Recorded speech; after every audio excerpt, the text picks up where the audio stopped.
There you go. I pressed the wrong button. Oops. Never mind. The timer was almost finished. So welcome to part 4.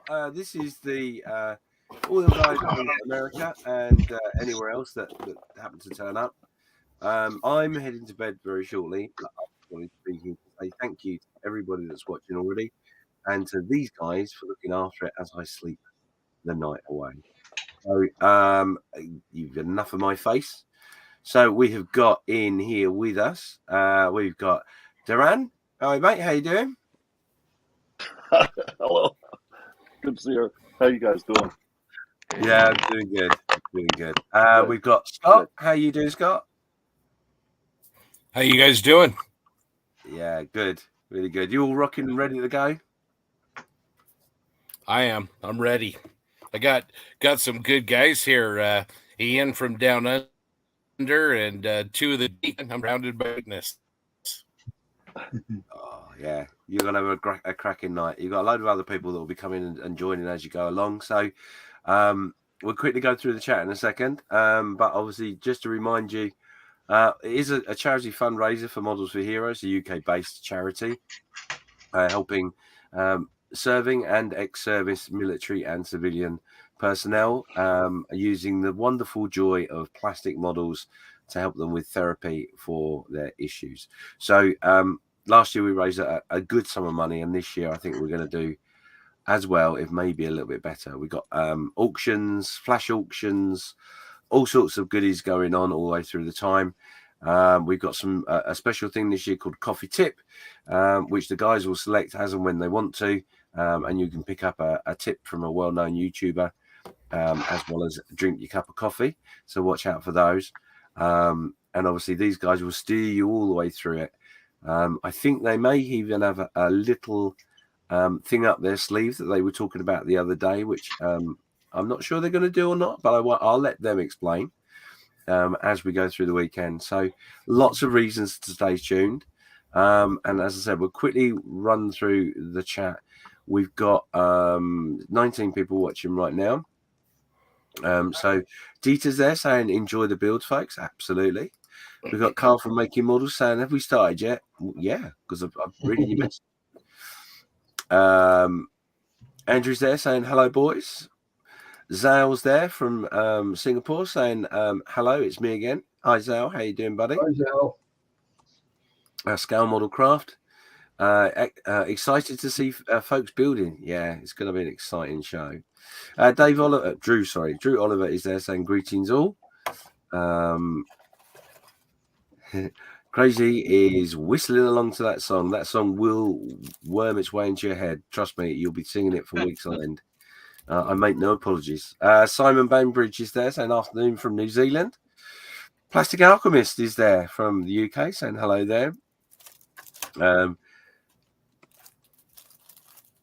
And someone's just saying, who said we ever left? Yeah, no, absolutely. We didn't really. We just grabbed a coffee and came back.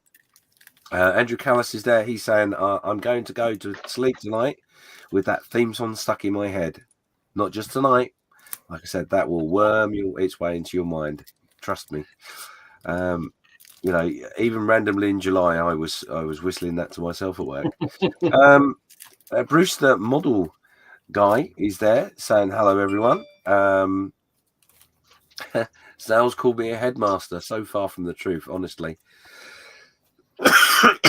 There's nothing intelligent about me, and B, I couldn't control a lemon. But anyway. Zal's also is impressed by Ian's stash.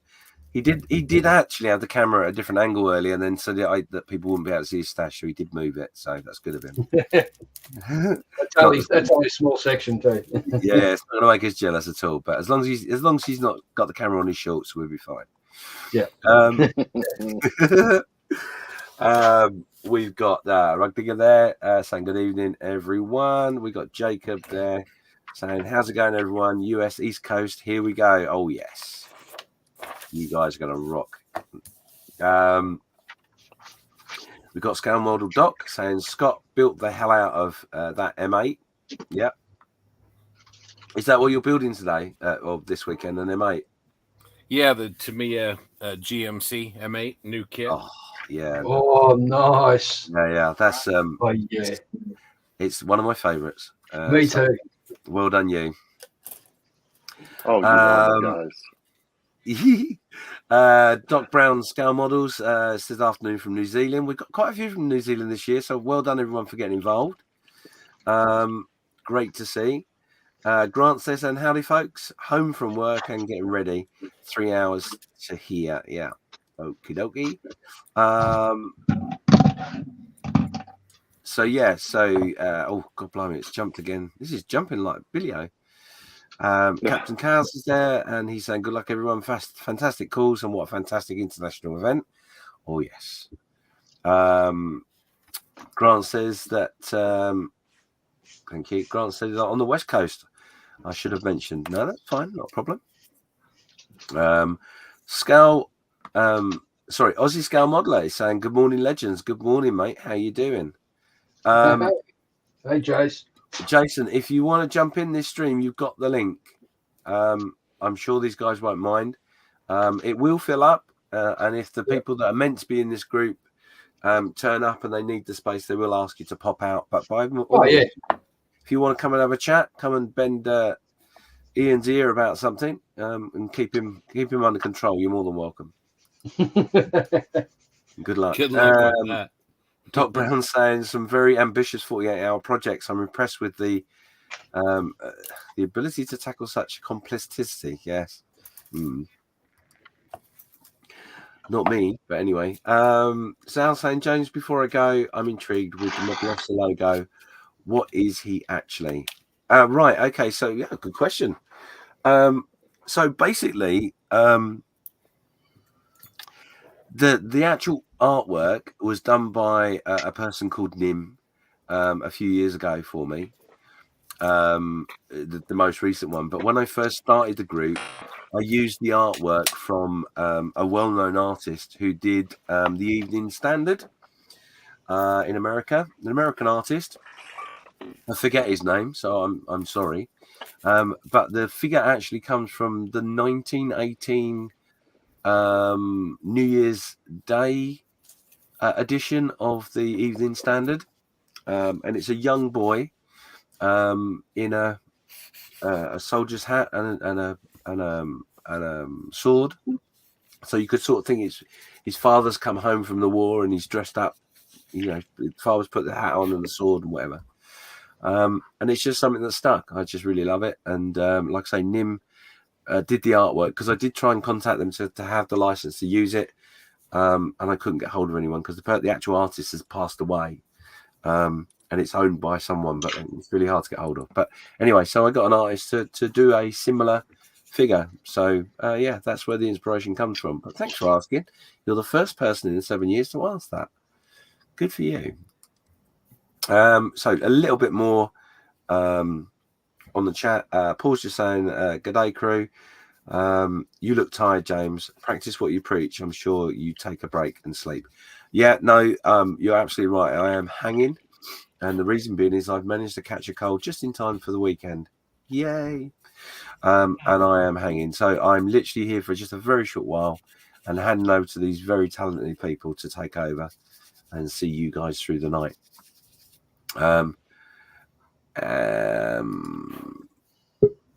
Jason's just saying there that called myself done at 3 a.m. and Braden at 4 a.m. Yeah. That's gonna hurt. And apparently, he's tackling a big kit too. He's apparently topless, which worries me a little bit because I can see he's in the green room. He's just adjusting himself. There's a sight. No. There's a sight that money can't buy. Thank God. And so I was just saying there. Thanks for the explanation. I actually thought it was the Australian boy prisoner on the way being liberated by the Japanese holding a cantina. No, it's like I say, basically all he's got is his some of his father's uniform and he's dressed up plain soldiers. So, and that's sort of it for the chat. So well done everyone for all the chat. There's 29 people watching. Jason, good morning to you. Afternoon, evening, wherever it is in the world. It is currently in Queensland, God's own country, 10:41. Oh, so half the day's gone already. Yeah, so we had a great night last night. We got about 150 mil of rain in 4 hours. It constantly rained. Our autistic son let the dogs in sneakily through the back door. One of them decided to go upstairs in the hottest part of the house and not go outside and do his business. So when I went up there, I went, what's going on there? So I was cleaning that up for about an hour. Yeah, it was great. Nice. Yeah. Yeah. I love that. I love that they do that. Right. Anyway, we'll come to you in a minute. I just want to quickly highlight the guys that are going to steer you through tonight. Well, tonight for me, or it's this morning. I don't know. I haven't got a clue. You've got to watch. Look at it. You'll know what the time is. So, we'll whiz over to Scott very quickly. Scott, what are you building? I know we sort of mentioned it very quickly. Where are you? There you are. Yeah, I'm building the new Tamiya M8 GMC. It's a new 48 scale kit from Tamiya, and I'm really excited. It looks really great. Nice little kit. Are you painting already? No, putting some kicker on some super glue for the weight and the hole. Okay, cool. I got all worried then. It's like, hang on, how many minutes has he been going? Cool. Okay. That's fast. It is, yeah. Let's catch Whitey out. What are you going to be working on, Whitey? Hey, how you doing? I picked up this kit a few months back up in Washington State. It's the Prime molds. Oh, the kicker. Oh, nice. Mm-hmm. I don't know. I'm trying to keep that glare off of that so you can see it. There we go. Awesome. I don't know. Always kind of like that jet, and picked it up for fairly cheap. And part-wise, it's not very many, so I think I could probably get it done this weekend. We'll see. If I do, it'll be the first time out of 3 of these that I've gotten my kit done. I wasn't going to say the last nothing. 2 times I fell short, but I wasn't going to say nothing, Whitey, not at all. Whitey, I want to say that you changed your view, and I quite like that view a lot better. Look, we got a shot out to his little man cave with all his stuff hanging from the ceiling and on the walls, and a little shot outside of your closet. That's nice. It's like a teasing shot, isn't it? Yeah. Oh, he's got some beautiful stuff in there surrounding that room. So, just saying. That's no slouch. I think he's stalling, Whitey.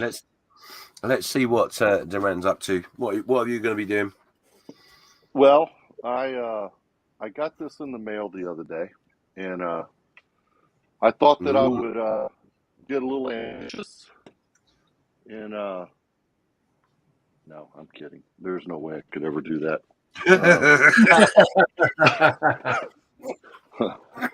Bam! There she is. I'll be. Yeah. Where'd I go? Oh, yeah. Sorry. There we go. Yeah. No worse. Yeah. So the Tamiya 148 scale 6x6. Looking forward to getting it started. It's going to be. I think it's going to be fun, and I think something I can actually knock out in 48. We'll see. I've got a couple other projects to work on while I'm waiting for paint to dry, like the Moosearoo Cup build. I've got to get that one completed by tomorrow night at midnight. But so I'll be tinkering with that a little bit on the side. not only completed, you have to do photos of it. That's the goal. Yeah, I've got to get the photos done, right? So yeah. Under the wire. Hey, work best under pressure, right? Oh yeah, absolutely. I totally agree with you. Well done, you. I'm just going to quickly pop over to Ian. Ian, do you want to tell us what you're working on? Obviously, you started. I started several hours ago. I'm doing the same boat as D-Ran, except I'm doing the fuel truck version. And as you can see, I've got most of my sub-assemblies all completed, so just a bit of cleaning up in some of the doors. I can start painting. Excellent. Cool. I can see Jason's got his head down. Jason, what are you going to be working on? I am on a Edward MA110. I'll just say, I'll give you 5 seconds to take the photo. Here we go. Tell me if it's in the shot there. Oh, look at that. Lovely. So, yeah, this cockpit's having fun. The photo which is just micro on it. It's just insane. Like this, I don't know if you can see it, but this, it probably won't even come in a shot. Oh, my goodness. Yeah, it's unbelievable. Just all the control surfaces for the in the cockpit. It's just, I don't know why I am attempting this in 48 hours, but Well, do you know what? In fairness, I think you picked a really good choice. You know, doing 2 planes in one go. I think that's really good. hey, we're up there. Yeah, I'm only teasing. No, you just, like I said to everybody before the event, you know, it's about taking part. So if you don't finish it, it's fine. Don't rush it. Just enjoy the process. Enjoy the interaction. And boy, we got some interaction. So myself, I went simple this year. This is what I'm building. I'm building a 148th German motorcycle and sidecar. I've not got an awful lot of progress on it. I've done a little bit of painting. It's not exciting because it's just basically base painted. However, I have started the diorama base, which is you're going to be really hard for you to see that, but basically that is a diorama base that's going to go in. It's all primed and ready to go. So tomorrow morning when I get up, I will be busy painting that, painting some of the motorbike and getting that ready. And yeah, hopefully going to put it together in an interesting and unusual way, as you would expect with me. I always try and find a little bit of a twist, and this is going to be no different. That map was incredible. So yeah, so it's going to be interesting. I'm not sure the right side bolts are going to turn up in time, but you know, we'll see. Anyway, so 20 minutes in, 35 people watching. The chat is insane. What I will tell you, actually, once I've left that lung on the floor there, because I don't need that, is I'll give you a little bit of an update as to where we're at with things. So as of right now, obviously the Just Giving page is down the bottom of the screen, scrolling along. If you want to make a donation, please do so. Please make sure you put your name. Don't make it anonymous. It's up to you. I'm not going to force you, but there is a reason which I'll come back to you about that in a minute. And I'm just going to mash some buttons and show you the current total, which is BBC Computer will get there eventually. Come on. Right. There you go. So we've got £721 already, 18% of our target. It's a very loose target. It was just a random number we picked up out of nowhere. Just to give you some sort of idea why we chose that amount. It was last year we had a target of £1,500 and we managed to raise 3,600 and change. So a massive thank you to everyone that did that. A massive thank you to everyone that's getting involved this year. And it's set to be another stonker. So, yeah. So there you go. That's where we're at to. I will quickly go through the chat and then I will hand over to Duran and to Scott to steer you through the rest of the show. Where are we? So we've got Totally Scale Models. He's in there saying, have fun. See you in the morning. Getting 40 winks. Yeah, absolutely, mate. Me too in a minute. Well, not in the same bed, obviously. Eric's there. He said, I can't wait to start my build at the Mountain Time US. Excited to see everyone's progress. Yeah, indeed. Jacob is saying that looks like an awesome kit, Scott. Can't go wrong with that. With a Tamiya armor. No, you can't. I think you're right. John Marley's there. Saying good day to everybody. Hi, John. We also have Facebook user. Now, I'll be honest with you. I haven't got my Facebook open, so I'm not 100% sure who that is. So, Excuse me. James, I did put in the chat, and I'll put it in there again, the link over to StreamYard for folks on Facebook to grant permission for them to see their user information. That way we know who they are and where they're from. So if you'll look in the chat, folks, if you're coming in from Facebook and click that link, it will send you over and you can make that adjustment. So yeah, just makes it a lot easier for us rather than having lots of screens open and trying to jiggy pokery between it. So Facebook user right now said that mad respect for anyone doing an aircraft kit in 48 hours. And I'd be hard pressed to finish one in 48 days. You'd be amazed.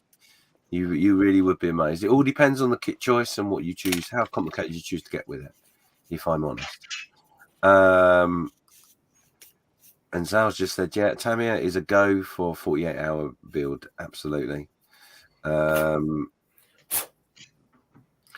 users saying same kit here, Darren. Yep. Hot 24/7 models. He's saying hi to everybody. And obviously the links are just there in relation to on the bit of the chat there in relation to giving permission for your StreamYard, for the StreamYard to highlight your name because it comes up on our screen as a Facebook user, but we have a name with it. If you don't want to click that, you don't have to, but just put your name in brackets so we can address you in a nice way. Otherwise, we will be Facebook user. And yeah, Crazy's just saying there, just make sure you hit the thumbs up and the bell icon. Wash your hands, nerds, and all your kits will become upside down Australian kits. Fair enough.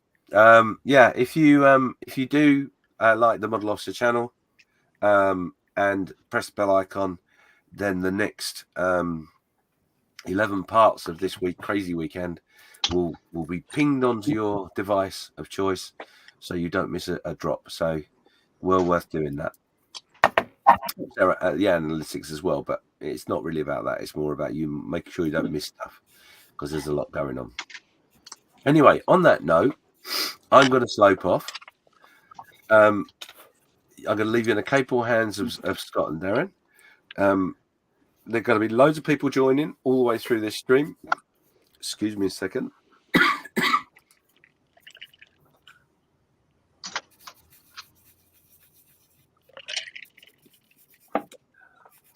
I know what it is you guys don't want me to talk. That's why you sent this cold to me. James, I think you need to go have yourself a little shot of some good whiskey and get yourself a little bit of shut-eye. Yeah, shut-eye, definitely. Yeah. Anyway, I'm off. See you later, everybody. Have a lovely show, and we'll catch up real soon. Take care, All right, James. my friend. Feel better. You have a great sleep, my friend. I will, buddy. I will. See you soon.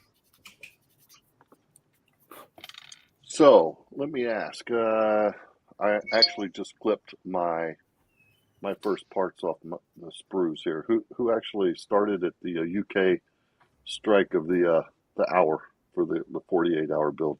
Because I have a feeling some folks are way ahead. Well, yeah, we started last night. I just broke bags, man. I did too. Same here. This is going to be a run for sure. The Tamiya 48 armor subjects, they sure are the go-to, like that one guy said. Yeah. Well, I'm not an armor guy. I don't know what I'm doing. With this thing. I'm just gonna go, man. Put it all together and then spray it. I think I'm gonna pull up That's what they do. and see what happens. Exactly my plan too, mate. Let's see here.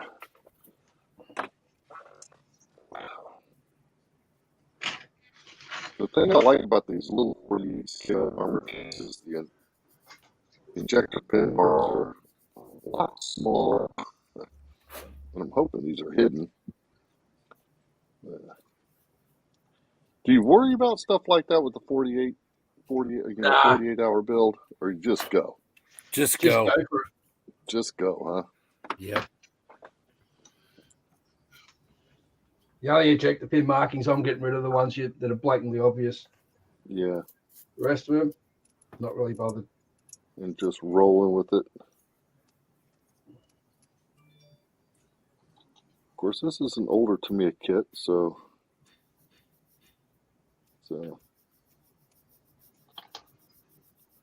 one can make themselves mad with seam lines and marks, ejector pin marks.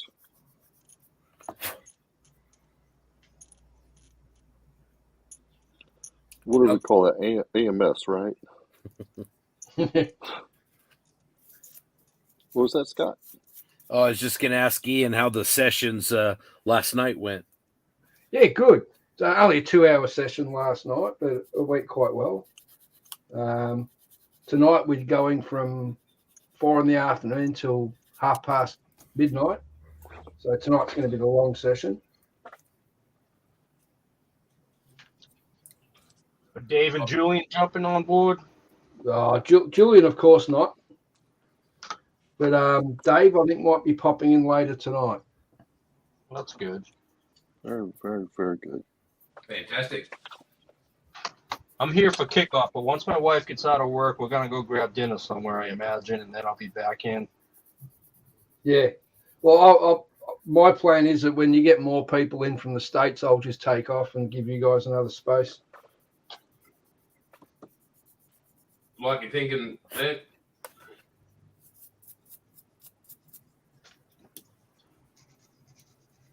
I'm sorry, what was that? I said, I like your thinking. Oh, yeah. It's Hang on, I've just got to move the mic because Braden moved it last night to, or this morning to build his kit. So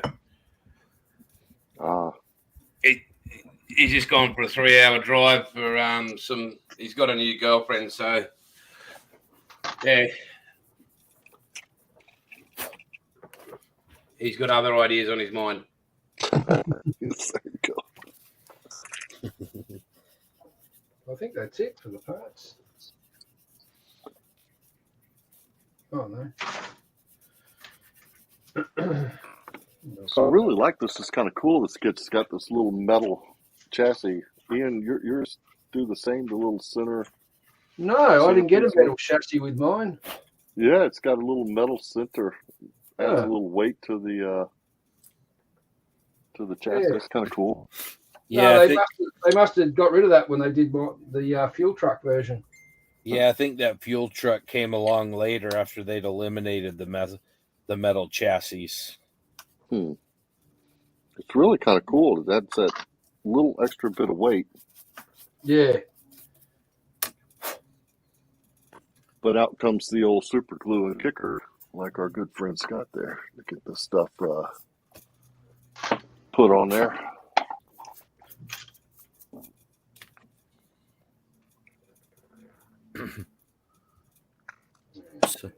So Whitey and Darren, when do those fill and frills go on sale on the Geeks website? Because I need to get me one, man. I don't know. We gotta. How that work, cranking them out. Fill and frill. That was just spontaneous, and we had to I had to cut some of it out because we were laughing so hard we couldn't talk. It was really, really funny. I was like, man, y'all got to start giving our secrets away. We can make some money off some of this stuff you guys come up with. Really good. Hello, John. How you doing? Good to see you. Hey, how are you? Welcome to the stream. Thank you very much. All right.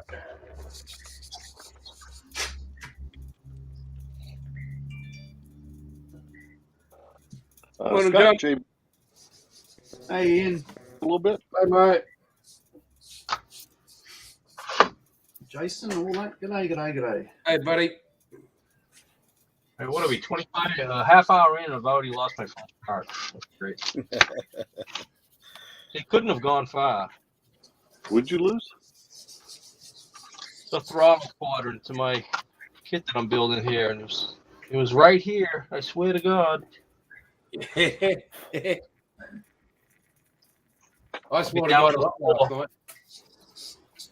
That was for a minute. It couldn't have gone far, honestly. I haven't moved.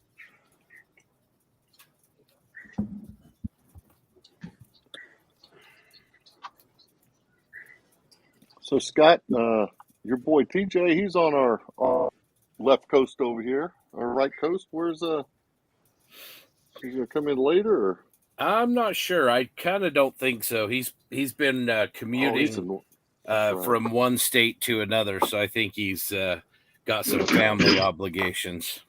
Yeah, that's right. I remember that now. We talked about that up at the ODO there in Richmond. What was that? Yeah, 2 weekends ago? Yeah, I think Jackson and Jensen might be coming along at some point.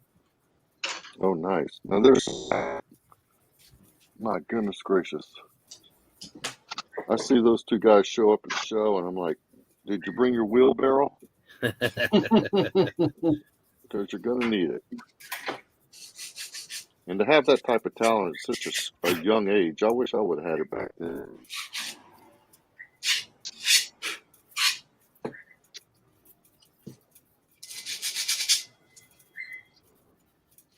But remember, at that young age, we all had hope, and then we got married. Well, yeah, and then joined the service. Was gone. Left. No room to build models. Kind of hard to do in a barracks, the barracks room. When I was in the Navy, the Australian Navy, we actually, back in the 80s, we all pulled our money together and spent about $5,000 back in the 80s on scale electric slot car sets. Oh, yeah, yeah. And in the wet mess, on a Sunday, we'd all get together, lay it out, and there was money being laid on races. Well, those were those large scale, right? Yeah, yeah. The 25th, like AMT Yep. style plastic bodied slot cars. Those things were cool. I remember those as a kid, too. And those made AMT what AMT is. Yeah, Scale Electrics has been part of the Hornby company. Yep. Hornby trains and that sort of stuff. So. Yeah. Oh yeah, it was good days then. We have a quarter scale, electric slot car drag strip just up the road here, about 10 miles from the house.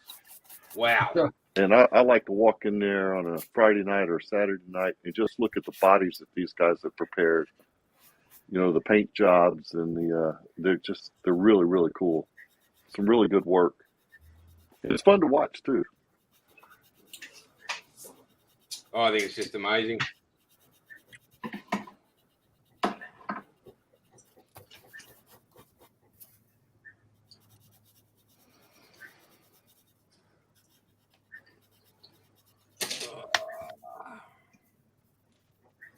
So, John, you came into the stream. We kind of gone around the room as to what everybody's working on. What you have on your bench there, my friend? What I'm building is an AMP Supermarine S5, a Schneider Cup trophy winner from 1927. Mm-hmm. Yeah, so there we go. So it's a bit of a short run kit, and it's probably not the best choice for 48 hours, but I'm not throwing it against the wall yet. There are gaps and everything else. There's no way. It's a W. It's a camera. There we go. It's a W12. And it comes with a little engine, but it does not fit inside. So there is no engine, and you're not going to know because it's a full cowling anyway. Sure. But yeah, it's going to look a bit rough. But let's face it, I've got a face for radio anyway. So I hear you, my friend. That's why I'm into podcasting and don't do many of these live streams. I gotta stick back behind a microphone. it'll go together okay. Like, you know, I'm not regretting the choice really. I mean, it was either this or it was going to be. I'll show the other one I was going to do. That's a. Let's see here. Oh yeah, yep. Well, that's that is pretty ambitious there, and I think Whitey's probably got more info on that kit than I do. The Hasegawa P40, 48 scale, not the one that had the different rear end. It's like in a different section. You got to add it, and fill the gap, and all that. The way I bought it is everything's sort of generally been cleaned up anyway, so it would have been a good start. Yeah, and it would have been the bottom scheme there. The Pacific. The empty saddle with I've got that same decal sheet myself. Yeah, with Dick Creswell's paint. Yeah. Yep. With the two choices of the letter U, blue or red. Yeah. Anyway, maybe next year. Those pinup decals are good decals too. I've used those before for a P47 build I did. They're really good. I've used them once, and it was a bit of a struggle until I put the liquid decal film in there. They were falling apart, and I had a good chat with the guy online. He's very helpful, but I got there in the end. Is that the film? The decal film? Yeah, that's right. Yep. But, so that model's sitting in my old squadron, 77 squadron. It was Dick Creswell was one of their first COs, so they didn't have a model of that kit, so it's with them now, and I'll never be able to access it again. Yeah, and they'll outlive me, I hope. Let's see here. Let me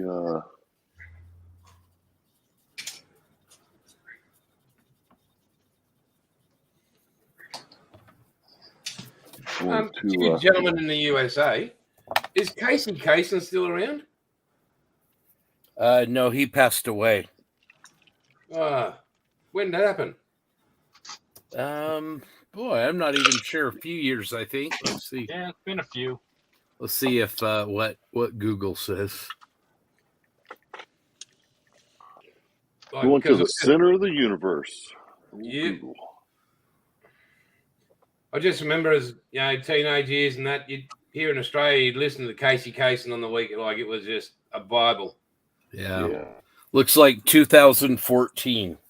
Okay, so he's been gone a bit, so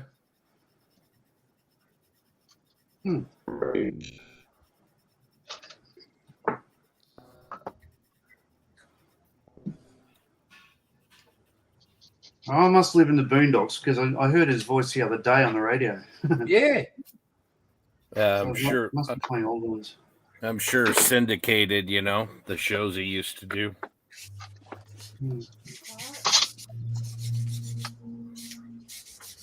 And you awesome gentlemen will recognize this man. Oh, yeah. And I'm trying to think. Is that Darlene Hart? Yep, that's him. That's the Intimidator. The man, the myth, the legend. Yeah. I've got about 18 kits here of his, so.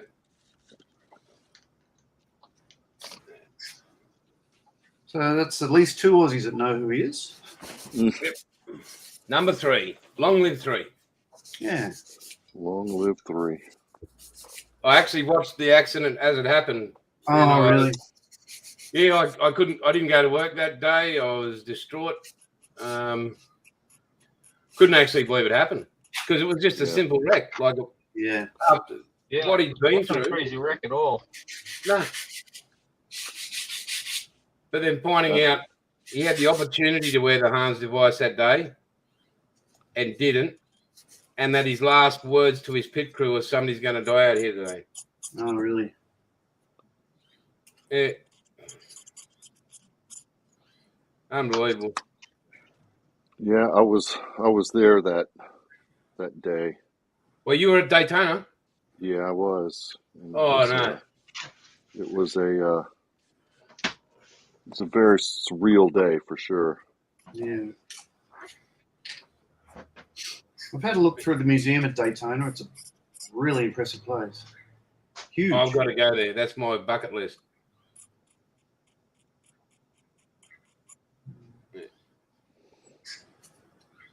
I have to go to Daytona. It is a sight to behold for sure. It really is. Like Bathurst here, the Bathurst 1000 is our Daytona in Australia. Yeah. Except I'll we tell turn you left and another. right. We can go left and right. I'll tell you another sight to behold is Talladega. You know, Oh, of yeah. course, same size track, but it's I went past Talladega while one of the races was on. I was heading to. Yeah, I did a course at the Lockheed plant in Marietta back in 1999. Yep. And we were, traveling around. So, just on the way to Graceland, we went via or past Talladega, and you could hear all the cars going around. I couldn't believe the crowds and the size of the pickups, because we didn't have them here at that time. But since we've stopped manufacturing cars in Australia, we're seeing a lot more American, like Dodge Rams and that sort of stuff here. And I just couldn't believe the size of the vehicles and the size of the gun racks in them. Yeah. The thing that gets me about Talladega is when you roll up on it, it's just kind of pops up on the horizon, and then it gets bigger and bigger and bigger. And here's this huge track, this huge arena. And I call it an arena because that's, what it reminds me of. It's just it's giant. So we used to have NASCAR racing in Australia in Melbourne back early 90s. It only lasted a couple of years, but we had one of our tyre dealers. Bob Jane Thunderdome. Bob Jane built what he called the Thunderdome, and we had some Bush Grand National guys come over and race with us. And plus, we had Oscar, which are Commodores that went the other way around. And then you had the Kingswood. Yeah, the Kingswood HQ Racing. It was pretty good. I went to most of the races, but not there anymore. All right, let me see. No. I'm gonna roll through some of this chat stuff here real quick and see who we have that has joined us in the chat. We have a lot of good nights to James. Rest well. James, he was looking like he's feeling really under the weather. What a trooper, right? Yeah, a legend. Everybody's got the old night James here. Let's see. Zhao. Already done building. Need to wait till everyone's awake before I start up the compressor. Give them an alarm clock. Go ahead and hit it off.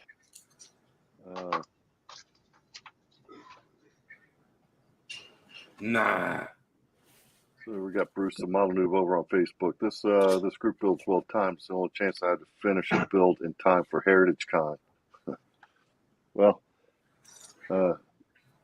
speaking of Heritage Con, that's coming up here at the end of the month. Up there in with our neighbors to the north. That's going to be a good time. For sure. Still going? I am. I'm going. As a matter of fact, had a little chat with little Chris Sieber today, Lufram, and looking forward to hooking up with those guys when I get up there. Here we go, Scott. Watch out for those return rollers on the kit you're working on there. One of them flew out between his fingers and across the room, never to be seen. Never seen it since. So, that's the one thing about these 48 scale armor type kits. They got some of the tiniest pieces, man. They're so small. They're so tiny. I'm still at ejector pin mark elimination. Are you really? Yeah. Good luck. Let's see. Chris L comes in. Well, if it isn't the world famous Model Geeks, it's someone named Scott Gentry. Not that guy. There we go. That's good stuff. David, Talladega in the middle of nowhere, basically. Yeah, you're absolutely correct. And that was my point when you roll up on it, because you go down, was it Highway 20, I think it is, coming out of Atlanta is the way or was it out of Atlanta? Yeah, it was out of Atlanta. I think it's Highway 20. I Can't remember. But been a while. anyhow, it just kind of comes up on the horizon. It's out in the middle of absolute, in Anniston, Alabama. There's just nothing there, at least back in the day. Yeah. So, I was at the Lockheed plant, as I said earlier. It was a C-130J course, initial course for the Australian aircraft we were buying. And we were there for 3 months. And we had a good look around America, really. I hadn't been there before. And being in Atlanta is a bit different from, say, going to LA and New York, in that it's the real America, if that makes sense. Yeah. So it's the first time that I'd seen certain. I mean, I couldn't understand. I can now, actually, by going there, but I couldn't understand why some of them weren't letting go of the Civil War and that sort of thing. And it's a very interesting time, and had a lot of history there. Wow, incredible history. So I mean, my job paid for me to go and have a look at the Jack Daniel's distillery, Daytona, as I mentioned, Cape Canaveral twice, Graceland. Where else? we had a look around. It was great. Yeah. Oh, and I learned about the plane too. So I do a lot of work. I do a lot of work with NASPO out of Canberra. I'm actually on the RAND's Royal Australian Navy's H-60 program, MH-60 Romeo program. So we just had a group of folks come over. It's fun to get out and see some of those sites, and off the beaten path, not New York City, not Washington D.C. Oh, there he is. Mug. There he goes. Yeah, not Disneyland. That's right. No, not Disneyland. Real America. So, good stuff. Well, as you can see, I'm under the table here. Uh-oh.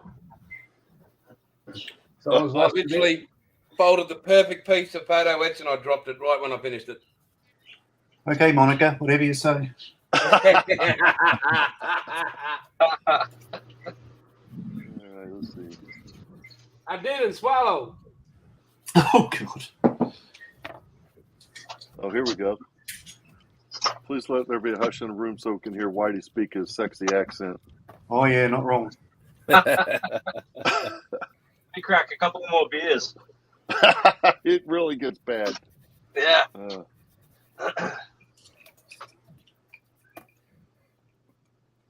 No, that beer's something fierce. Well done, sir.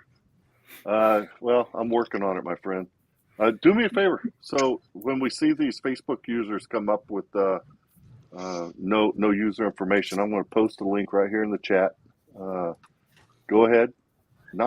Not required by any means, but if you don't mind going in there and allowing StreamYard to see your user information, that way your profile picture and just at least your name will show up and we know who we're speaking to. So how was ODO?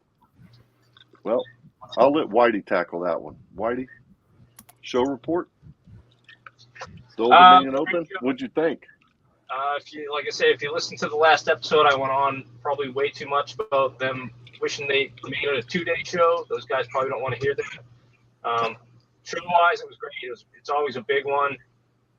For Region 2, it's kind of the season kickoff for us. So big turnout, a lot of airplanes. I mean, out of that whole day, I spent most of the time on the other side of the room with aircraft, and I never really got a good look at most of the other stuff. Because just say it's the first one of the season, and you're running into everybody and all that kind of stuff, and that's great. Big turnout though, always a good show, that one for sure. Yeah, it was.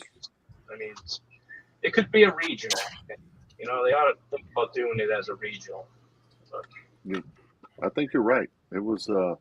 We've always said that it was like a mini Nats. It's huge. Yeah. It's a good time, and there's a lot of really, really good work on the tables. Hell yeah. Look here, Honey Badger Motorworks. Oh, it's Derek Post. Yeah, our old buddy Derek Post. Welcome, Derek, to the stream. So from Chicago. We got in Chicago. That's right. So. Then we got Bill Huffman coming in saying, hello, gentlemen. Hello, Bill. Welcome to the stream. Kind of hard to do the modeling for all the viewers out there, and pay attention to the stream as it's coming up. But we'll take a little break here every 10, 15 minutes and come over and see what everybody's doing and what they have to say. So keep the chat going. That's good stuff.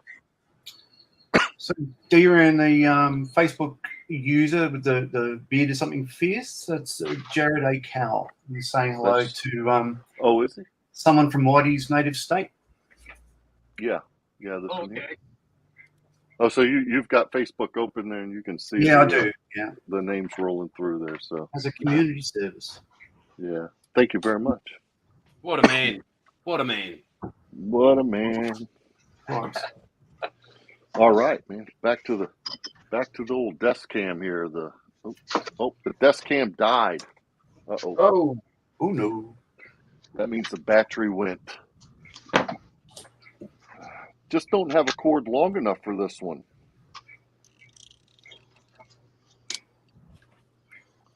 I'm glad I went through and charged up all my batteries today.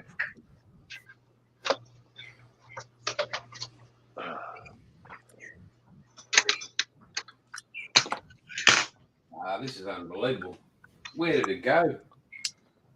It's a decent size too. Like, it's not micro. It's what are you lost? it looks like the map holder for the in the cockpit, but I bolted it all up perfectly, and as soon as I finished the last bolt, it just went somewhere. Ping. Yes, It's not the worst.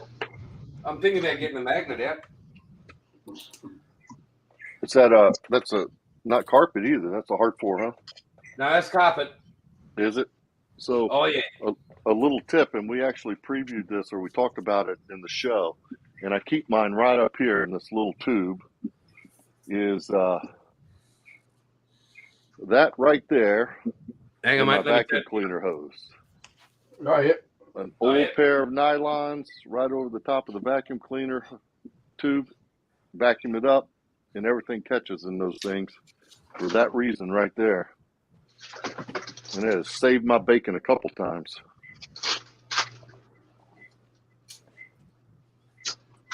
Great idea. That, and then my wife, who is an archaeologist and used to looking at really small things, and she comes down here and finds it for me. So Oh man, you left yourself wide open for a second, but it's a family show. yeah, there you go. That's wise choice, Whitey. Wise choice. The question in the comments from David Toops, any of the geeks involved with PAXCon? Oh, that is our show. Let's see. That'd be a yes. Yeah, let's see. Oh, there it is. Yep, David put that up there. Thank you for pointing that out. Yeah. So, David, yeah, that PAXCon's being put on by our local group down here in Southern Maryland, and all four of us are a member of that group, and all four of us have a part to play in putting that show on. It's going to be a good time. We're looking forward to it. And if you're in the area, please come join us. As a matter of fact, shameless plug time. Let me do this.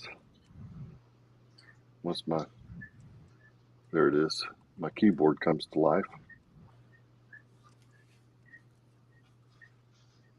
Let's see.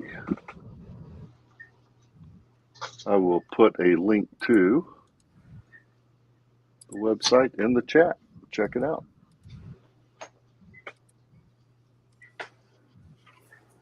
There you go. So check it out. And he actually says he looks forward to his bought a vendor table. Great. Can't wait to see you. Who's that? Covering the table on? Right here, David. I'm gonna butcher that last name. Topes. David Topes. Appreciate it. Yep.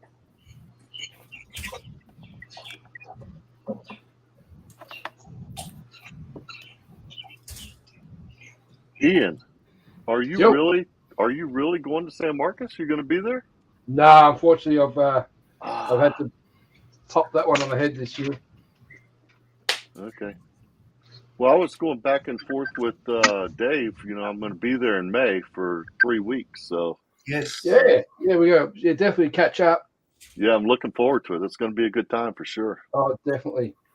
I Definitely. spoke to Dave yesterday. I'm We'll going to come down and say hi to you when you rock up, Dan.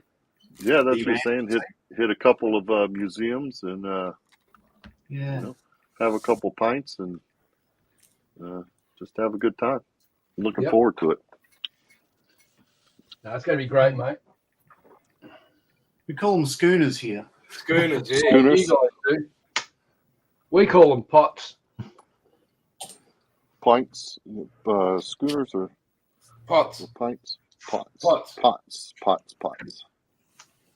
It's stupid. Every Australian state calls it something different, but it's like, we've got this big battle between, if you go to a fish and chip shop, you get either potato cakes or potato scallops. What do you call them in Queensland, Jason? Scallops, mate. Scallops. Scallops, there you go. But it doesn't matter, because if you walk into any fish and chip shop and you ask for whichever, they're still going to get it for you. The only people that get upset are the people that have no stake in it. Is that right? Which is normally the case, isn't it? Which is sort of dumb, because famously potato cakes or scallops have no steak in it. Mm. Awesome. No, but every state calls beers something different. But yeah, the people They behind do. the bar can translate, and that's all you need. Queensland's Bundy and Coke. Sugar water. No, you're right. It's good stuff. Oh, Bundy's awesome. I don't drink, but when I did, Well, I certainly don't drink for sure. You don't drink what? I don't drink like I used to. Oh, okay, yeah. Why were you ready to poke me in the eye? I think Toby Key said it very well, boys. I ain't as good as I once was. That's right. I'm as good once. Huh. Yeah.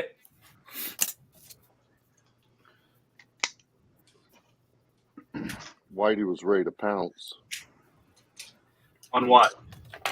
on my statement. I don't drink as much like I used to. Oh, I don't think none of us do. Past 50, I definitely throttled back. Man, it hurts. Yeah, I don't like waking up hungover, so that's, that did it for me. That's different.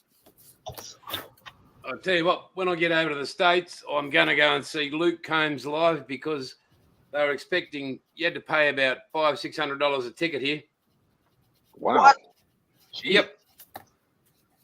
Some people Sorry. were selling it for $1,200. See who live? Luke Combs. He sold out within 5 minutes. Who is that? He's a country singer from the States. Oh, there you go. He's a big lad, but was it Ian that mentioned about the gun rack, or was it you, John? No, me. Who's John? Well, John with the big gun Rex. Well, when I was there, as I said, Atlanta, it was 1999, so it was just before Y2K. So you had, in Marietta, in like one of the places, I had a Y2K survival and gun show, and we all went. We had a band together. We went down there, and we got as far as a car park, and we just turned around and went nope, and just kept going, because the amount of full gun racks in that car park, like, we don't have a gun culture here. And So save the actually place to be. scared us.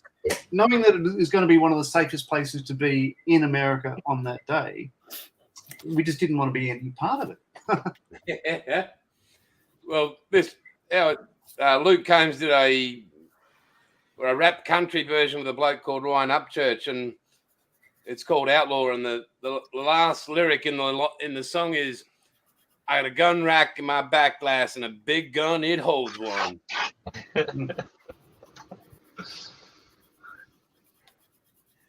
You'd have to excuse my ignorance. I don't do country and or western. Oh, mate, this guy, I'm not I wasn't a country fan, but this guy's more, it's sort of like a modern country, but it's not chicken farms and shucking corn or riding horses. So modern, but not modern. So like Queensland, you're saying? Hey, back that down. I love my cousin. Not with those teeth.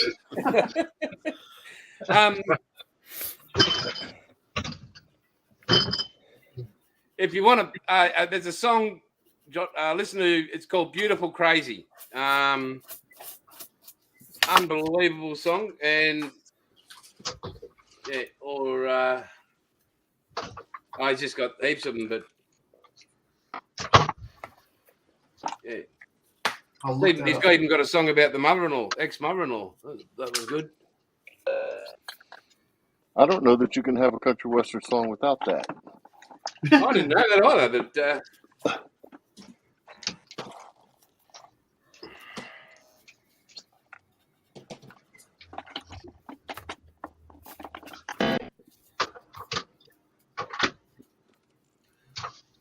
this is a joke. Where is this part?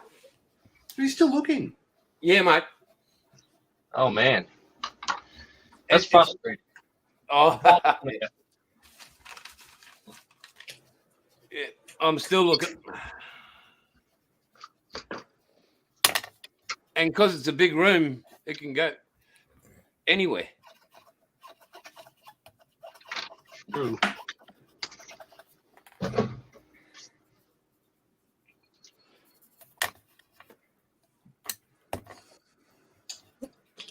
Right.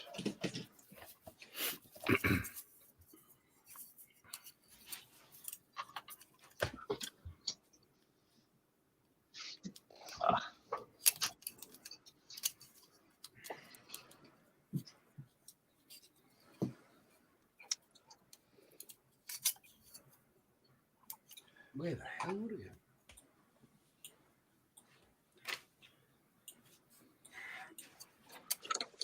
All right, let's see here. So we have just crossed the 1 hour mark here for this stream. So let me. Ivan's in. Go ahead.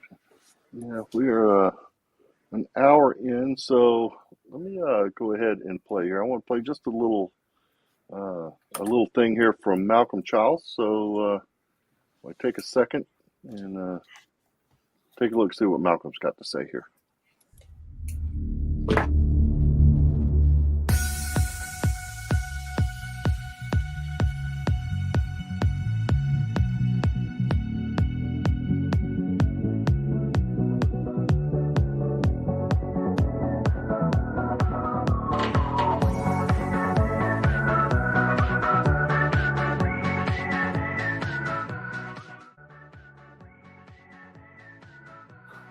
You're so green. You're so grumpy. We're live, Mr. Childs. So angry. Hello. My name is Malcolm Childs. I am the founder and chairman of Models for Heroes, the charity that the Birthday Bash is supporting this year. Hooray! Models for Heroes provide model kits and guidance to the emergency services and the armed forces, veterans and serving of the UK. And we use the model making hobby as a meaningful, relaxing, wholesome hobby that can aid recovery and keep you on an even keel, well-being wise. It's fantastic that we have so much support and from all modelers across the world. So thank you very, very much for your hard work, for your plastic actions. Expeditions and your dioramas and your models and everything else. Thank you very much for your hard work and your time and support. It means a lot to us. Do go out and stretch your legs and get some sleep and rest and drink lots of coffee and just moving about your shoulders and stuff and all that thing. Don't sit there too still. Enjoy yourself, have fun, and I'll be seeing you around. I'll be there building. I'm not sure really. Probably it's going to be a national one. Anyway, thank you very much. Enjoy yourselves, and goodbye. That's a wrap, everybody. Oh, don't work with children or Naughty amateurs. little orc.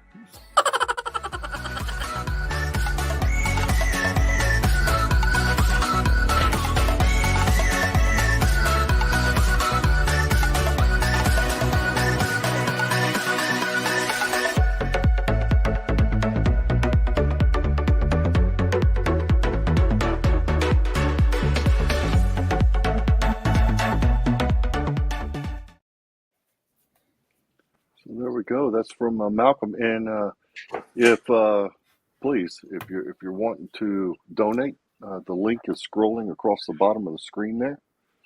Go ahead and check out the birthday bash link there and donate if you can. We really appreciate it. So, yeah.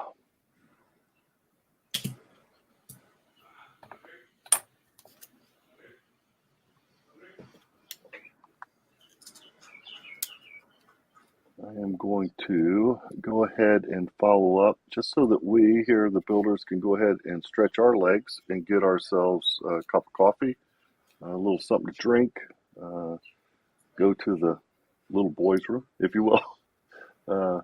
Let's go ahead and I'm going to run a real quick tip from the figure guru himself, Gilbert Mondragon. God, he's a talent, is he not? Let's go ahead and see what tip Gilbert's got for us.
Hello, everyone. Gilbert here, Red Dragon Model Works. I was honored when Mr. James Skiffin asked me if I would record a little tips or technique video for you guys during this 48-hour build. And I kind of struggled on it. At first I was like, well, what can I show these guys that they probably don't know already? So I came up with everyone knows I airbrush. I primarily use an airbrush. I primarily use a Badger Sotar, an Omni 4000 for their Chandler. Some of you in the UK know it as the Apex. The Patriot. I have Iwatas, I have Microns, I have all that stuff. But my primary use is this guy right here for most of what I do. What I want to discuss is trigger control, muscle memory. Now, a lot of guys, and throughout the years, I've taught this to people, and it helps. What a lot of people fail to realize is it's muscle memory. The finger on the trigger, and as you pull back, it's muscle memory. So I tell people, take a couple of minutes while you're sitting down, you're watching a video or something, and just move that trigger back and forth. Just sit there with it, back and forth. Put some water in it. And just do this. Whoop. Just do this slowly, back and forth. And I can see the stream coming out. And what this does is it reteaches, it reinforces that muscle memory from here to here, and how you pull it back and forth on the needle. Even I've been airbrushing since 1984 off and on. If I'm away from an airbrush for more than, say 3-4 days, this is what I do to get that muscle memory back. I don't go into it cold and just because there's where you end up having trouble with your control. So just before you sit down to do any kind of airbrush work, whether it be acrylics, lacquers, urethanes, whatever, just put a little water in here, in your airbrush, and just slowly go back and forth. Put a video on, listen to a song, 2 minutes, 3 minutes, and just back and forth. That's all you need. You know, if you've been airbrushing, but you walked away from it, and you go in and you pick it up cold, chances are you're gonna get some spinning. It's gonna take a couple of seconds for you to get the hang of it again. But this way, it reinforces that muscle memory. I do it. Most of the people I know do it. That are in the industry, they'll sit there and they'll just get the feel back in there. I don't care how long you've been airbrushing. Muscle memory is a thing, and if you're away from something for long enough, your brain needs to click again with the muscle memory in the fingertip. It's just like, for those of you that shoot, muscle memory. That's all it is, the squeeze of the trigger. So just do this, back and forth with a little bit of water until the water's empty out of the cup, and just reestablish that finger control, that memory control, the brain to the finger to the airbrush, and you'll be a happy camper. The other thing I want to mention is airbrush cleaner. Now, everybody knows I make my own acrylic. Keyword, acrylic airbrush cleaner. It's this. It's jokingly referred to as Jesus juice. Thank you, Norm LaJoie. He's the one that named it many years ago. I didn't name it that, but the name stuck. And what it is 1 part isopropyl alcohol, 1 part windshield washer fluid, the rest is distilled water.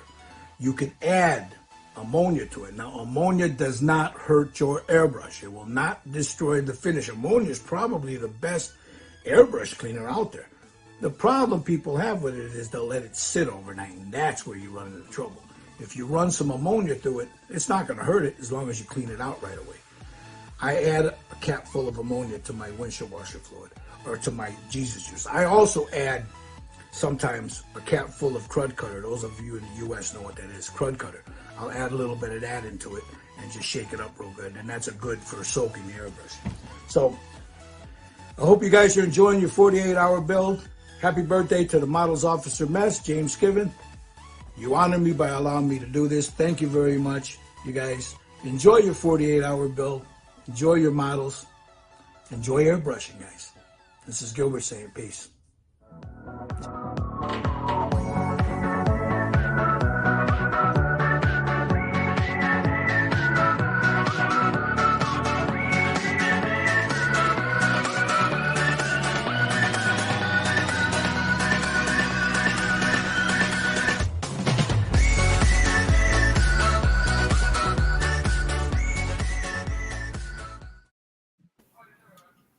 Well, I want to say thank you to Mr.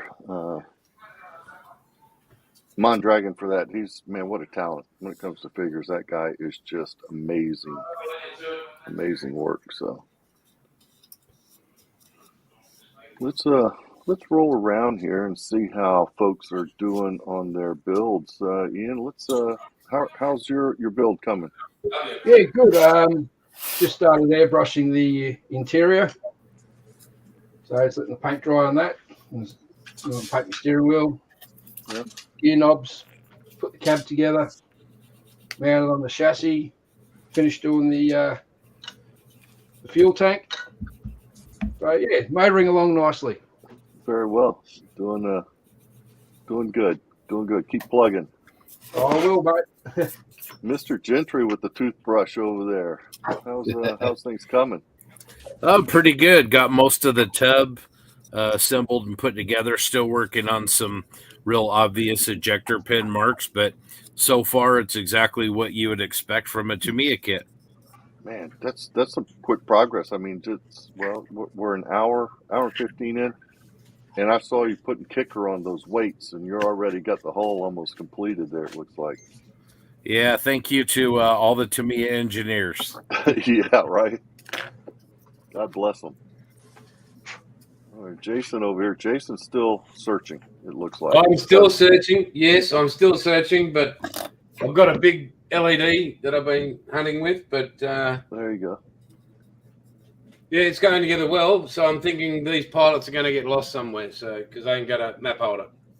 Yeah, well, That's unfortunate, but I mean, is it in a hidden place or is it something that's pretty predominant that sticks out? No, it's pretty well hidden. I mean, you're looking through the cockpit. You're going to have to really have a really good eyes to see it. But yeah. All right, my friend. That's the way the cookie crumbles. Yeah, I wish you the best. Hopefully, you find that thing. See, Jeez, you know, you never know. It could be stuck to your shirt somewhere. Or I nearly got I've naked. had that happen before. I've had it fall in my pocket before. Yeah. No telling. All right. Let's see.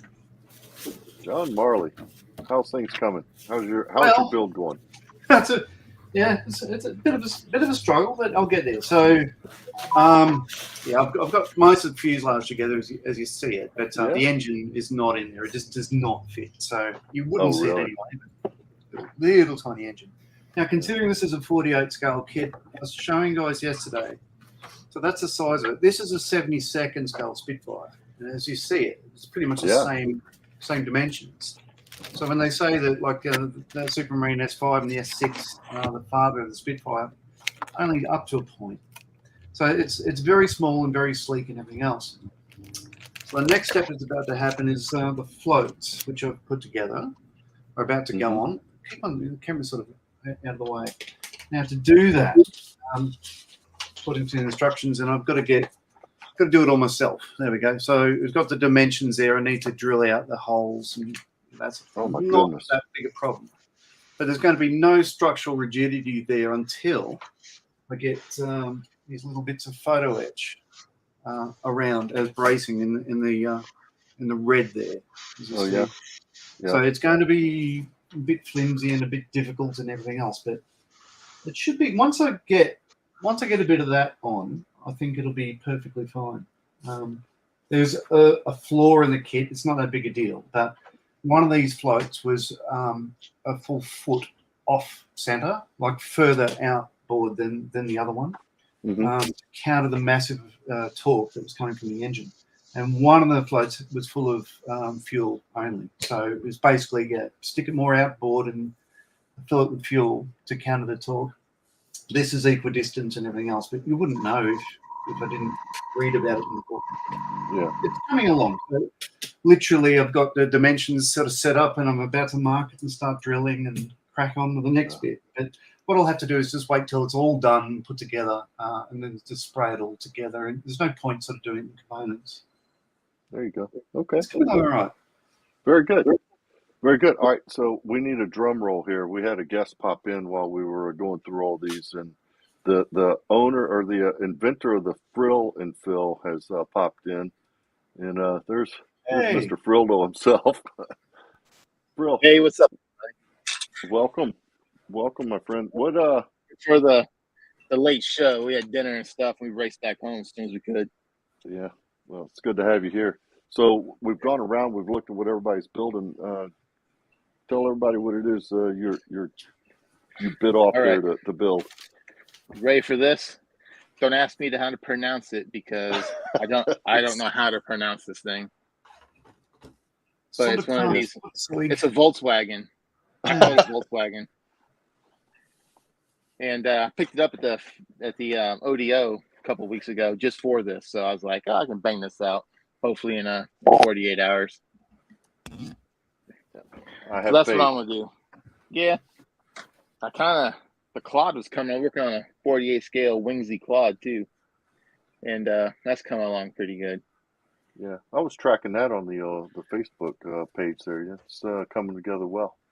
I ordered up some decals for it. They'll be here Monday. Stickers. Yeah, stickers. Like, I don't trust the kit decals if they're going to be opaque enough, the white. So I was like, I'd hate to put that like on a red tail and like the markings are pink.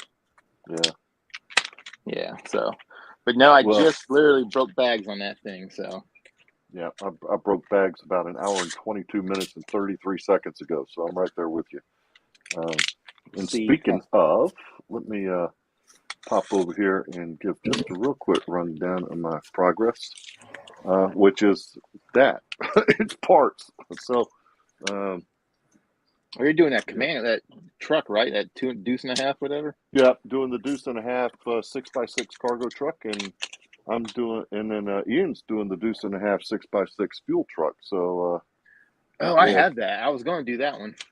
Yeah, I just bought it. I bought that one a couple days ago off the old eBays.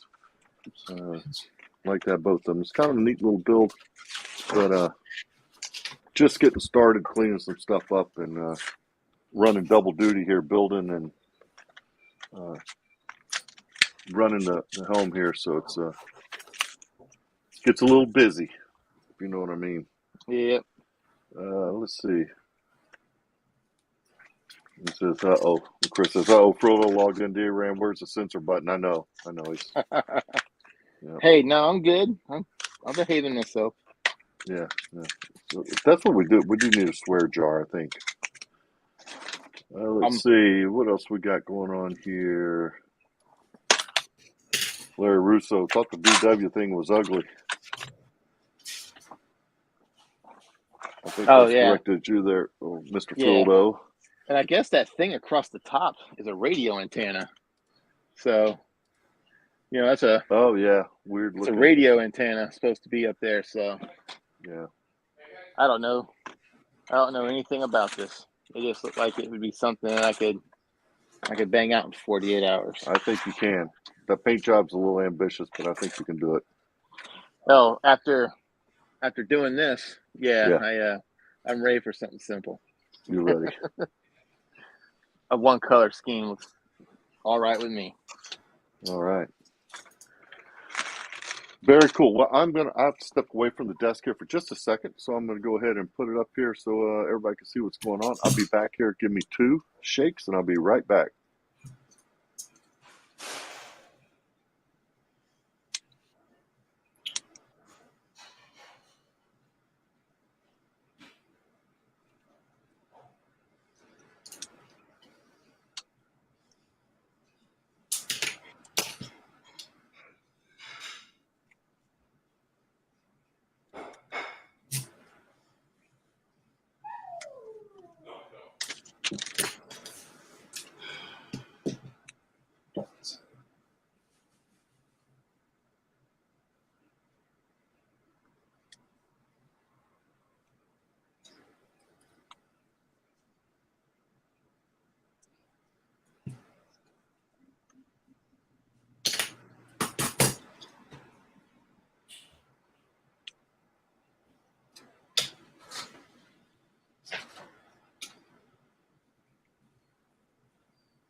So Scale Model Doc he's got the same SDK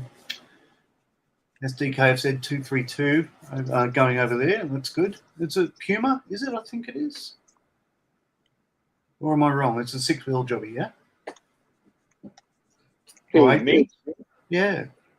Yeah, it's a 8-wheel. Yeah. The one I'm doing is an 8-wheel, I guess.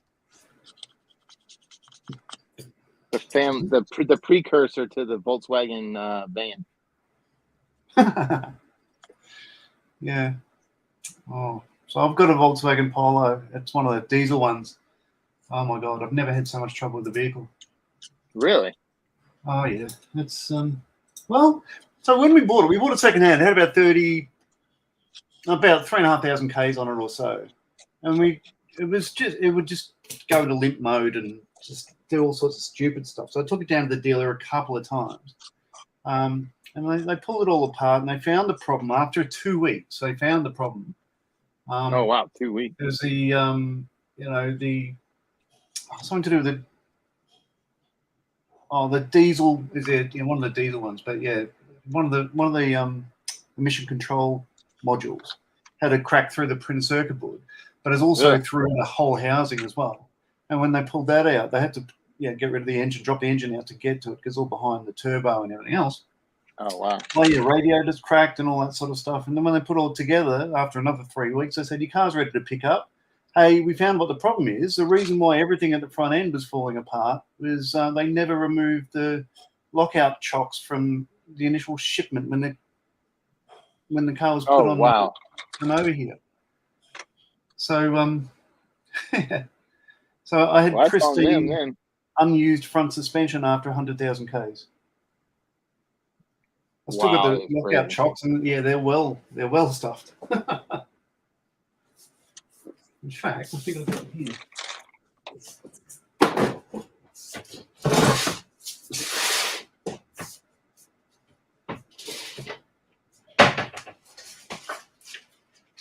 Yeah, here we are. These jobbies. So yeah, these were locked in the front suspension to make sure they didn't move during transit. And yeah, they even though they're yellow, they weren't removed. And as you can see, they're well munted. Oh yeah. So yeah, and then we were on to Volkswagen to say like, well, we shouldn't have to pay for this because they charged us about $3,500. And and I said, well, why not? And I said, well, because it's a diesel Volkswagen that you've lost our customer confidence and all that sort of stuff with all your shenanigans. You should be paying me because this is bad PR for you guys. And they came to the party. They paid for all of it, which is good. But yeah, as you see, they were well stuffed. I just thought the car was a piece of crap. Once they removed these, it drove like any other car. It was wonderful. That's crazy. Oops, we forgot to remove those. We just bought my wife my youngest daughter started driving, and so we gave her my wife's Honda Pilot, and so my wife needed a car.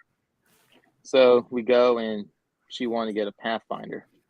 So we go and get the Pathfinder. So our tags come in. So my wife runs up after work one day. She's a school teacher, and she's like, "Oh, I gotta get my tag." And I was like, "Okay." So she goes up there, and they were like, "Hey, we'll put it in for you." And she was like, "No, my husband will do it." He's like, "No, we got it." So she's like, "All right, whatever." So they went to go put the tag in, and the guys that were doing it, I guess Nissan, they got something funky with their bolts, and the bolts they used were not the right ones, and it busted the plastic insert in the bumper. So Nissan had to order a brand new one, like $900, to replace the one that they messed up. You're right. Wow. Cars, yeah, we didn't even have it 2 weeks, and I was like, "Man, this is crazy." Well, due to the beautiful, humid, hot weather we've been having up here, and no, we're not rich, but I've got an XF Jag, and the headliner came down, so I thought, I'll try it. Have a look at what the fabric costs for $1,200,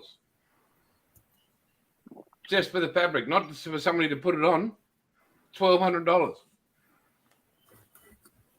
I'm like, I'll put newspaper up there. I don't care. Yeah. And then the Jag dealer said $380 an hour. I went, no. Yikes. I'm in the wrong business. Yep. Clearly. Yeah.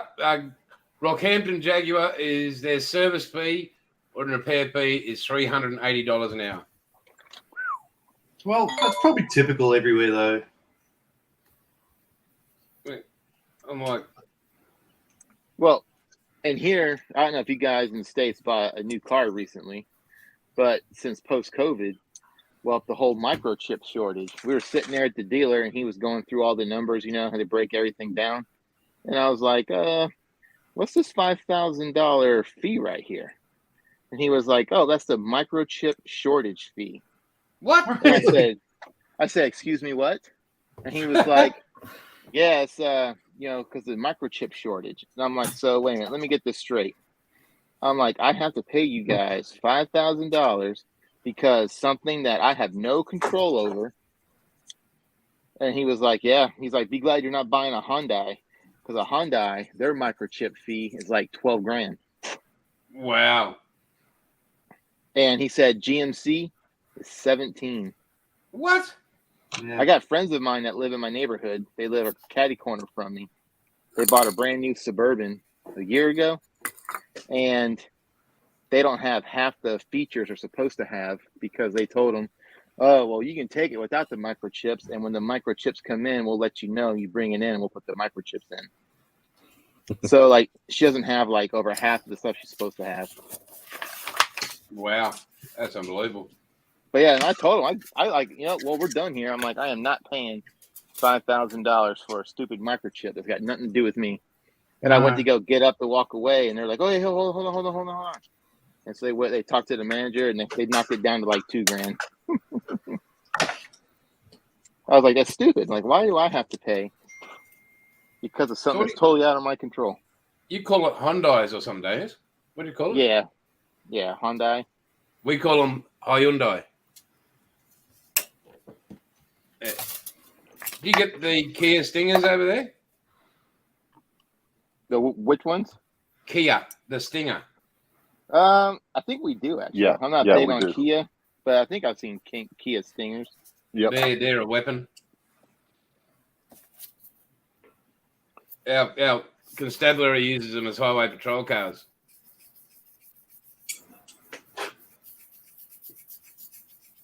Well, it's like over in like France and stuff. They use like BMWs and stuff for patrol cars and Mercedes. Italy's actually got a Lambo as a patrol car. Wow. I saw that. I wonder who gets to drive that. They're not giving that to the rookie. Here you go, man. Just Lambo. I'd volunteer every day for a ride along. That's crazy. A Lambo. That would be fun. Oh, yeah. But, yeah, we went ahead and just bit the bullet because we knew the interest rates were going up and they were only going to continue to go up. And so we just just buy it now before they get up too high. So are you guys fixed interest rates for the term of the loan, or are you guys variable? Fixed. It's fixed.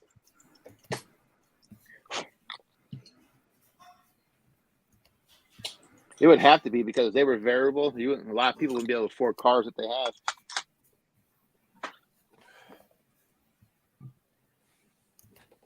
It's crazy.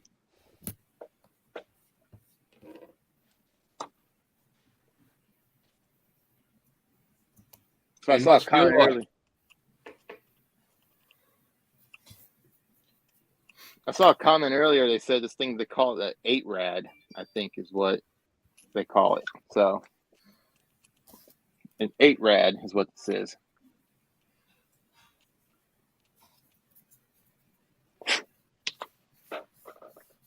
What's your fuel prices like over there? Getting not better. too crazy. Yeah. A little over $4 a gallon out where I'm at. Well, we pay $2 a litre here. Oh, wow. Yeah, I was there. And diesel's at $2.34 a litre. I remember growing up, diesel was like 79 cents a gallon. Wow.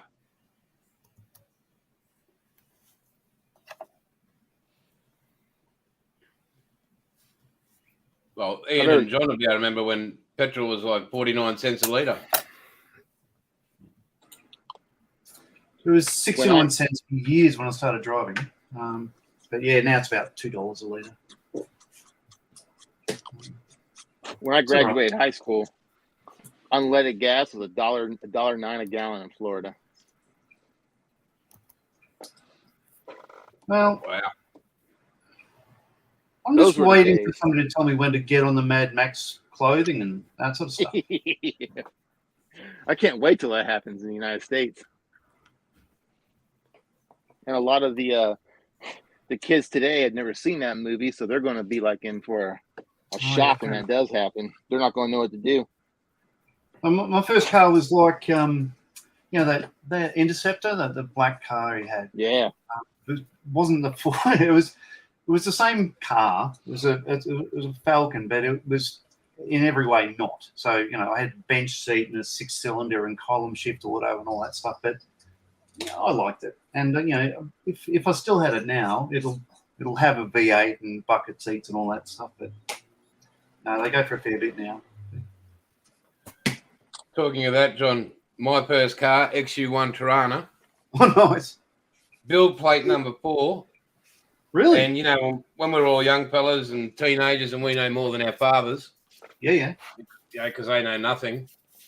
He said, I went to swap it for a Suzuki 75. And he said, don't sell this. This will be worth so much money in the future. And I'm like, yeah, you're old. You don't know anything. And I saw it in Unique Cars the other day going for $290,000. I did see that. I saw it was a what's the other Tirana? The LS? No, it wasn't XU1. No, right. We probably saw the same ad then. Yeah. No, Build number 4. SLR 5000, like a green one. Oh, yeah, the green top. Yeah. Yeah, beautiful car. I had a Sandman in that same colour. Oh, yes. Yep, with shag pole carpet. Yep. With shag pole. Yeah. Oh, yeah, mate. Black shag in the back. I didn't have mirrors, but that was one of the next steps to doing it. So for the boys in the States, a Sandman is a panel van. It was an iconic Australian car, the Holden Sandman. What would we call it over there, John? Or I don't know if they have. I don't know. It's sort of like a V8 Woody, but We would call it a shaggin' wagon. But that's shaggin' wagon, yeah. Chris Frildo wants to know why you didn't just pay cash, because your swear jar should be about $1.2 million. Yeah, right. Hey Jackson, hey Jensen, welcome. Hello. There you go. That's the Sandman. What's up, fellas? Oh yeah, okay. that is a shaggin' wagon. That's my car. Yeah. That was Well it. done, Which John. colour? Great find, mate. Yeah. The rear is And then I had our first son, and it had to go because supposedly you can't put a baby capsule in the middle of the 2 seats, unsecured. Yeah. Imagine that. Yeah, I was a bit upset. I almost gave the son away. No, so like in that picture there's something going on in the back there, but initial thought, I thought it was a horse.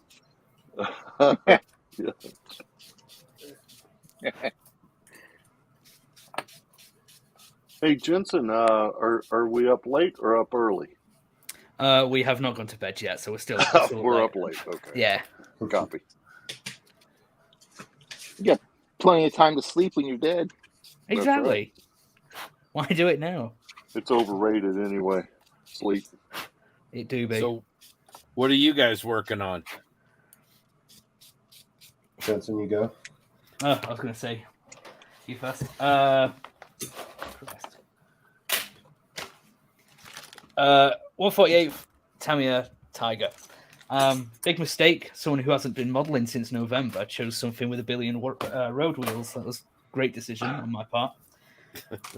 But you know what? It's all right. I'm just doing all the wheels at the minute, so I would pick it up, but I've got them all ready because I'm going to glue them all together. I'm going to do the John Bernani approach and glue them all to the tracks and try and do it that way to save some time because it's going to be a pain in the ass otherwise. So yeah, Tamiya 148 Tiger. Nice. So I don't have a box. Jackson. No, I do not have a box. I've always wanted to do the tank from the Last Crusade, Indiana Jones, and The hermaphrodite? not the The hermaphrodite, beast. but it is. You're on the right. Yeah, the beast. You're on the right path. There's never been a kit of it other than like a few resin ones. I think there's one in like 172nd. I think there might be one in 135th now, but they're super expensive and cast resin.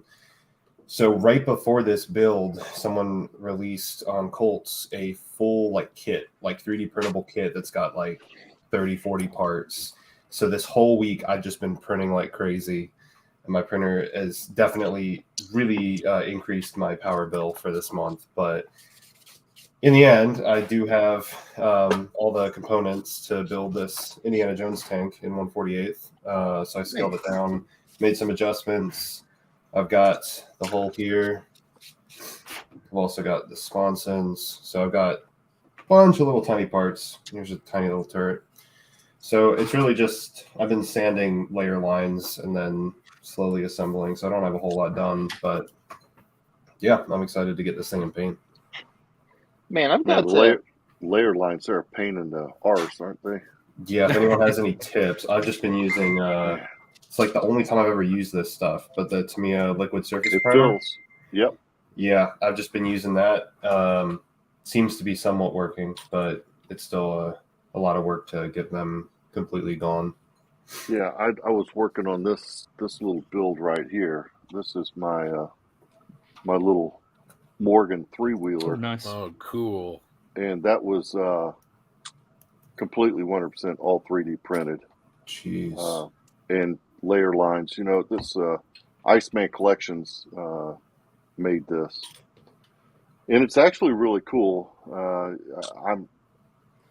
I'm going to do another one when I have a little bit more time. But my point is the layer lines on that thing were really a pain. And I found that this little tool, and this is a Will Patson trick too, because he uses these with the little slivers of sponge sandpaper. Mm-hmm.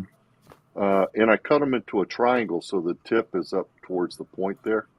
Okay. And it really allowed me to get into those tight spots, like with an 800 grit, and work those layer lines. But to your point, Jackson, that high fill primer worked well. Also, this right here, the Mr. Surfacer 1000. Yeah, I've got some. It's actually just a little bit thicker, so you thin that down and shoot it, and it works really well as a high fill primer. Okay. Filling up those layer lines too. So I've got 500 and 1200, so I might have to try both those. And yeah, the 500 you really have to thin that down, or it's going to keep your airbrush up. Yeah. So, but This stuff, the 1000 right? works well. Darren and Jackson, this stuff, I get it on Amazon. This stuff is the bomb for layer lines. Huh. It's $5 or $6 on Amazon for a can, but it's auto body primer, but it just fills in those layer lines and it sands really beautifully. Okay, there you go. So, and if you've got a fill and frill, you can decant that stuff. Yeah, absolutely. So what's the frill and fill? You tell us. I'm just waiting to order one, man. How many coolers had you drank while we were recording that? They're Bush lattes now. Oh, they're Bush lattes now. Bush lattes. You were talking in the last episode. Oh my God, I can't believe I'm doing this. Your last episode, you're talking about the 3D printer tool you use to decant paint. Oh, my your fill and frill. My little knob. Yeah, there you go. I've had this thing for like 25 years, man. And it's just an old Tamiya spray nozzle, and I epoxied a piece of brass tube over the end of it, so that way I could just decant paint forever. Scott, you see what I got to deal with?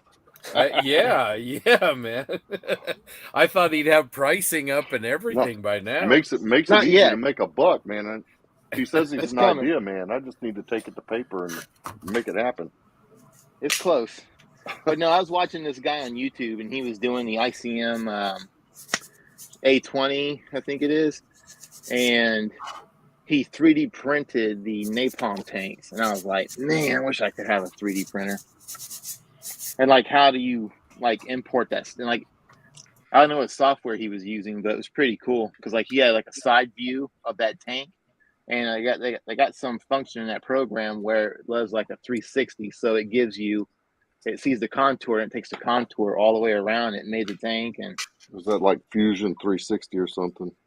Yeah, but I was just like, man, that's so cool. Darren, that little Morgan of yours, the I'm sorry? BCV serial on it, the decals? I'm sorry. The Morgan of yours, the VCV serial decals you got in the on the side. Yeah. I used to be in that squadron 2 years ago. Yeah, that's Australian markings. Yeah. Oh, let me go back to my. Yeah, so I actually found a Morgan that was painted very similar. Yeah, right. And I did the right hand drive as well. It came with both, right or left. But I found one that had some Australian markings on it, very similar to this. So that's kind of what I modeled it after. Of course, the shark's teeth is all fictional.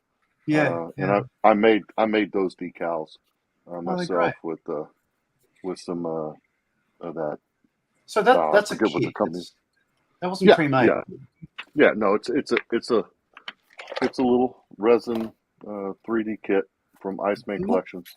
And what brand is that? I need to seek it out. It's Iceman Collections. He's on Instagram. Yeah, okay. He is on Instagram. He has a website. And as a matter of fact, another little shameless plug. I'll put it up here in a second, but I've got a discount code 10% this month that I'll put out there for everybody. So the history behind this build is he sent this to me and 3 other guys on YouTube to build as a group build. And we've done that and put videos on YouTube of it. And then the winner from the 4 of us is going to actually get the box art for the kit, and it's going to release. It's going to be his March release coming out here after this weekend. So he went ahead and gave all 4 of us coupon codes to put out there for the audience. So I'll pass that along. And he's got a plethora of stuff out there. 3D printed engines, full kits. I've got another one over here that's really cool. I picked up. I just thought it was neater than hell.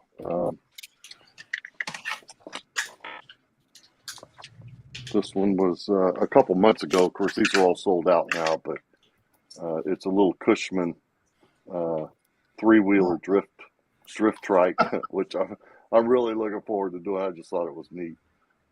That's cool. Yeah, he's got a lot of really cool stuff over there. So yeah, check him out. Good stuff.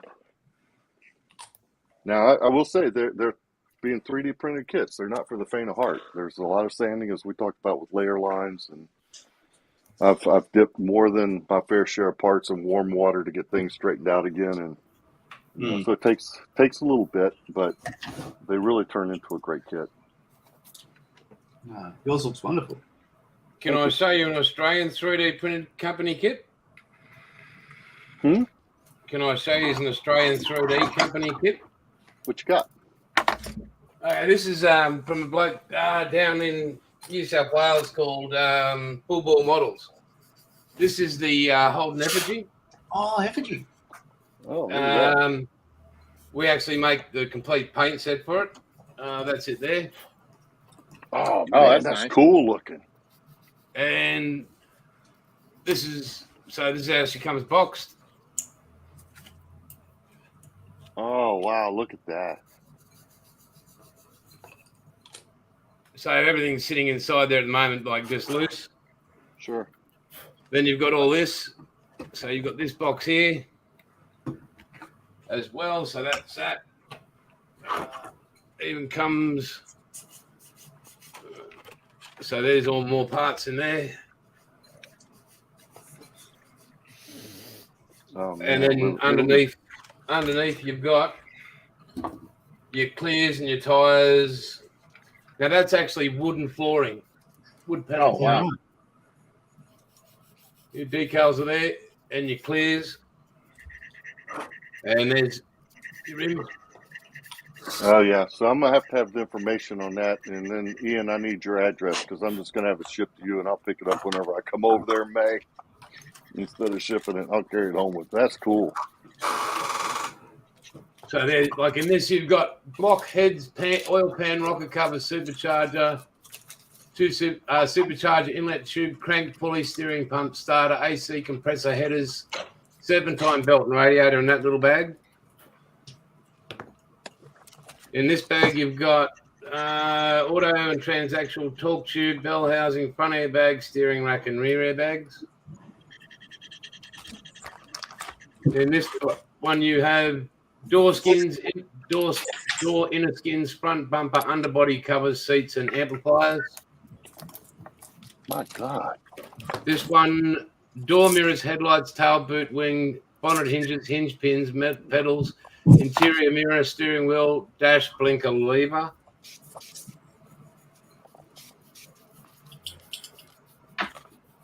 There's your exhaust. And all that's 100% 3D printed. This is and then there's your dashboard. That's a spare one I got, but yeah, it's a beautiful kit, well made, well boxed. The quality, I mean, have a look at how smooth that is. Yeah. Yeah. Yeah, that looks good. And there's your underbody. So the Holden Effigy is an actual one-of-a-kind car that was built. It was in that good that it was actually taken to the States, and there's a few like of your motor shows over there that it was taken to, but a lot of the TV channels and that like did their they got to have a drive in it and all that sort of stuff. So they were pretty wild about it. That's let me ask y'all this. How many of y'all, so the car guys out there, remember Corvette Summer with Mark Hamill? He did that one as well, which I picked up. Oh. But that's a one-of-a-kind car. Yeah, that's and I don't know if I want to do it with the red or the way it was painted gold with the flames, but that's just really cool. I mean, I'll tell you, that 3D printing, it's the way it's a wave of the future. We're at the very beginning. We scratched the surface of that stuff. So, hey, Robbie, how you doing? I'm doing pretty good. How about yourselves? I hope you're hearing me loud and clear. Yeah. A little bit of a light shine here, but I'll deal with that. Yeah. We've all been graced with Robbie, the model guy's presence. Welcome. How are things up in the Great White North there? Good. Can you hear me? Yeah. Okay. Perfect. Awesome. Yeah, we're getting some snow today. I think we're getting another 20 centimeters, which I'd have to transmit that to Freedom units to figure it out. But yeah, we're getting all of our snow in 1 month. So it's been a lot of shoveling and plows. What are you working on there? What's your 48-hour build? I haven't started yet. I got about 6 minutes to go, but I'm doing the Tamiya M20. What do they call that? Armored utility car. So there's a lot of 1/48 scale Tamiya armor going on tonight. Yeah. Last year I did the Mustang and I was at the wire getting that finished. So I thought this year I'd be a little bit smarter. The armor guy seemed less stressed out, so I went that route. Yeah. That's just armor guys in general. Yeah. Well, I don't identify as an armor guy, but so far this year, my first two full builds have been, and what is that called? The Panzerhaubitze 2000 and then that M31. So I haven't done a plane yet this year. So you're an armor guy that's in the closet. I am, yeah. But it's okay. It's 2023. There you go. I identify as. It's socially acceptable. I identify as a bit full. So look, I'm going to bail. I'll jump out of this. I'll keep working away in the background here and just listening in. But yeah, just been great chatting with you guys. I'll catch up with you later on. Take care, okay, John. Thanks for joining us. We'll talk soon. Sure. Let's see here. We've also been joined by the man, the myth, the legend, John Bonani, the JB. Hello. How are you? How are you? I'm great. I have my Tamiya Nashorn. There's another one. A fresh cup of coffee, so I'm ready to go. He's ready to rock. And I am letting my Musaru cup base dry a little, and then I'll attach it to the little white frame and print out a label for it tomorrow and send those pictures over. Yeah. So what Yeah, we got till midnight tomorrow night, right, for the pictures? Midnight tomorrow night, yeah. So we can. Which is- I think it's at least 5 up to 10. 5 with no base, and then I'm not doing a base. 5 general shots, and then you can do detail shots if you want. Yeah. Nah. Glamour shots. No glamour shots. Yeah, Gucci glamour shots. I still got work to do. So tomorrow I will. Really? You're not done with Yeah. that thing? Dude, yours looks Yeah. pretty close, man. It is. I got to finish up the landing gear and put the clear pots on. You know, little things like that. And a little bit more exhaust staining and stuff. Little fiddly last minute things, and then some glamour shots. Be done with it. Man, it's a good thing you didn't get a Gundam. Oh, I'd been done with that like a month and a half ago, 2 months ago. That model would be done if one of your buddies would have given you the frill and fill. I know. Yeah. It's a time saver, man. It is. I know. And then he goes and forgets about what the whole damn thing's all about. What the hell? Yeah. Well, you know, when you sell so many of them, you just lose. Yeah, track. you sold a bunch. I definitely wouldn't want to be the guy judging the aircraft for the booster. That's from what you guys have shown so far. It's going to be a pretty tight competition. There's some good stuff out there, man. I haven't seen Mr. Knight's finished product yet. Have y'all? That's a good joke. I think I have seen it. I don't think Mr. Knights is going to make it. I have not seen an update from Mr. Knight's in a long time. Has he opened the box yet? He did do that. He did do that.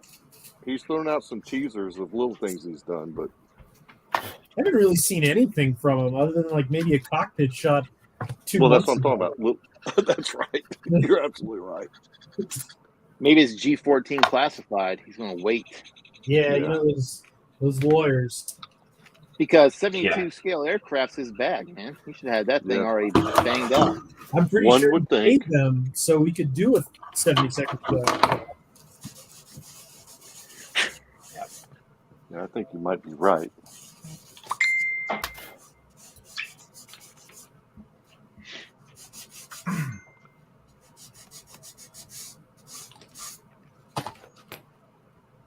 Pretty cool. Let's see here.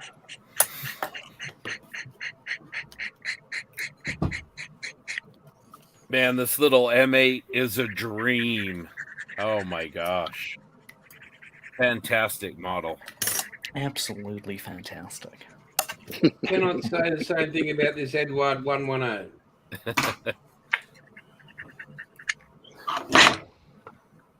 Did you say you're doing the Edward 110, the BF 110? Yep.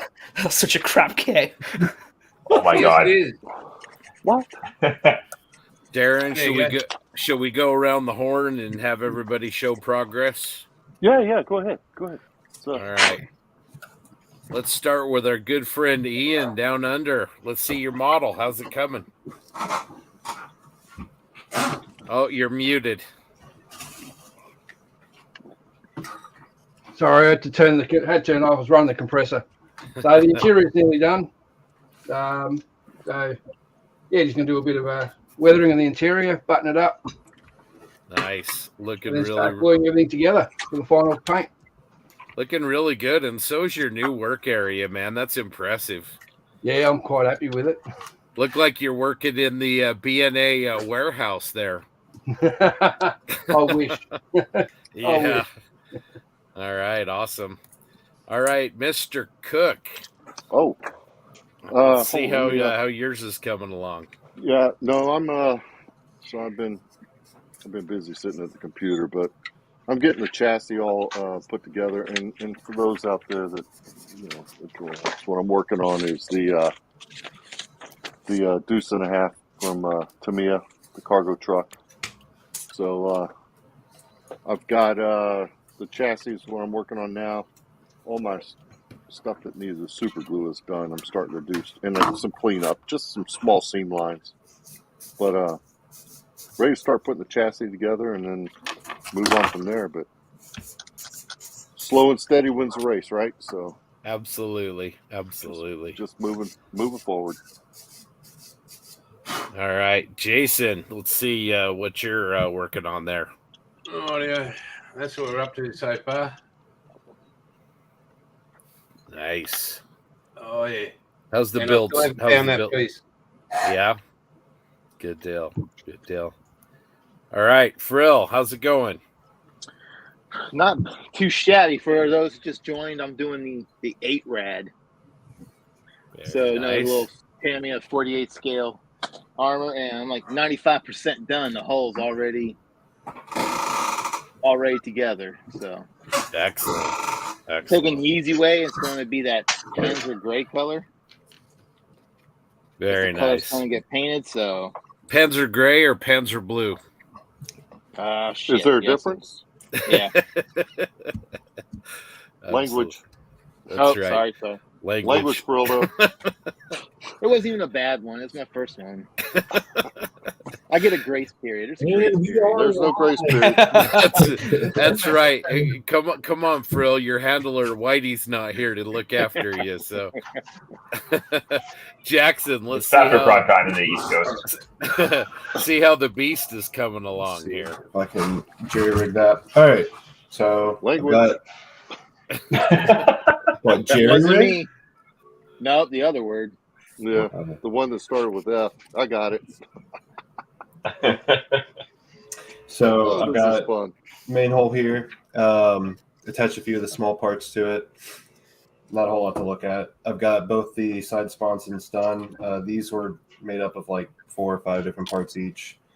It's honestly just been sanding, like I said earlier. So I've got a lot of like loose parts here, a few sub-assemblies that I'm just slowly trying to get rid of layer lines on. So not a whole lot to look at yet. No, it's great. How's the print? Is good design? Oh yeah, the design works awesome. The fit is really, really good. So basically the way these, let me show you this one.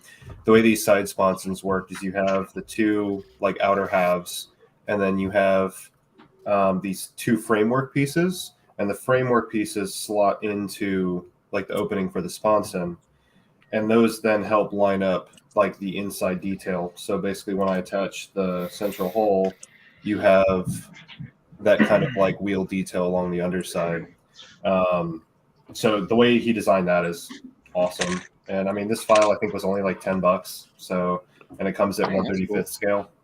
I was to say, Jackson, very nice. or ask Jackson, where did you get the print from? So I got it from Colts 3D, and I've got the guy's name pulled up here. It is done by Matt or Silver on Colts 3D, and the file is only 11 pounds, however much that is in freedom units. You're looking about $13. There you go. So yeah, awesome kit. He also does a bunch of other ones. He's got the. Let me pull it up. I just had it. It's in the name of a movie. I can't remember what it is. League of Extraordinary Gentlemen. He's got the tank from that movie that they used to break into the bank. He's got this really cool like World War I gun carrier, a bunch of other World War I tanks. I think JB's bought a few of his models as well. They're awesome. They're really good kits, and you can print them at any scale you want. So very cool. Nice. All right, Jensen. Let's see what's going on over in the UK. All right. Wheels. Oh, wow. A proverbial ton of wheels.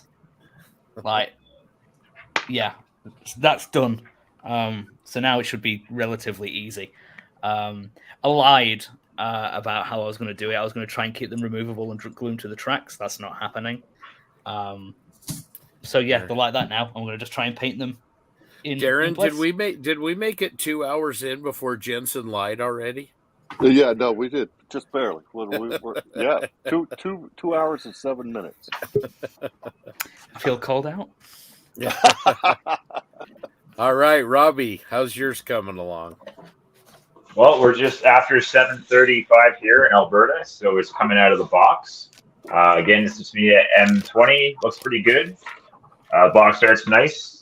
It's a lot smaller than what I'm used to, so to speak. Bunch of stuff I finished lately. I do have my M31 sitting here on the bench if you want to see something almost completed. Very nice. Very So, yeah.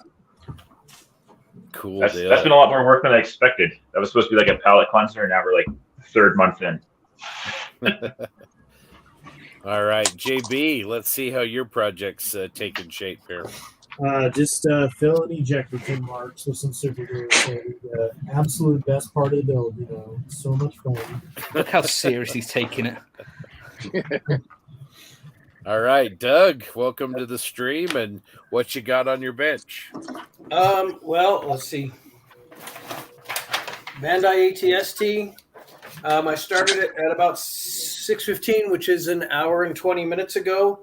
I've got the little central body piece done, about 23 parts in there, and the right leg is almost finished. Okay. All right. So, Darren, is it time for a break? How we doing on that kind of stuff? Yeah, we're right at 2 hours in. Let's go ahead and you want to do the honors? You want me to do it? Yeah, go ahead. Go ahead. Yeah, we'll let you. Yeah, let's see. Let's go ahead and hear what from Al Murray. See what Al's got to say here. So we'll run that advert here real quick.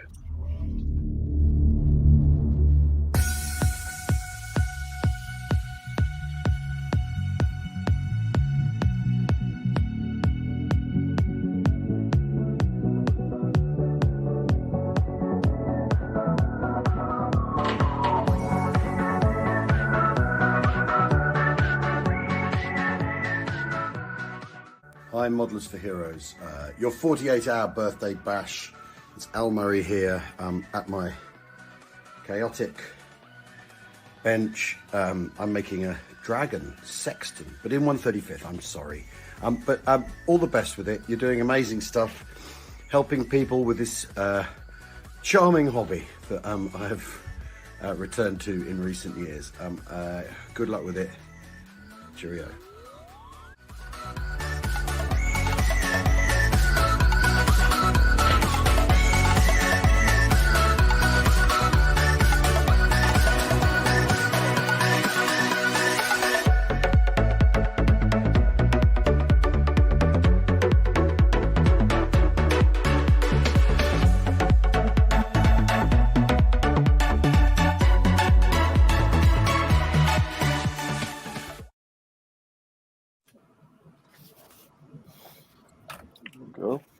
God, I love that music. It gets me going. It's good stuff, isn't it?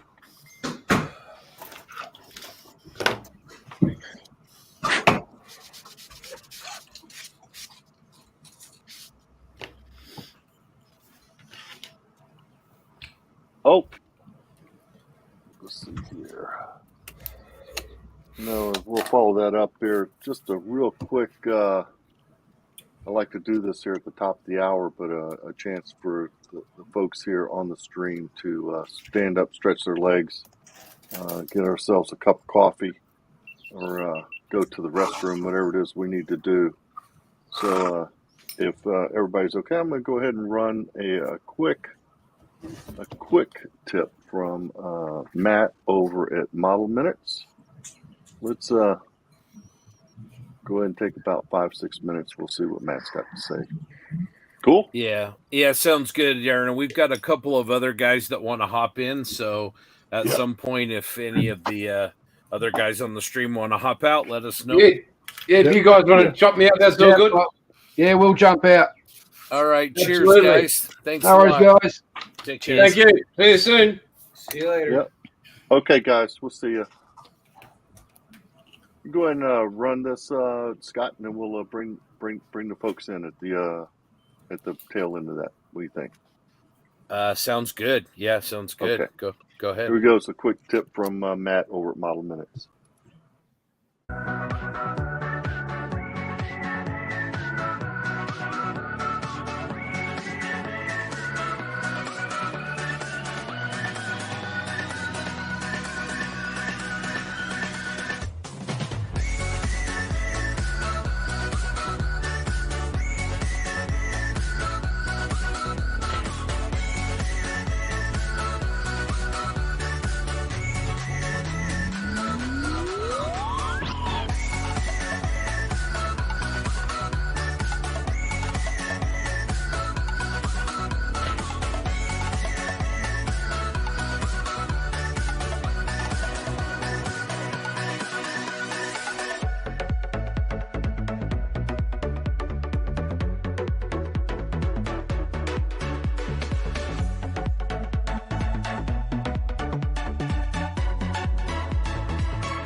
Hi, Matt from Model Minutes here, and unfortunately I wasn't able to take part in the charity stream this year, but I have had the chance to do this little segment, so I'd like to show you a recent project that I've been working on. This is my Models for Heroes Airfix Spitfire in 1/72nd scale. I did this project based off of the very popular Airfix Spitfire, which came as part of a gift set, but I didn't need the paints and glue that were included. This kit is ideal for beginners as there aren't that many parts and it builds together quite easily. Additionally, as it's quite a cheap model, you can pretty much have fun and do your own thing with it. So the first thing that I started off doing was by painting up the pilot. I thought that I'd go for a slightly more intense blue than the normal RAF uniform colour. Having completed the pilot, I moved on to the internal cockpit areas, which were suitably painted, and then the pilot figure was glued into his little chair. The rest of the model was then assembled, and it didn't take too long to do, seeing as there aren't that many parts and it fits together pretty well. So the main reason I built this one the way that I did was to show off the simple use of spray paints. You don't need lots of fancy paints and paintbrushes and airbrushes in order to complete a model, so for this one I used some very simple techniques. I started off with priming the model with some Humbrol spray primer. And you don't need the most expensive spray paints in order to achieve good results. Spraying in light coats from left to right, I built up the desired white effect that I was looking for. I did use some masking tape to protect the model and mask off the areas that I wanted to paint red. I did end up using a cheap battery powered airbrush to complete this step because I didn't have a red rattle can available, but this step would be very easy to achieve with a rattle can if you've got one. And then when all the paint was dry and all the masking tape was removed, it was time to move on to applying my Models for Heroes transfers. I picked these up at a model show, dropping a suitable donation into their charity bucket for these transfers. They seem to be printed to a pretty good standard, but because they don't use a silkscreen printing process like other transfer manufacturers, and they do look like they've been inkjet printed, using a light or white background will be a massive benefit. That's the reason why I decided to go for the red and white paint scheme of this aircraft. The white will help the colours of the transfers shine through, and the red should hopefully match the colour scheme of the Models for Heroes branding. And when those transfers were in place and cured, I sealed them in with a bit of matte varnish to give the aircraft an overall uniform finish. And then the final small details were added, any last bits of masking tape were carefully removed, and the model was attached to a 3D printed display base. And with that, my build of this Models for Heroes Air Racer themed Spitfire Mark I was complete. Naturally, there were a few other steps and areas where I could go into more detail, so I hope you've enjoyed this mini build where I focused on some very simple techniques to finish this kit. It is my intention to produce a full build of this model kit in the future, so make sure you check out my channel and subscribe so you don't miss that one.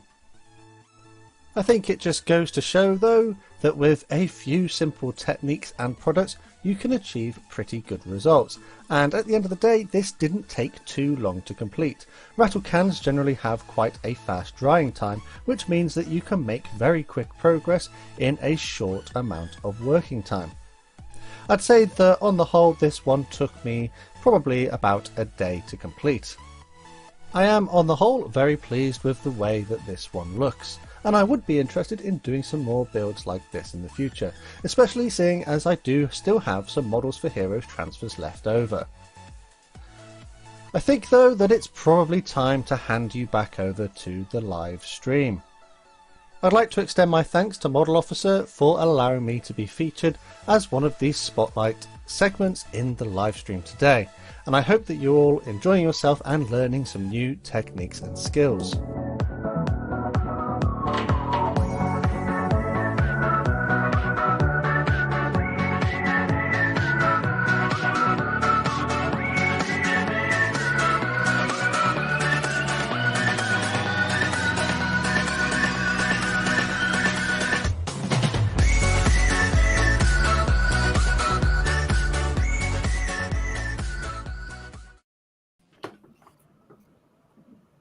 All right, welcome back, everybody. We've got some new people in the stream. Let's see. We've got Rick Lawler. How you doing, Rick?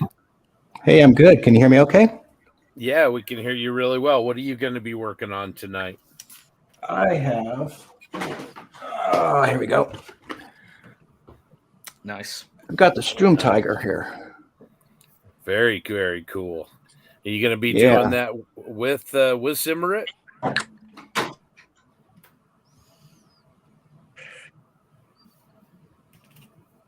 Oh, did we lose him?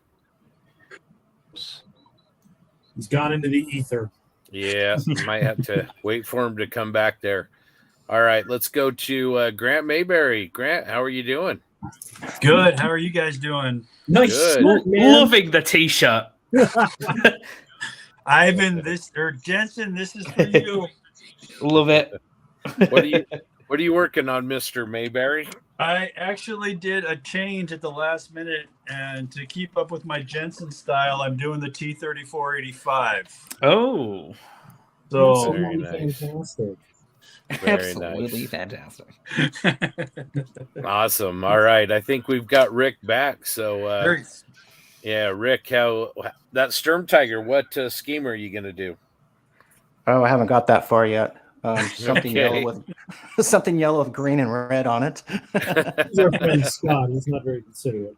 I don't know, but like I was saying right before, I was going to say right before I left you, I didn't quite realize that Stroom Tigers probably needed the Zimmerit on it, so it's going to take me a little longer, but we'll get through it. Yeah, that's going to look terrific. It looks like a great kit. All right, JB, we also have a question for you from Eric Brubaker. He wants to know if you're going to leave the gun separate from the hole when you paint. That's a good question. What I think I'm going to do is leave the gun assembly out and pop it in at the end. I'm hoping that I can build the whole superstructure and paint it, with the walls up. So, and then leave the gun separate and put the whole gun assembly, click it in at the end. Very nice. Because he's building the same, I think. Yeah, I think so. We'll get him in at some point, right? Yeah, awesome. So for the folks at home, Darren stepped away for a few minutes. So just a reminder, the donation link, which is why we're all here, is scrolling across the screen at the bottom. If any of you can donate, please do. It's a fantastic cause. This is a lot of fun, but ultimately why we're here is to help make a difference for Models for Heroes. So appreciate everybody out there joining us and watching us build, but donate if you can. I know it means a lot to Malcolm and his organization and the people that they provide assistance to.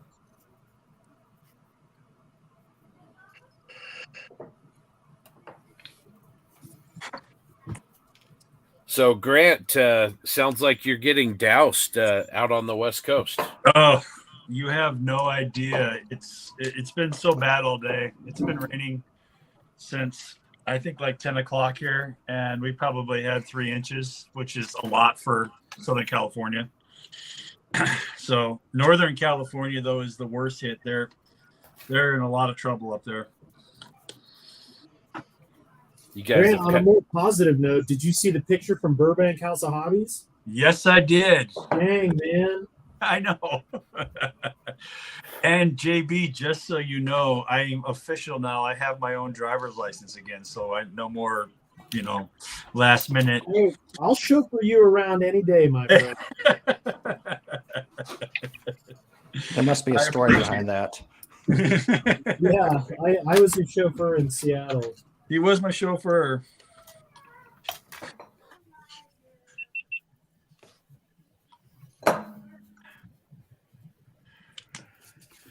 Oh.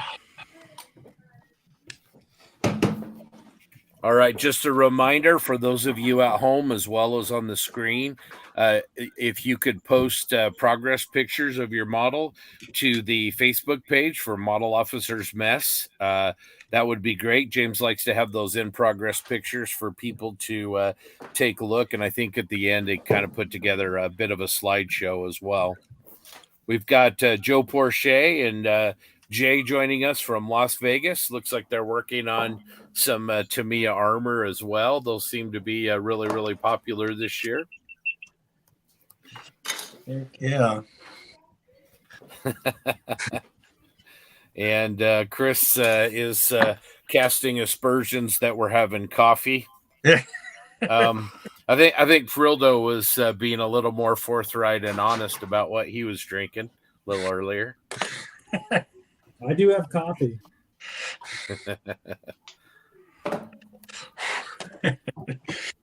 Jeremy Elliott. It's not going to be neat, though, is it? He says he's working on another Tamiya armor kit, a Tiger 1. Bill Huffman from the Pacific Northwest checking in, as well as Cobra Plot, Joshua Scott. How you doing, guys? Hey, Josh. Hey, Bill. What's Hey, that? guys.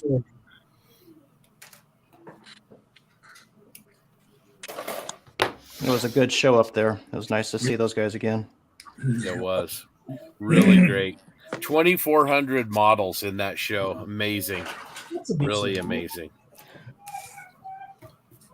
Joe Porche says, hello, Grant. Hey, man, Joe Porche. Glad to see you out. And Grant, apparently, who brought some fans with him. Chris also says hi. Hey. I'm a puppy. JB Crazy Loca wants to know the story about the Burbank House of Hobbies pick. Oh yeah, so there's a picture recently posted, I think it was posted today, that had a smattering of folks in the hobby shop. You know, minor names like Steven Spielberg, J.J. Abrams. Who else was there, Grant, in the picture? I can't remember them all. I just remember Spielberg. Yeah, I was impressed. The director, Guillermo del Toro, was also in this shot. Yeah, there too. Yeah, they listened to the posse and heard about Grant and I's time. They decided to stop by. It's really nice that they partake. The support Too is bad they nice. missed you. I know. Next time I'll have to call Steve up and let him know. Yeah, come on, coordinate. I just called J.J. Abrams J, so we're on a first letter basis. It's like, how pretentious of you. 2 J's? Who needs 2 J's? They asked about coming on the posse, but I'm like, we have a Jensen. We don't need you.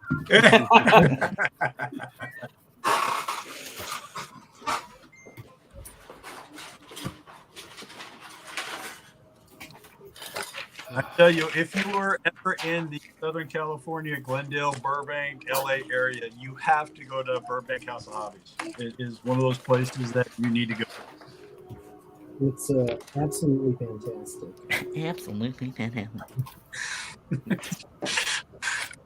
Sounds like Jim's taking in strays again. Yeah, if you're watching us either on YouTube or Facebook, message in, let us know what you're working on. We have if you go to the Facebook feed, you need to give permission for StreamYard to use your name. So we have kind of an anonymous user says they're working on the Tamiya Yog Tiger. Oh, somebody who posted that. I saw somebody in the group post that. I have to go find their name.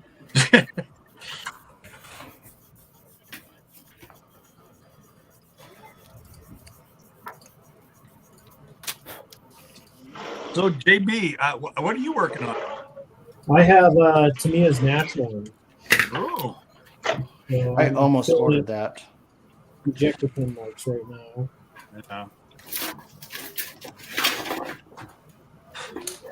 Looks like we've lost Darren. It looks like he's going to have to log back in. And it was JC Osborne that's working on the Yog Tiger. That's what I thought. Okay. So, hey, JC. Another SoCal gentleman. Yes. Another frequenter of Burbank House of Hobbies. Yes. We mention that name 4 more times and we get like a free t-shirt. Yeah. We were all wrong. Our good friend Ray Davis from Down Under says hi to his American and Canadian friends. How you doing, man? Good day. Hey, Ray.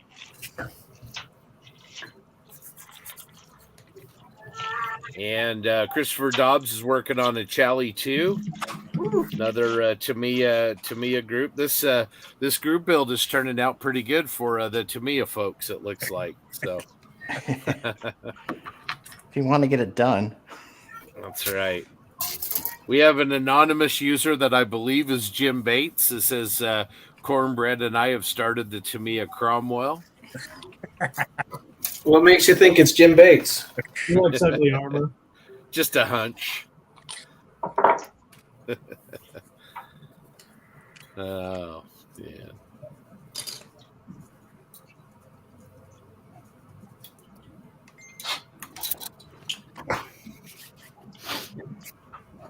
All right, Ray says thanks for the feed. Appreciate you following along with us. And Joshua says, Doug, what are your plans for your ATST that you're building? Well, we'll see if I get as far as having a base done for it. But for now, I've got an idea for a camouflage scheme for it. A light gray with a medium gray and a darker green up above. See how that comes out. It's a great experiment. I'm not sure. That's all just kind of in my head. We'll see how it comes out. Nice.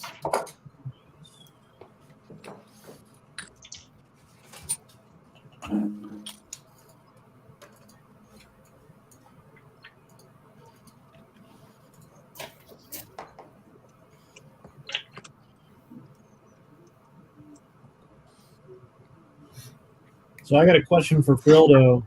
Yeah, man. Is Whitey's F-35 as good in person as it is online, or better? It looks really it's nice. better. Yeah, it's nice, man. Yeah, it looks real nice. Like that. Yeah, he did a good job on it. Like he nailed the finish. Yeah, it like looks perfectly. really, really good. We had talked about earlier about how like ODO went by really quick and none of us had any time to do anything. But I spent a lot of time looking at that F-35. Yeah, it came out really good. Mm-hmm. And I know there's one up for auction, so y'all are gonna have to fight for it because I'm gonna win it. It's not gonna go cheap. Yeah, you can't get it in Canada.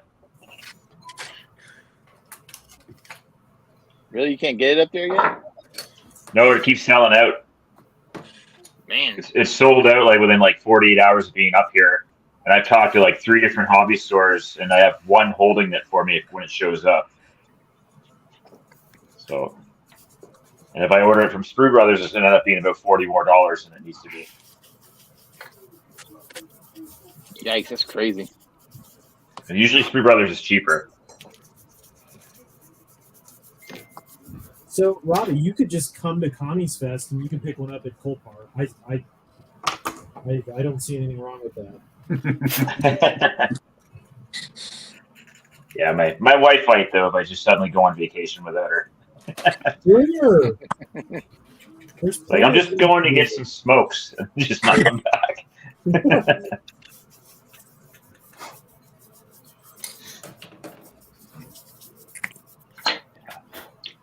I would definitely like to try to get to that Museum of Flight, or the show at they did in Seattle there a few weeks ago, because that would be awesome. I always want to see that Museum of Flight, so I'd be able to knock off 2 birds at once. Yeah, it's an amazing museum. Oh yeah, it is.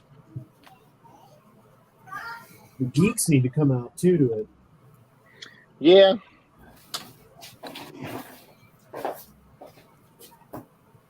I understand I wanna it's tough though for an East Coaster. It's a long way. Yeah, I used to be stationed out there in Washington State for a couple years, and I was right outside in Bremerton. So I wasn't too far from Seattle. Yeah. That's just across the bay. Where were you staying at? I was stationed in Bremerton, which is the naval shipyard, because we were the ship I was on, the Carl Vinson, we were home ported in Alameda. Right. And then when Brat came out in 95, they said they're shutting Alameda down. And so we were the last major command to leave Alameda. And we were supposed to go to San Diego. But the last minute, they changed it up and said, no, you guys are going to Bremerton. Wow. And so we were the first carrier to be home ported in Bremerton. Were you? Yeah. I actually grew up right outside of Bremerton. So Silverdale? No, towards the canal, a little small town called Belfort, right up by the airport up there. Oh, okay. Yeah.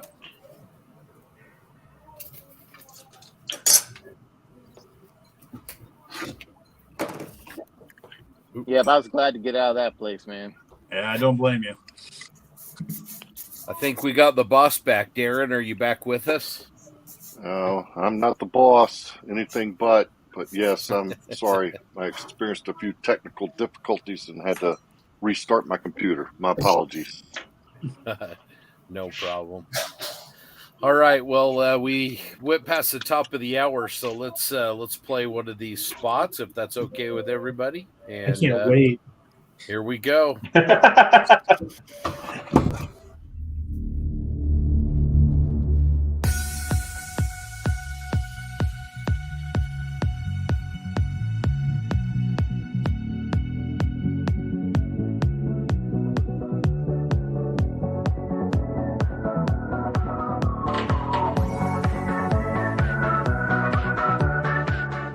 Don't forget, if you're an Airfix Club member, you can donate your flying hours to Models for Heroes.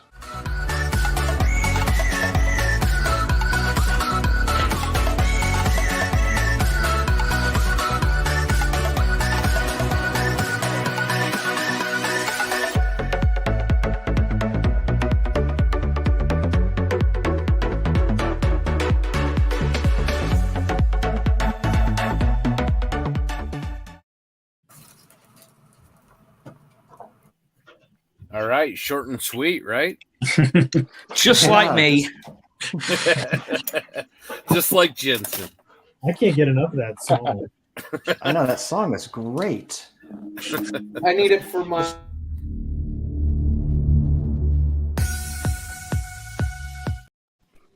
Thank you. Sorry about that. Guys. No, you're not. No, you're not. My elbow decided it wanted to hear that song again. Yeah, offer downloads. We're going to hear that at Nats, aren't we? Yes. Oh, yeah. Yes, we are. Yeah. That's the seminar walking theme. All right, let's do an around the horn here. So start off here. This is coming right along. Just a absolutely fantastic build of this M8. Just it's literally falling together and just enjoying the heck out of it. So moving right along. Let's see, Frildo. Let's take a look at where you're at with your 8 rad. Well, the hull, I guess what you call it, is together.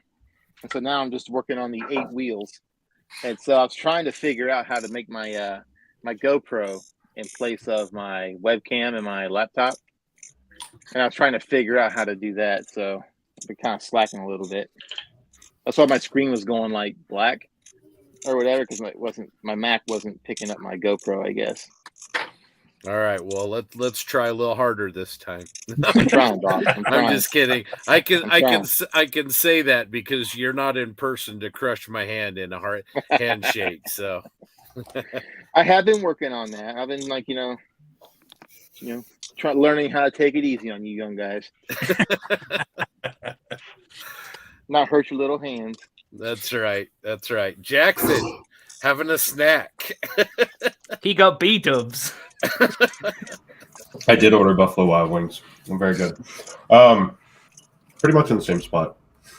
So done more sanding, as you can see, or can. I've also attached one of the sponsons. So yeah, not a whole lot to look at. It's just a lot of sanding. What wing sauce? I got dry rub Chipotle barbecue. Nice. Yeah, I didn't want to have messy fingers working on models. Let's go across the channel to the UK. Jensen, How's that I can't- tiger coming along? I'm doing the tracks. I can't really pick it up. So, like Frill, I'm going to have to paint you a picture. I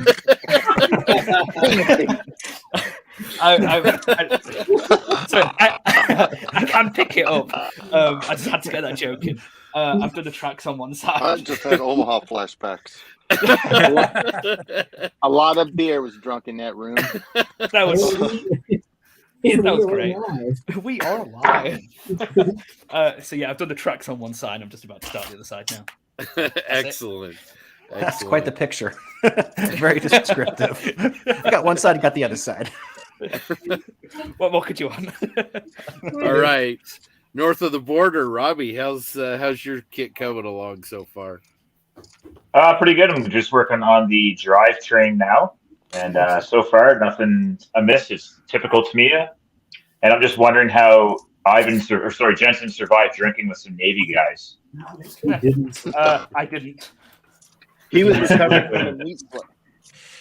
Ian was having the meat sweats. Because he polished that like tomahawk steak or whatever it was. I forgot Oh how my big God. that was. Say hi to you. You want to say hi? Hi. Oh, best behavior. That's all right. Frill. All right, John. I'm good. I said one bad word. One bad word.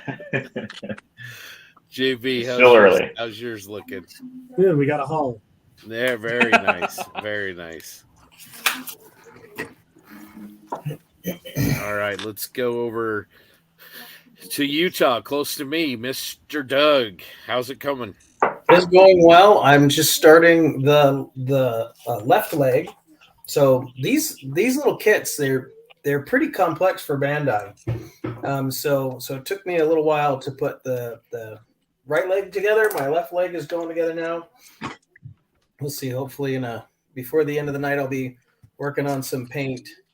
I did do a little texturing on a couple parts that the feet, they look kind of like they could be cast, so I textured those. And there's that round mount for the guns on the side of the head, and I went ahead and textured those as well. Oh, very cool. All right. The one, the only, the handsome Mr. Grant Mayberry. Sorry. Let's try that again. Grant, how's your build coming along? I've got a haul. Ah, very good. Very good. A lot of holes going on. Let's see if I'm moisturizing. So basically, I have a T of a T3485. Very nice. All right, Rick Lawler, how's your Sturm Tiger coming along? Well, I don't have a hull yet because I'm still working on the side, but I do have. Can you see that? We've got one layer of epoxy sculpt there. And very nice. Nice. I don't know if you saw, but earlier today. Oh boy. Uh-oh. Back to the Matrix. Yeah, he has the nicest studio of us all too, but we're having internet issues. Yeah, look at that. Yeah, I don't know what the heck, Comcast. So anyway, so I got a little tool, so I got to let this dry here for a little bit. About ready to start applying. I'm going to roll some more out here and apply it to the second side, and then the rear hole, and then the front plate, and then I can start gluing things together. And I'll catch up with you guys. Is that before or after you go ask the neighbors to stop streaming? Like that commercial where they walk by and it's like, I told you this is a no stream zone. Yeah, I know. Hey, Rick, I got a question for you. Yeah. Is that a metal hole or is that the plastic one? It's the plastic, but I've got a bunch of weights in the box. Yeah. Okay. Yeah. Cool. So that's like the newer ones, I guess. Yeah. Where they Yeah, did that's that. good. Yeah. D-Ren, are you with us? I am. Okay. Oh, God, no, my camera. Hold on a second. It's very, very dark. There we go. Yes. Yeah. Yeah. I think my camera overheated. Sorry about that. No, I've got the chassis kind of done as I flip stuff around. About to button up the chassis while I was waiting for the front leaf springs and stuff up here to dry in place. You know, because they're canted in, so I had to glue them and then sit this in there to kind of hold its shape. Yeah. In the meantime, I've got a metric butt ton of tires that I'm working on down here, and really just trying to clean up mold lines and all that jazz, but moving along. Very nice. Those of you that use the metric system, how much is a butt ton? I was about ready to ask that same thing. 2,300 pounds. Well, always says butt ton Well, for no, like 6 wheels. 20. Meanwhile, 23. Jensen and I have 40. It's 23.24 to be on the dot, and you know I can feel the better. My truck and Frill's truck is to the top, and we're good. So nice. Well, here's the funny thing: we all joke about that metric, standard, whatever, but even the guys using metric sockets, they're still using a 3/8 drive or a 1/2 inch drive. Yeah, that's right. Absolutely. Wait a second. Never mind. Aaron Price says he's working on a special hobby goblin. Wow, that's a heck of a 48 scale project. Way to go. Getting ambitious. That ought to be really, really cool. Didn't we see a goblin in Nationals at the Air Museum? Yeah, that was Jensen's favorite plane. Yeah, that's right. Yep. Someone's working on a brace of ATSTs, Doug. A brace of them. A brace of them, yeah. Well, have fun with that. That sounds like It's like a slither, cool. a slither of snakes. It's a brace of. See, Jacob's building an ICM P51D Mustang. Oof. Ray Davis says he's got the Tamiya F35 in his BNA basket, and he's waiting for the right time to pee the tea, Frildo. Better do it now with how fast they're selling. That's right. Yeah, no shit. No, oh, pardon me. Language, Darren. Language. Man, and you guys complain about me. That's one. Man. No, it's like 3 for you there, dude. I got the swear jar over here going. Robbie Bruce says they've got the F35 at the Hobby Center in Ottawa. Do they have an online store, Bruce?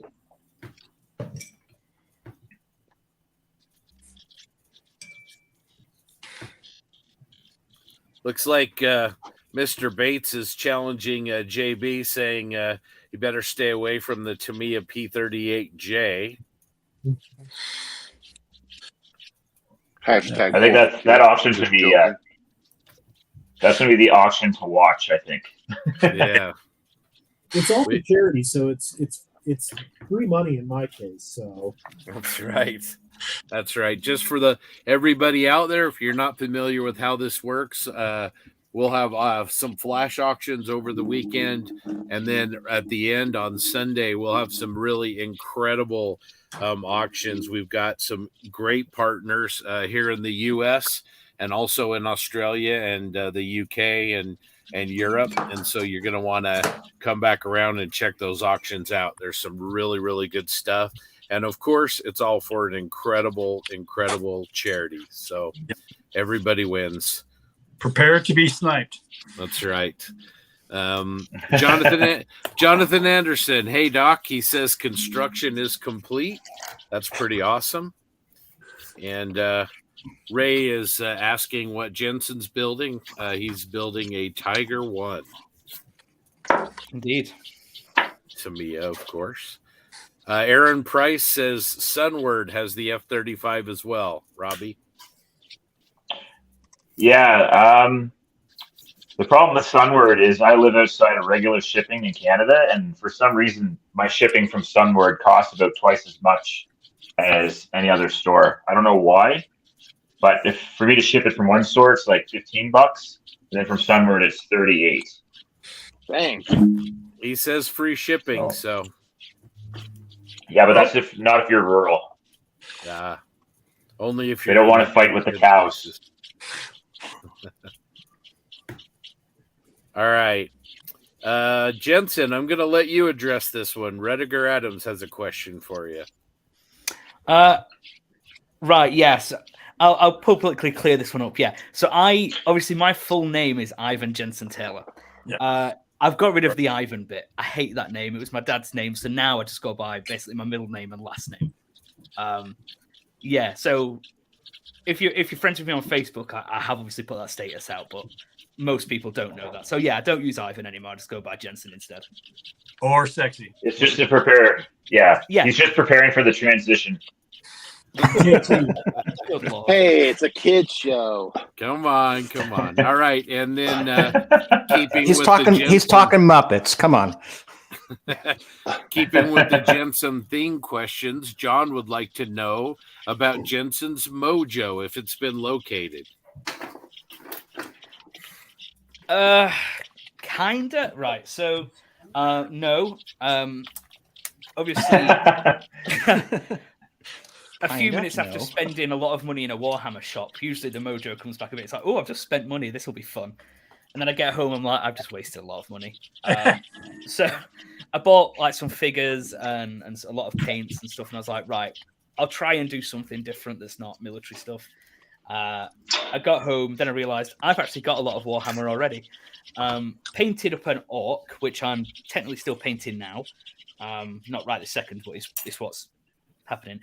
Learning a lot of stuff like glazing and transitions between colors and that. Had a lot of fun doing that. So, yeah, the enjoyment for at least painting has definitely returned. And obviously, seeing what Grant does and what TJ does with figures is just like really cool. So, yeah, that's been fun. So I'd like to think that some sort of enthusiasm has returned. Sorry, that was really long. Yeah, that picture you posted the other day was awesome. Yeah, Thank you. Your orcs are looking really, really good, man. Thank you. Green's a very fun color to paint. Oh, I love it. Yeah. All right. Joshua says it's fun to see you guys at Model Mania. Absolutely fantastic time. That was great to see you, Josh, and great job on getting awesome support from the local Gunpla community. Lots and lots of Gunpla, really popular with the crowds up there. That was great to see. Yeah, Joshua did a great job. Much more ambitious than I thought he was going to be. Yeah. Aaron says he's jealous of all of us that are building Tamiya armor as we're halfway done while he's still sanding the flash off his resin. That's why I chose it. That's right. I chose it. Got to be strategic. That's right. There it is. I feel like we need to get a sponsorship for Tamiya on this. That's right. Maybe they can provide the kits next time. Yeah. Whitey says he's back from dinner, back at the bench. Have to see if we can get him back on here. Bruce has given us the math that was requested earlier on metric tons. So, there it is. 2 point. It was metric butt tons though. So what is that? Yeah, donkeys. Eric Brubaker wants to know if white crayons work, Jensen. Yeah, they do. And looks like we've got either Luke or Graham, probably Luke, saying, doing a great job, guys. We'll catch up over the weekend. Painting Warhammer, what's not to like. There you go. Good to see you, Luke. I'm like Jensen, I've got a couple Warhammer things as well. I wanted something just that I could just paint. And I've got one of those Redemptor Dreadnought things, I think is what it's called. Yep. And so that's been pretty fun. Yeah. I got a couple. change. Yeah, I got a couple Space Marines up there too to do. Are those Frill? Are those one of those great big figures? It's their I have no idea. I guess like two different sizes of Warhammer dudes. And you talking about those or that robot thing? That robot thing, yeah. It's like one of their vehicle things. Like I'm not even sure what the scale is on it.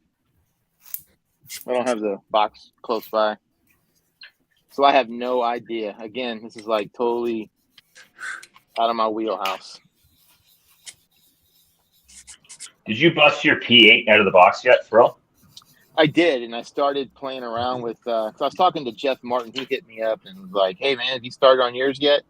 And I was like, "No." And so he was telling me some of the hiccups that he had, and so I was like, "Really?" So I busted mine out, and I started messing around with a few of the parts, cutting things off and kind of gluing stuff together. And I got the that piece that has the weapons bay, and I have it attached to, and I built up the bottom part of the wings because I was looking at it, and something's got to be true, completely level and sturdy in which to put all the other stuff off of. And so I went ahead and did that, and then talking to him, he was like, "Yeah, that sonobu or the weapons bay part is too big, and you've got to cut it." And he had cut I think on both ends, and I was like, "Really?" And so because they make a 737 as well, and that part is common, so that's why you have to. And so when I had it marked and was getting ready to do it, and I was showing Whitey, he's like, "Hey, hold on, man, check the instructions before you start cutting." And step 16, it just shows you a quick little picture of cutting part of that off for the weapons bay to fit. And so I got that, and I got that together. And then also too, because the fuselage halves, they come in front and back, and you got to butt join them together. Well, I noticed that, so I put a piece of styrene inside there to kind of give it some strength. And when I was doing that, I noticed everybody was saying that the rear part sits a little higher than the forward part. And so I was doing some shimming. And so I've got shim to where the parts are level now. So when you go to do yours, if you got one, you've got to remember you're going to have to do some shimming to get the forward part and the aft part to line up and be flush. Unless you want to sand the bejesus out of that. I mean... Well, that's why I asked, because I haven't really seen anybody build it yet. So I was just wondering. I've heard some rumblings on forums, but I still haven't seen one put together. So there is a guy on the Model Geeks Model Shack page who is building one right now, actually, for the March. It's the March Madness, and he's doing it for his March Madness build. So I've been going back and forth with him about what I was doing and what he's doing. So, but I'm excited. It's going to get done here at some point. I'll get on it because I kind of want to build it. So, well, that's cool. Thanks for the info. Yeah, man. I'm waiting to see if Canada buys them in a few years. Probably ours. You guys buy everything else of ours. Yeah, well, I think our CP40s. Or 140s, which are our P3s, they just went through a big modernization maybe 5 years ago. So I think they're going to be flying those for a while still. Yeah, I started watching. My daughter told me, she reminded me, the Netflix show on the MH370 MH370. And I started watching that today, and that started. So I guess they're supposed to start looking for. They're going to check another area this year. They're going to start searching again. So there may or may not be a Canadian P8 in the near future. Keep your eyes peeled. Yeah, we just spent a lot of money. We ended up getting whatever that Airbus is. The Germans use. We bought a couple of those as well. They're coming. Yeah, for tankers. All right, gents, I gotta hop off. Yeah. All right, Enjoy take your care. build. You have a good night. I will. I'm sure. Bye. See you in a bit. We'll see you. Yeah. Hey, He's got Darren, to try you and get him some female company. Good for him. All right. So, hey Scott, you had mentioned flash auctions before. Yes. I think maybe we should kick us off a 5-minute flash auction here. Let's see. All right. So, for the folks out there that are watching, the way this works. Let me get my camera back up here where it needs to be. All right, so the way this is going to work with the flash auctions, I'm going to post up what it is, and I'll start the old 5-minute timer here on my phone, and we're gonna roll with it. And I don't know that there's a starting bid on these. Bid what you like. It all goes to the Models for Heroes. There's no profits being made by anybody here. It's all about giving to the charity. So one thing I do want to know, you'll notice when I put the flyer up, there is postage, packaging and postage is included. You'll see that at the bottom of the deal. You have 5 minutes, and please bid away. This is going to be good stuff. So the flash auction for our show tonight is going to be. Oh, that's not it. Oh, no, that was the Oz one. Hit the wrong Just one. kidding. Just Hit kidding. the wrong one. Just kidding. Just kidding. The U.S. flash auction. Here we go. So lot 1, the Afterlung 502 AB 715 Secrets of Leviathan. Note that we have the $14 USA postage prepaid there, or packaging and postage to be added. Your 5 minutes for tonight's flash auction starts now. So please put your bids in the chat, and the highest bid I will get in contact with after the 5 minutes has elapsed. So let's see what you guys can do for Models for Heroes tonight for the Flash Lot 1. And I don't see anything. Oh, there we go. We got an opening bid from There we Model go. Doc. Thanks a lot, Doc. There we go. Yeah, I think the That's what I'm chat's about talking 15 about. seconds behind. Yeah. Well, so I'll go. I'll go to like 5 minutes 30 because we'll give everybody a chance. So Scale Model Doc's got $5 out there. There's 10. AC Osborne. Very All nice. right, JC. Thank you. Okay, so Aaron, we got JC in first. Oh, there's 12:15. Damn, that's changing fast. Joe Porsche. There you go, Joe. Nice. My friend Joe, how you doing? So high bids 15. We're minute 7 in. There's Aaron Price in with 20. Excellent. Great job, you guys. Joe. We Joe want to at thank. 21. There you go, Joe. Want to thank AK for providing this. It looks like a beautiful book. Yeah, all their publications are great. 23 from JC. Very nice. 23 from Joe. There you go. Limited edition, 2,000 worldwide. $30 reserve is off. There you go. Keep it rolling. Joe in with 40. Sorry, JC, he got you with the 40. Oh. Wow. Look at that. Look at that. Nice. Merry Christmas. This is great stuff, man. Yeah. How are we doing on the timer right. there? Well, we just passed the 2-minute mark. We got plenty of time. Nice. Oh, we could probably 46. see 100 on this Wow. one, yeah? Yeah. $46. Here we go. Yeah, Very there we go. good, guys. Awesome. It's a great cause.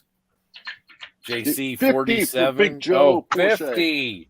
Joe. JC at 51. Mm-hmm. Let's go, guys. Oh, 60 from Aaron Price. Man, 11. So JC we're at 75. 240. Whoa. Bloody hell. 245. Wow, JC, awesome. We got Joe and JC and Aaron going at this thing. Let's see who wins it. Yeah, we're hitting the 3-minute mark right now. So keep them coming. I can tell you right now at 75, the reserve is off. Well, we got Joe at 99. Oh, come on, guys. wow. Push it over 100. Push it over 100. Oh, man. Way to go. That's awesome, you guys. Good stuff.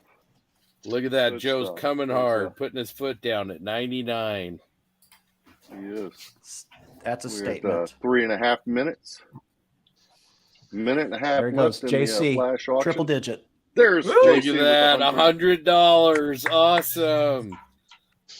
Do we have 105? 105. Wow. Wow. Amazing. This is great. Thanks, Joe. He says, I knew I could get him there. Joe, we're man. approaching. There's the 4-minute mark. Anybody out there for JC, 100? well, telling Joe, well played, sir. Well played. Yeah. I didn't see it coming. That's right. Still have a minute left, Right. you guys. Yep. You know, Joe's going to come in here right at the last second as you Yeah, count down. Here we go. Be ready, guys. We're at 30 seconds left in the old flash auction, and I'm going to take my stopwatch just about 10 seconds past because of the lag. There's 440.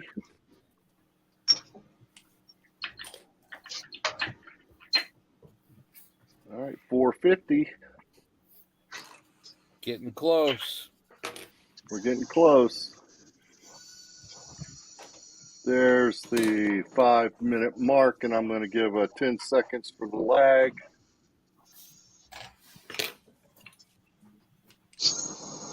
3, 2, 1. Sold. Good Way to job. go, JC. All Sold. right. JC Way to Osborne, go. $100. Bravo, man. Good job. Nice job. Bravo. Man, thanks to all that bid. That's incredible. Way to go. That's an awesome flash auction. So, JC, if you'll PM me over on Facebook, if you're there, I will shoot you the information. And, Thank you, JC. get you hooked up there. So that's going to be $114 to add in the package and postage. Really appreciate it. All that goes to the Models for Heroes. Great stuff, man. Great stuff. And big thanks. Whitey, to welcome AK. back. Good to be Yes, back. thank you to AK for that. Yep, absolutely. How was dinner, Whitey? Excellent. Ran up the street to Texas Roadhouse. Got a Oh, filet and salad. that brown sugar cinnamon butter. Oh, And a tall beer. Oh, Feeling good. so let me tell you about my Texas Roadhouse experience down in Gulfport, Mississippi last week. I go rolling in there, set up at the bar with my Australian friends, and sat down right next to Marcus Luttrell. wow. Wow. Nice. Unbelievable. Sitting there by himself, eating his dinner. You know, just kind of, my buddy Kevin gave him a quick thank you for your service, and all he mustered up was, thank you for letting me do it. That's a good guy. Awesome. Dang. Wow. Awesome deal, yeah. Oh, good stuff. I thought you were going to say they pulled a prank on you and made you hop on the saddle and sing you happy birthday. No, but they did Opposite way cart there. that thing past me. They did pass that cart it past me. I thought it was pretty cool. I was like, when's my turn? But it didn't happen. Cool. Anyway, sorry, Whitey. Didn't mean to steal your stuff. So you had a good steak dinner? All right. Yeah, man. Yeah. Good How dinner. many rolls did you eat? Just one. Oh, that's Oh. a travesty. That's a man who knows his limits, man. That's impressive. One of those is enough.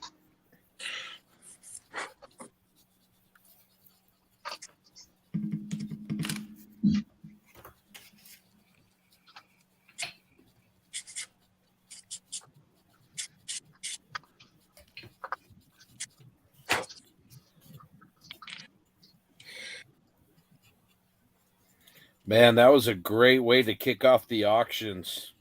Yeah, it was. Well, you ain't Just lying. awesome. Yeah, it's going to be cutthroat when it comes to the other stuff too. Oh yeah, it's gonna get heated. I like last year when TJ was pushing up JB for the winter set. Yep. Yeah, I still haven't used it, but I wanted it. So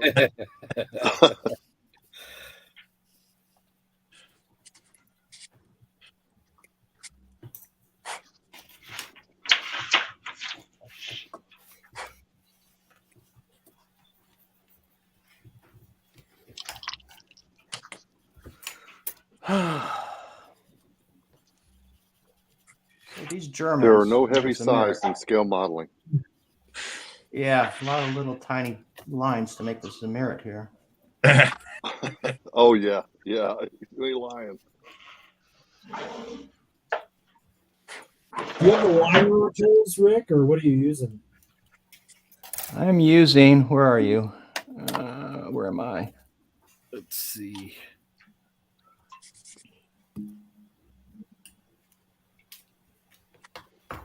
Hold on here. I got to change. I was watching on YouTube and there's a delay. I'm using this little tool that I made myself. Oh, nice. Okay. Yeah, I have some rollers, but they're the wrong scale. I mean, they're 1/35th. So I'm just tapping these all in, as Fritz would do, or Hans, or whomever.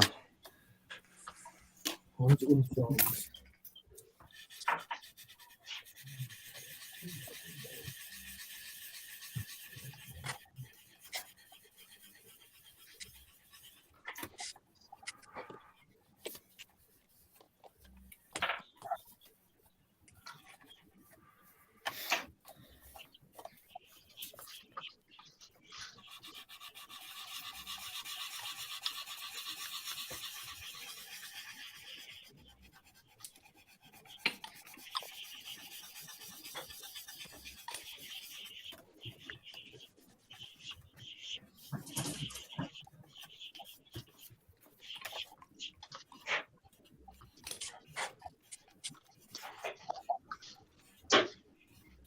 Scott, did you fill the hull ejector pin marks on that? Yeah, the ones that you could see. Yeah, I didn't get all of them. I think some of them will be hidden. What about you? Yeah, I only did a couple so far. I was looking forward in the instructions and some stowage boxes cover up these. Yeah. If you can't see it, it's not there. That's right. Exactly. Said no IPMS judge ever.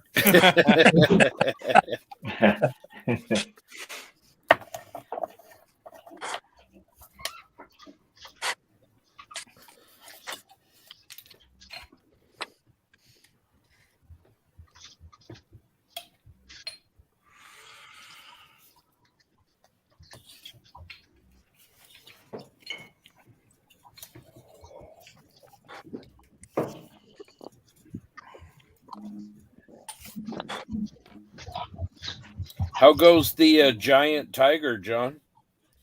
It's got parts cleaned up. Didn't make too much progress this week because I was trying to finish off the Musaroo. So it's all after this build and the Musaroo, it's all back on the Tiger.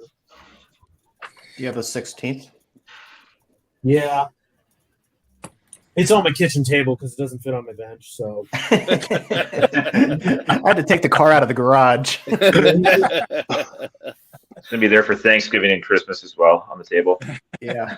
Yeah, I grabbed the turret. Like, legit, it's down on the kitchen table. So Yeah, just put a tablecloth. It'll be fine, honey. Don't worry about it. That's the centerpiece. Yeah, it rotates. It's lazy Susan. It probably would hold some weight by the size of it. Holy jumping. You'd have to use a large size screwdriver to put Zimmerman on.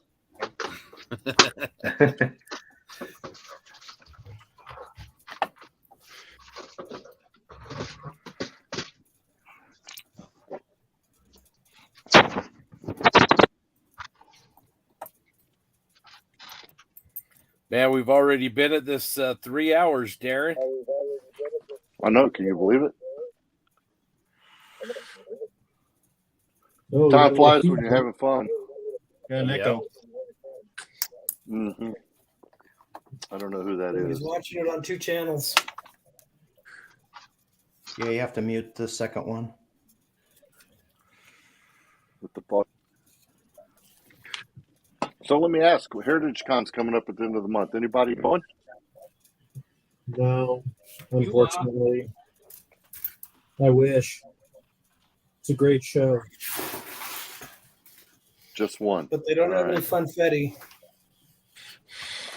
I could go, but then everybody would have to stay at my house alone and take care of my dog. So, I mean, I'd Oh, happily that's do right. that. Y'all got your Commie Fest. yeah, same day, same weekend. your thing unfortunately. going on up there. Oh God, I still got to do that. I got to get up there for Commie Fest. There's always a It room. looks in like my so place. much fun. You can stay in my room. Oh, I just realised how I realised how that sounded when I said it. It's legit. Not how I intended. I got a snuggle buddy. It does get cold in Colorado in March. Just saying. There is a Jensen suite. Yeah. Is there a Jensen suite? iPhone's models will be taking it up this time.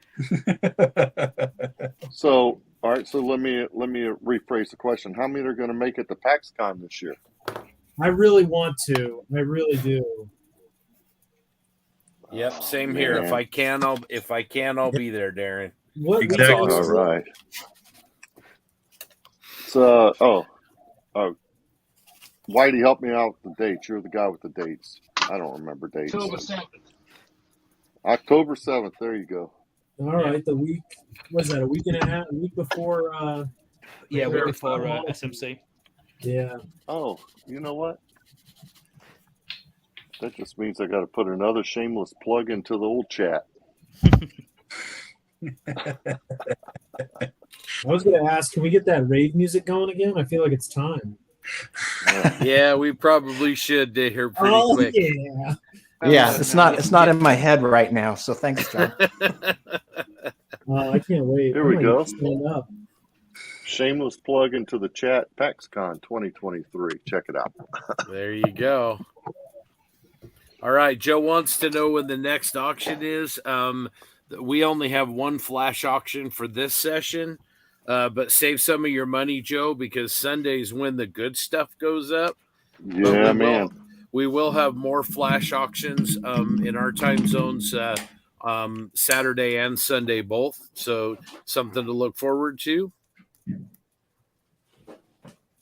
Jared says 3 hours in and already way behind. Yeah. I feel that pain. Let's see. Aaron says he's going to be at PAXCon. Darren? Good. Yeah. There we go. Thank Jeremy you. says, JB, we still on for Kolpar and Korean barbecue. Yes.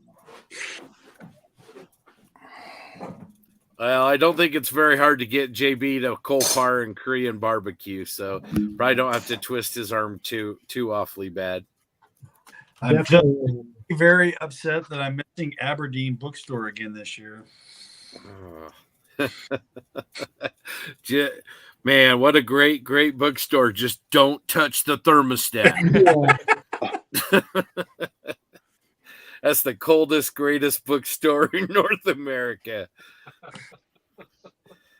All right. There's the PAXCon link from there in the chat that Darren put there. So, and then I would imagine, Darren, they can find details over at the Model Geeks. We post it up in there. We post it in there frequently. Yep. Okay. Awesome. Darren, what format are you using for that? We are following the gold, silver, bronze format. Awesome. So come on in. I like it. So I love it. Joe Porsche says Jay and he are coming to PAXCon and Commies Fest. Oh, what? There you go, man. No, Joe is and Jay, they're very supportive. I think they hit like every modeling show in the Western US and PAXCon as well, apparently. Yep. So, man, great guys to support the community. It's awesome. Yeah. And they have a great show coming up in August called Best of the West. If anyone wants to return the favor for Joe and the guys down in Las Vegas. That is a really good show. Yeah. And then JC says, now you tell me about the good auctions on Sunday. So, JC, you've got time to get to the ATM between now and then, buddy. Take your bottles and cans back. That's right. As long as your money wasn't an SVB, I think you're good. That's right. That's right. Start selling plasma. Let's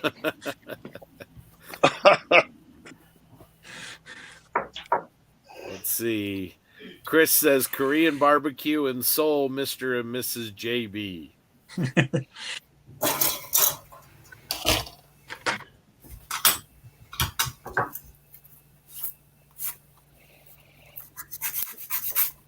Jared says he can't make Nats this year, but he definitely will make PAXCon.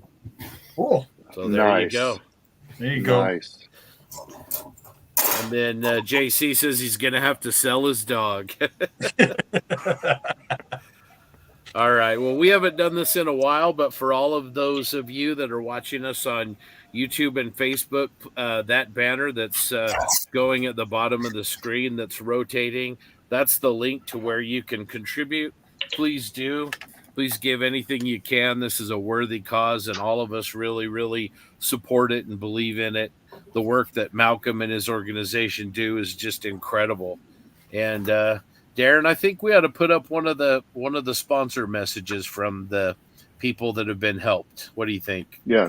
No, I agree. Let's do one of those. The word eludes me here. It's the beneficiaries. Yeah, let's do one of those. I'll hit that right now. There we go. Check this out.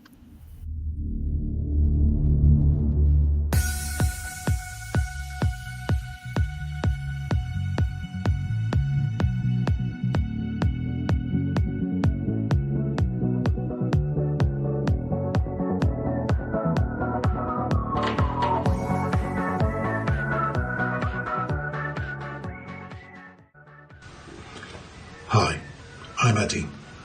I started making models in January 2019 with Models for Heroes. During lockdown, they've been a lifesaver by making online modelling workshops, help on Zoom, and entertainment on YouTube. That helped me stay sane. Now, back to the studio. I've always wanted to say that.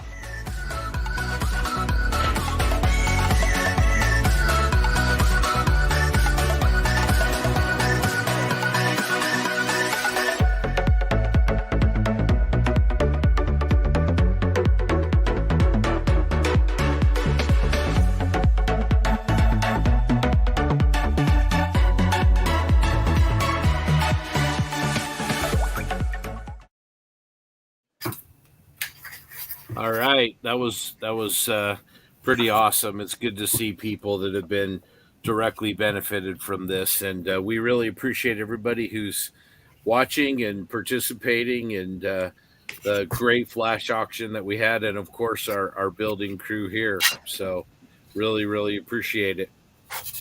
All right, let's do the round the horn thing again. Darren, does that sound all right? Sure, man. Yeah. All right. We'll start out here, and the hole on this thing is pretty much done. Just can't say enough good things about it. A lot of fun. Fit is perfect. Great engineering. Just enjoying the heck out of it. Looks all right, beautiful, let's Scott. go. Oh, thank you. Let's go to Frildo. We'll see how that 8-rad's coming along. It's starting to get the suspension put on and working on the fenders. I got all the wheels. They're all cut off, ready to go. Start painting them. And yeah, I'm done with this thing probably tonight. We'll have the main assembly done. Nice. Excellent progress. Mr. Taylor. Hello. Right. Both sides of the track's done. Now working on the upper hull. Wow. Incredible. That's a lot of road wheels. It's disgusting, yeah. Something wrong with those Germans. All right. JB, how's your project coming along? Still have a hull with some road wheels. I'm just about to finish up cleaning up the tracks, and then I'll get them mounted and work on the superstructure after that. Wow, awesome. Mr. Smith. Yes. I'm just wrapping up that right leg, and then I'll be throwing some. I'll be on my spray booth putting some paint on the interior. Awesome. Mr. Mayberry, he of the Union Jack shirt. Done with the road wheels, mounting everything now, getting ready to start on tracks. Oh, very nice. Good progress. Mr. Lawler. I'm feeling very, very behind everyone. Still in pieces, but I do have the Zim done on one side, so that's ready to go. Nice. Awesome. And about ready to start marking on the other. Absolutely. And I'm going to have somebody who has experience with Tiger road wheels. Hint, hint, hint. Maybe put mine together for me, so I can finish back up. Expect a package in the morning. All right, Mr. Cook, D-Rad, how's your project coming along?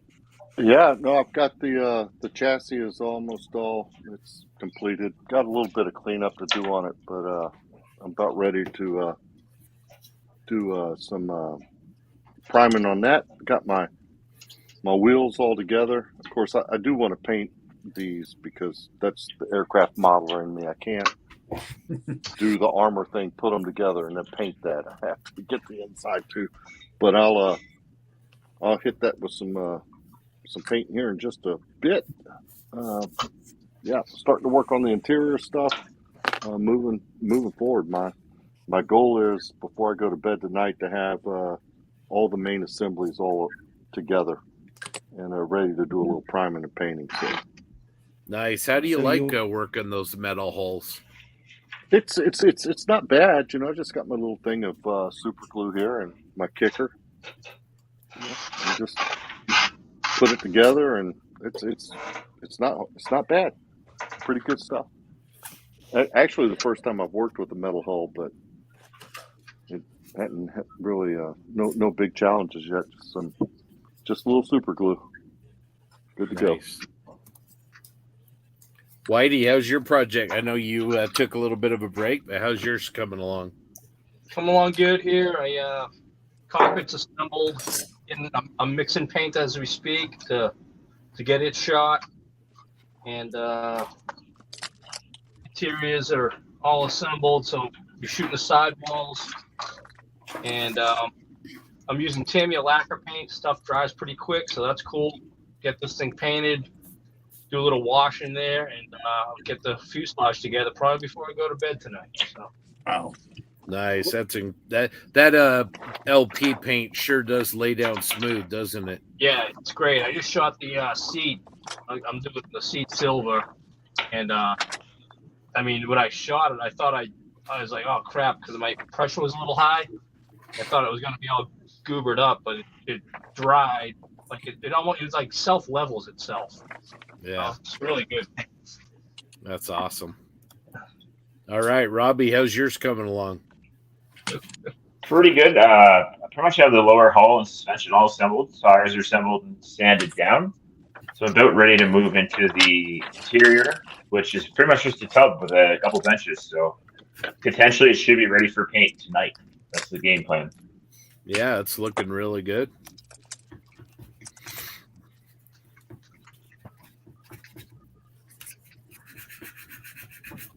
I am feeling so behind right now.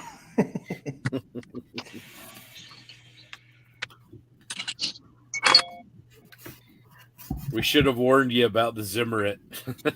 I probably should have planned it out a little better. I mean, there's references without Zim, but You didn't have to add it, but Scott had to call you out in the first 5 seconds. well, I called myself out. To be fair to Scott, I did call myself out earlier today. So, Oh, nice of you to join us, Rick. I hope you do Zimmerit on it. yeah, let me get my tools figured out here real quick. Nice and accurate model. Try again. It's gonna be fine. It's gonna be gorgeous. Fine. So I have to ask you, Rick, while you're here. Sorry, go ahead, JB. No. Go ahead. I'll shut up. I'm just poking fun at Scott. Yeah, shut up, JB. Rick, I was going to ask you, how do you get content out weekly like you are? Because I'm assuming you work or whatever too as well. So I'm just wondering how you do that with your 10-minute videos. They're mostly 15-minute videos, so thank you very much for noticing that. So I am spicy in here. Well, I'm overperforming in one area here. Let's put it that way. So this is my job. So I make models. Oh, okay. Okay. So I have more time than most people, so I'm thankful and grateful for that. My primary focus is I work, as you probably know, for AK, and then do this as well. And I don't know if you've been noticing, but this model, I just took the camera off because I had to recharge the batteries, but this will be part of a future presentation. So everything I build ends up being filmed and then edited and such. So I don't know. Did I answer the question? Yeah, you did. It's a lot of time. So you guys are talking about going to sleep tonight before you do this or after you do that. I'm like, okay, sleep. What is that? Going to bed? You went out to eat? What are these things?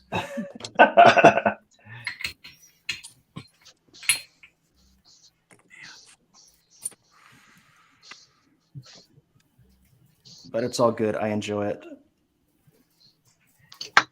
Yeah, I mean, I watch them. I learn a lot from them. So, I'm glad. Thank you.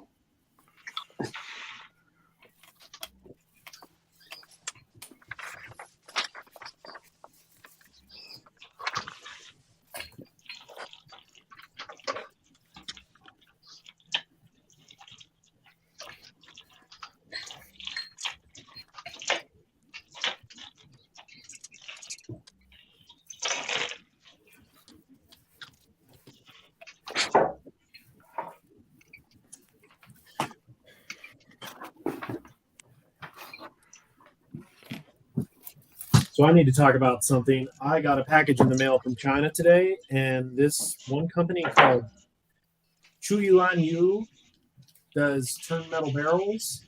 They're cheap and free shipping. I would highly recommend it. Comet barrel, $10 shipped with brass rounds, Amex 30 or Amex 50, quad Tamiya, like $10.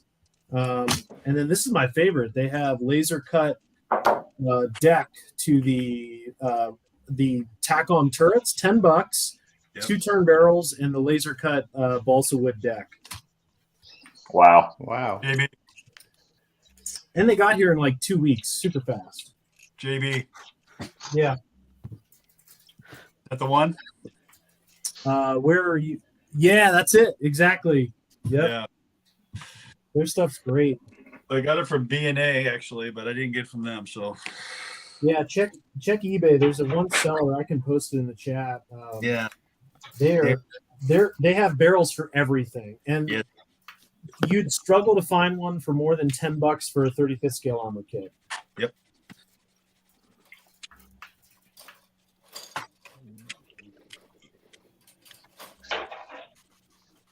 So you don't turn your own barrels, JB. That's what you're trying to say. I will. Not yet. Um, Not yet. I don't mind some, but I mean, for $10, free shipping, not worth my time. Yeah, but you get that workshop experience. Yeah, I'm past that stage. Yeah, but no. Yeah, Rick, you're great, and all, but you should, stick to your 10-minute videos and. Oh wow! Shazam!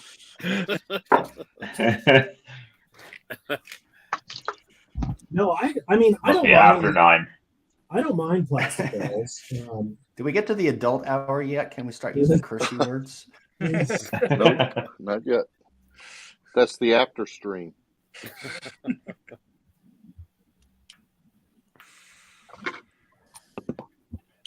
White Jim Bates says, "Why do you know Bruins propaganda is allowed on the stream?"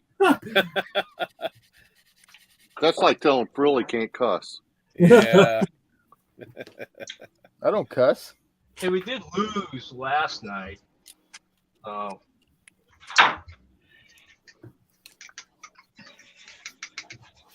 Take care, Jacob. It's good for them though, once in a while. You don't want them getting too confident going into the playoffs. That scares me. Yeah. Bill Huffman says no days off. He's a machine. He is a machine. No sleep till Brooklyn. All right, here's a question for Whitey and JB and anybody else. But how are you guys thinning the Tamiya LP paints? MLT, baby. Yeah. Well, I just used rapid thinner. Oh, okay, Mr. Rapid Thinner. Okay. Yeah. I use modeling holy water, which is that, and the MLT will work great too. I'm using this just because the rapid thinner, because it dries quicker. Yeah. And it like I said, it shoots great with it, so it does the job. I use Tamiya lacquer thinner to do mine. It sprays good. Nice. Yeah.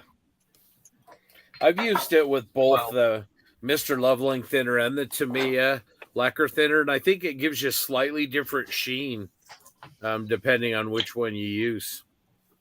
But they both work really well. I mean, I'm a firm believer in using the manufacturer's stuff. I would use the Tamiya lacquer thinner if I could find any, but it's like nowhere to be found, man. Without paying a lot of money for. All right, for all those keeping score at home, I think the geeks are winning the profanity contest hands down. Usually Whitey's the one keeping the other guys in check. So definitely do what I'm doing. When we're doing the show, I try to, not drop bombs. Frodo, come on, man, we're live. You can't say that. You can't say that. We have doesn't govern the internet. Oh, the podcast though. Never mind. Budget Modeler congratulating Mr. Osborne for really bidding it up on the flash auction. Way to go. Really appreciate that, JC. And then JC's back to the LP paints. Anybody have a percentage that you're thinning with Mr. Leveling Thinner or Mr. Rapid Thinner? Mark one eyeball. I'm sorry. Yeah. Yeah. That's I it. eyeball it. Same for me. I watch how it runs down the side of my little graduate cups here. I mean, Yeah.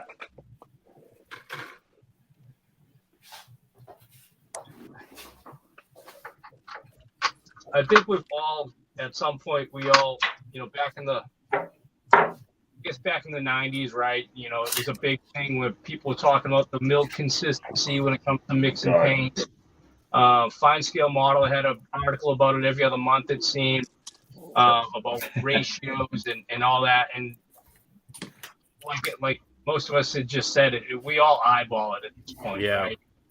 Same with air pressure. We all listen to what airbrush sounds like to gauge what pressure we're shooting. I have a gauge, but I've dropped it like 6 times. It's way out of cal. Yeah. JC, this is one of those Tamiya stirring sticks. And what I do is I use the blade end right here. And when I mix my paint, and when you pull it out of your paint, if you get, as the thinner runs off of the blade, if you're getting the paint pigment that sags pretty evenly off of it, that works pretty good. It's just an eyeball reference to what they're saying, or just experiment with it. But yeah, like these guys say, I think it's more of an eyeball, and I think it's a little more forgiving than other types of paint too.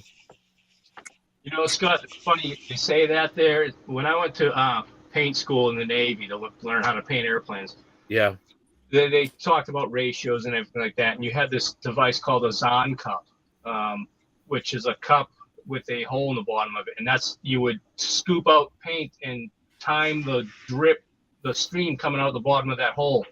And somewhere in there was some ratio that told you what your mix was at, right? And so they showed us how to use that real quick. And then they went, you know what? But the best way, and the guy picks up like a number 3 straight slot screwdriver, nice wide. And that's what you would stir your paint with and pick it up and watch it run off the end. And when you saw the paint kind of like coming off of those 2 edges of where the screwdriver flares out. Yep.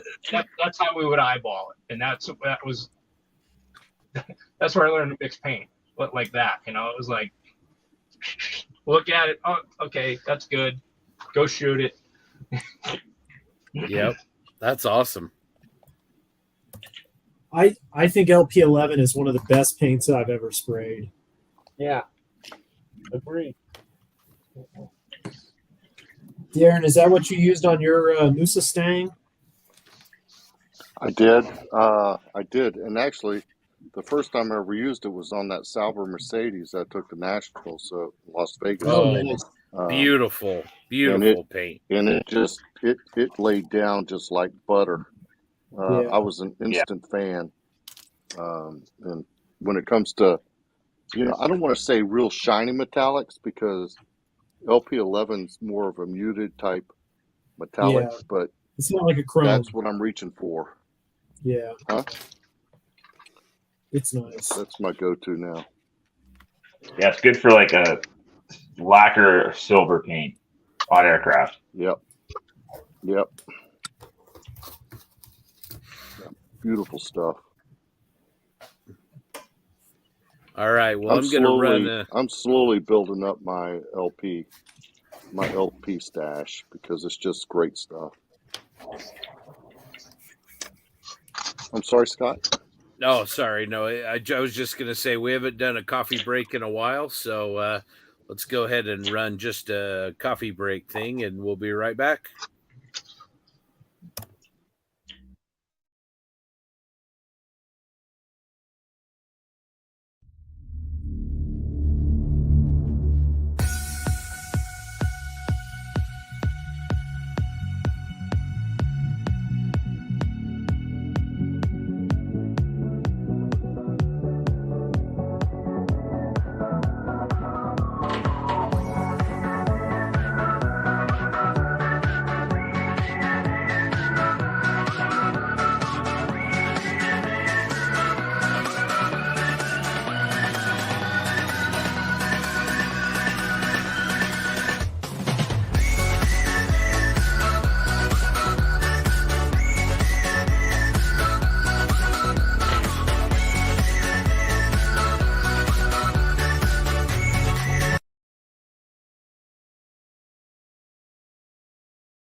God, I was waiting for the drop.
What's correct, Silver?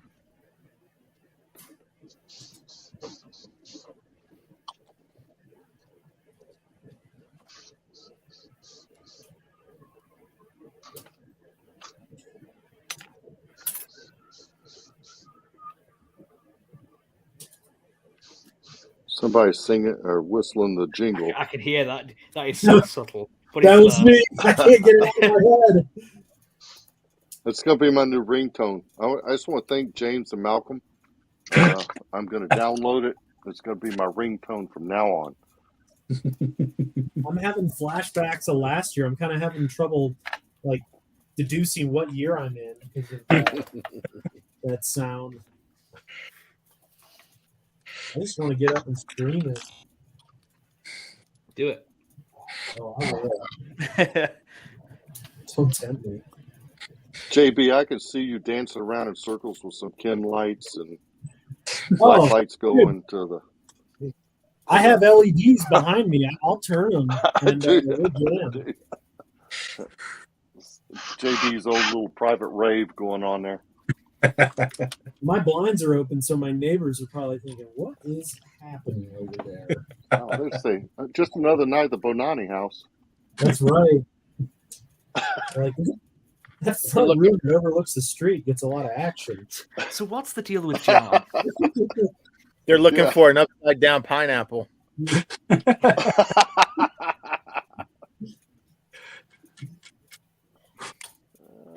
Frildo went there. If you know, you know. Let me paint you a picture. Let me paint you a picture. Oh, that was hilarious, man. And then he wins Best Phantom. Yep.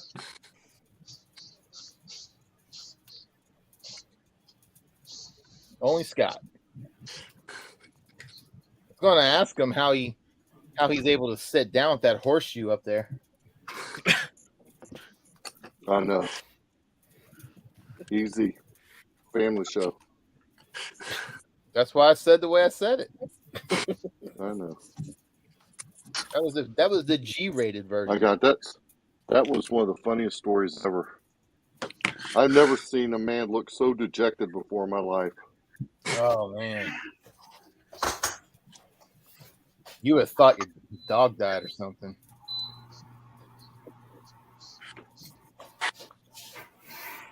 Is somebody cooking a Hot Pocket? I heard it. Is Brian on this stream?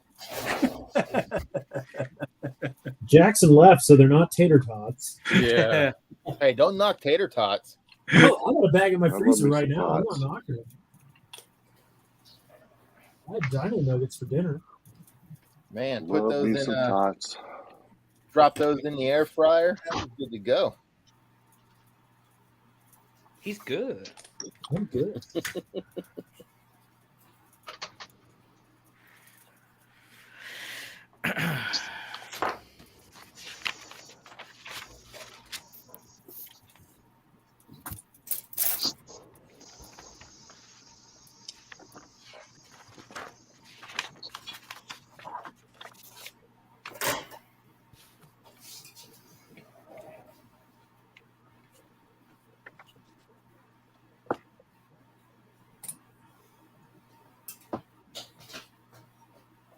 This Volkswagen bus is pretty cool. No, it's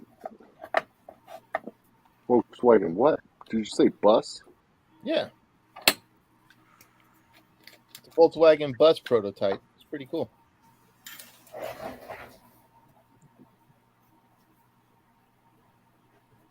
So none of us know what you're talking about. I can hear everything you're saying. Exactly. It's that 8-rad thing that I'm doing. Okay. I call it a Volkswagen bus prototype. Okay, the battle wagon.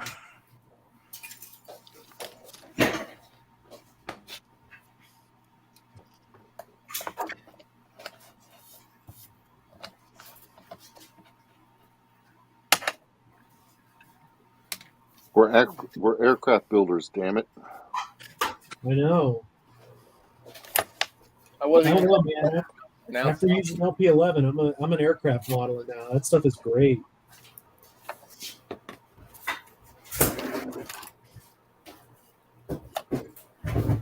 Yeah, I can't say there's probably too much on the old Tiger there that would be painted in LP11, is there? No, unfortunately. But I did buy a Razor Crest this week, so. Oh. There you go. Lieutenant Link, yeah. I built a 1/144 scale. Oh, nice.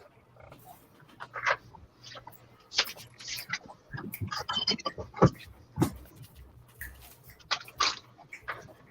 was in Hobby Lobby one day and I saw it in there and was like, okay, cool. I'll grab that. Put it with the rest of my Star Wars vehicles in that scale.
Scott, you've been awfully quiet over there.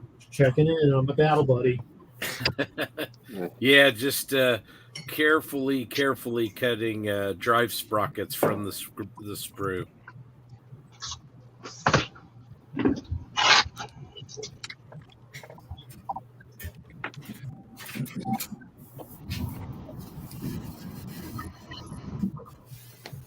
I'm going to say this. I love my 148 scale armor, but the pin marks and the tracks are killing me.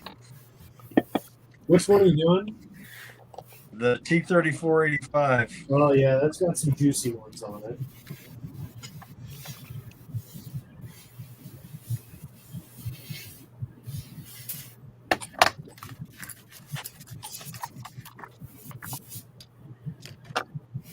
How you doing, Doug? You getting close to paint? Yeah, I'm actually putting interior colors on now. Then I'll assemble the head and I'll be able to paint the exterior. Nice. You guys are killing me. Show off.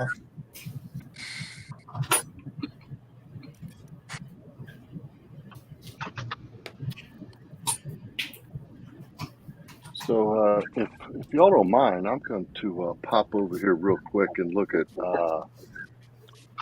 now, this sit rep's a little bit older. We'll look at some of the stuff the guys over in the model officers mess has done. This is one of James's sit reps, but just to kind of see what other folks are working on. We have David Farrell here. He's posted up a few things. What's he working on here? It says,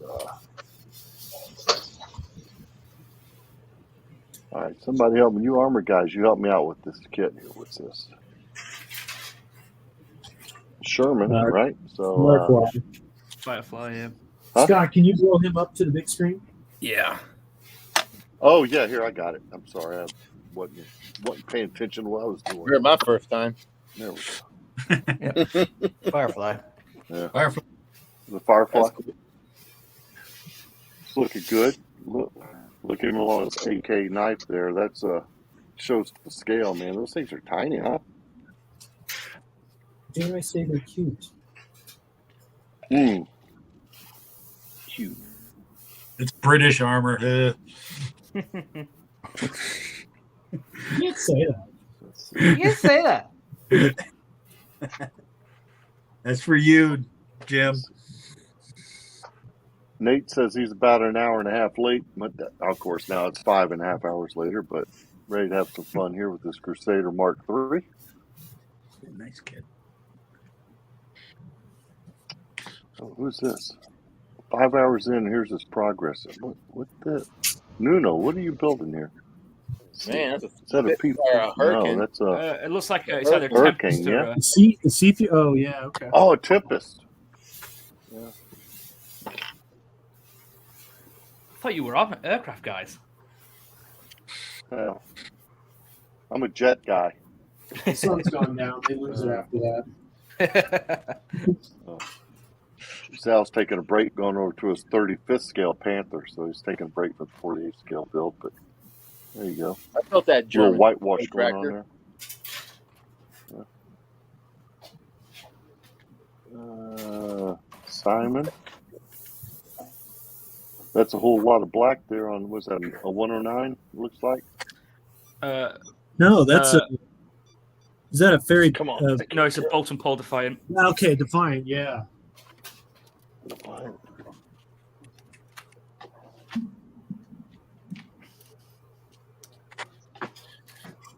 M8. Oh, that's crisp. Wow. Yeah. What's this? Chris was $100 bill. Old JB picked up on the picture in a hurry there. It looks good, doesn't it? Yes. Scott, if you build well, you could get there someday. I appreciate that. I appreciate that. Yeah. Just keep trying. JB's hot tonight. Modeling is fun. Yeah, I just had my Yeah. Oh, there you go. It's a contact sport. Yeah, look, it's old. It's an older kit too. The raised details on it. Oh, that's It's cool. knocking that out of the park. B.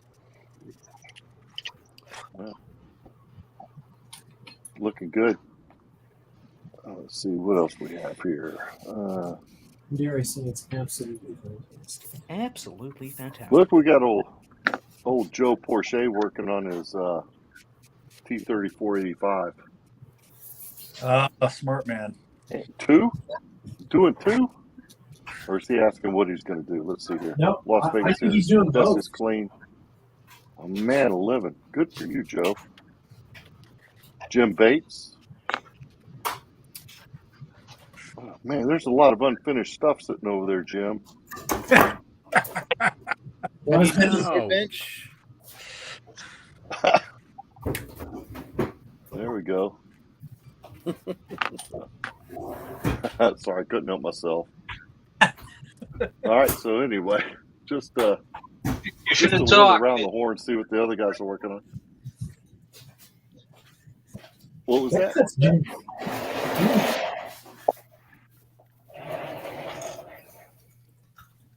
So, John, yeah, Defiant Airfix by the look of it. Yep, let me go back up here to the top. Let's see what we got here in the chat. Where did we leave off at, Scott? Oh, man. I know, it's been a lot, huh? Yeah. Let's see. Let me pop up here. Morning, let's see. I'm just going to kind of jump in here wherever I can. Let's poke on JB a little bit. What do you say? Where did I see that at? Oh, there it is. Oh, thank you. JB for the best dressed at the hair's all perfect, ready to go. Is that a Zoom? Is that a Zoom jacket you got on there? No. No, this is my old band? company's jacket. So I'm not branded right now. No. Still trying to figure out how a guy gets one of those T-shirts, but that's a discussion for later. I got you one, man. What size? Oh no, I'm like, we'll talk. I don't want to put that out on.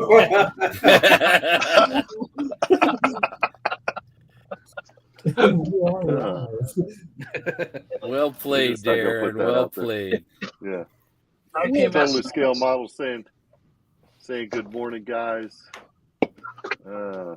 I think this is probably Jim. Jim Bates coming in with the Bruins propaganda. Mr. Bates. From earlier. Are you all right over there, Jensen? Yeah. I'm fine. Budget Mahler. Morning, gents. Oh my God, it's early. So I got to ask, where you at? If it's early, where are you at there, my friend? Probably UK, I'd assume. Yeah. With Jensen. Hello. Let's What see time is it over here. there, Jensen? It's I don't even know what day it is. Never mind time. It's 4:30. Oh, yeah. Jesus. So it's not early. It's late for Jensen. Yeah. Well, it's 4 a.m., right? The night is young. Yeah. Well, he hadn't been to sleep yet, so it's late. Right. Right. Yeah. I think that's the if you haven't been to sleep, it's late. It's about time for cartoons. Just getting up. Oh my. Yeah. That's right. On Saturday morning. That's right.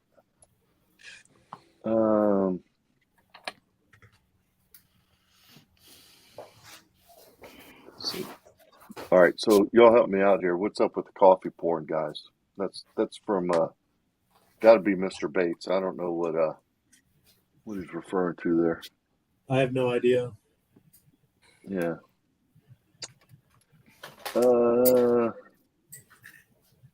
That one, that was 11. What time is it now? Is that a cricket? He's out. A cricket? I swear I heard a cricket there. Am I crazy? I did too. I sneezed. No, I'm kidding. I didn't know.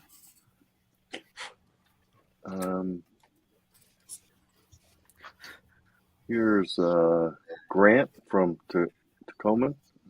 Hello, Grant. Welcome.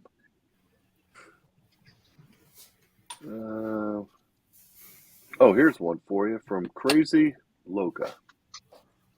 Any recommendations for a jig to hold planes while painting underside and building landing gear? That's a great question. No. It is. It's one that we see quite a lot. And there are a lot of jigs out there from Masterpiece Models and their acrylic jigs to what's the other one? I forget the name of the company does the light balsa wood ones. What's that, Frill? Tamiya makes one. I think John Wojtek carries the balsa wood one, or those ones. To the same thing that Luke Lifter 72 uses over on Chris Sievert and myself. It's just foam, right? I got these pick and pull pieces of foam, which I like the best, just because I can pull it out in different chunks and lay it the way I want it on there. So there's another guy that has potential lift from. If he just keeps working at it, I think one day. He'll get there someday, won't he? Yeah, I mean it's making good progress. He's got potential for sure. Amateurs. Yeah. Amateurs, I swear. Yeah. No, what a great guy. Oh Super gosh, dude. I'm really looking forward to yeah, you get to meet him. Heritage Con and hanging out. Yeah, we're gonna have dinner and stuff while I'm up there. So I'm really looking forward to getting up there and hanging out with him. Good guy. Best guy. Incredible modeler, man. Incredible.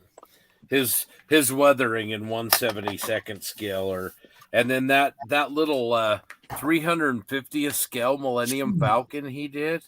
Oh my gosh. Yeah. Yeah. Hey, Darren, did you good see stuff. his post about?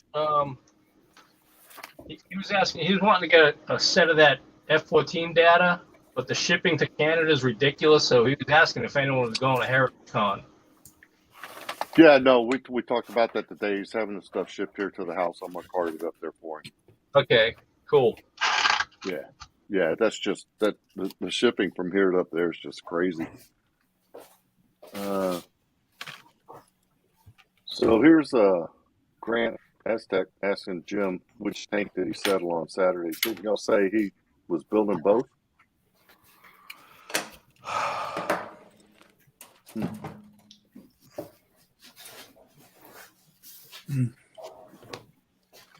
I think he's building both there, Grant. I have Jeremy. I've got one of those Masterpiece model jigs myself. They're good. I think it really depends on what I'm doing. If I'm like decaling and painting, I really like to use the foam. But if I need something sturdy to set pieces, like landing gear, legs, or whatever, then yeah, the harder jigs are good. So, Kentucky Dave recommends a Vertigo Evo paint jig. Now, John, I think I know which one you're talking about. That's the same as the Flight Pose, if I'm not mistaken. He had actually hit me up about my Flight Pose stand, and Flight Pose hasn't produced anything in quite some time because of the supply chain issues. They haven't been able to get their parts in. And that one that Dave's got is real close. I think he got it on, God, don't hold me to this. I think it was eBay. But it's but real close anyway. So. I'm gonna do some spraying. All right, so folks, I'll keep the comments coming in. We'll check them here every now and again and post them up and answer what we can. I want to reiterate the reason why we're here. You see the banner scrolling across there, the 48th birthday bash. There's a donation link in that banner that's cruising across the bottom of the screen. It's a great cause. The UK's heroes over there, they're military, they're veterans that are suffering. This really helps them out a lot. So dig deep. If you could donate, please do. Follow the link, and let's help where we can. So I see Scott stepped away. We are now 4 hours into our stream, so let me roll across here and see how everybody's doing. JB's got his mask on. I'm gonna wait till last for him. Let me hit up Mr. Jensen. How you doing, my friend? Where you at? We're oh god, camera's close enough. We're doing all right. I'm not gonna get it finished tonight because of the time. But yeah, I should have this finished and built tomorrow dinner time today, whenever. And yeah. That's where I am. So I stay up frequently, and my compadres with the Model Geeks will tell you, I'll be up at like 3, 4, 5 o'clock in the morning. And at that point, I'm not going to bed. So I get myself a cup of coffee. I get sit on the back porch. I watch the sun come up, maybe with an egg sandwich or something, and just enjoy the peace and quiet. It's great. You ought to try it out. Bliss. We You're don't get almost much there. sun here. You're almost there. We are. So, yeah. All right, brother. Good job. Thank you. Let's see. Moving on here. Let me go over to Frildo. I didn't do it. What you got? Where you at? Finishing up assembly. I should be hopefully putting in primer tonight before I go to bed, so that way it can sit in primer, and then tomorrow morning I will I'll get on it and paint it. Now, was that molded in dark plastic? Is that? It dark? was, yeah. Yeah. Nice. Okay. So let's see. Scott's out. Mr. Mayberry. Grant, how are you? I'm good. How's it going? Good. I'm just cleaning tracks right now, so hopefully have the fun stuff. Oh yeah, lower body done tonight, and then get up early, start finishing the upper body. So we should get there pretty quickly. I'm really jealous that you were sitting there with that knife, scraping mold lines, and you have no optivisor on. Now, I'm a little jealous. No glasses. These are Yeah. they're like times 5. So don't worry, they're Oh, optimizers. is that right? Okay. See, all right. You had me. You had me fooled because I actually wear my glasses under my optivisor. So Yeah, these are reading glasses you buy off Amazon or whatever for cheap, and I just instead of an optivisor, I use these. well, actually, now I notice how thick those are. Be careful with that LED light. You don't want to start no fires over there.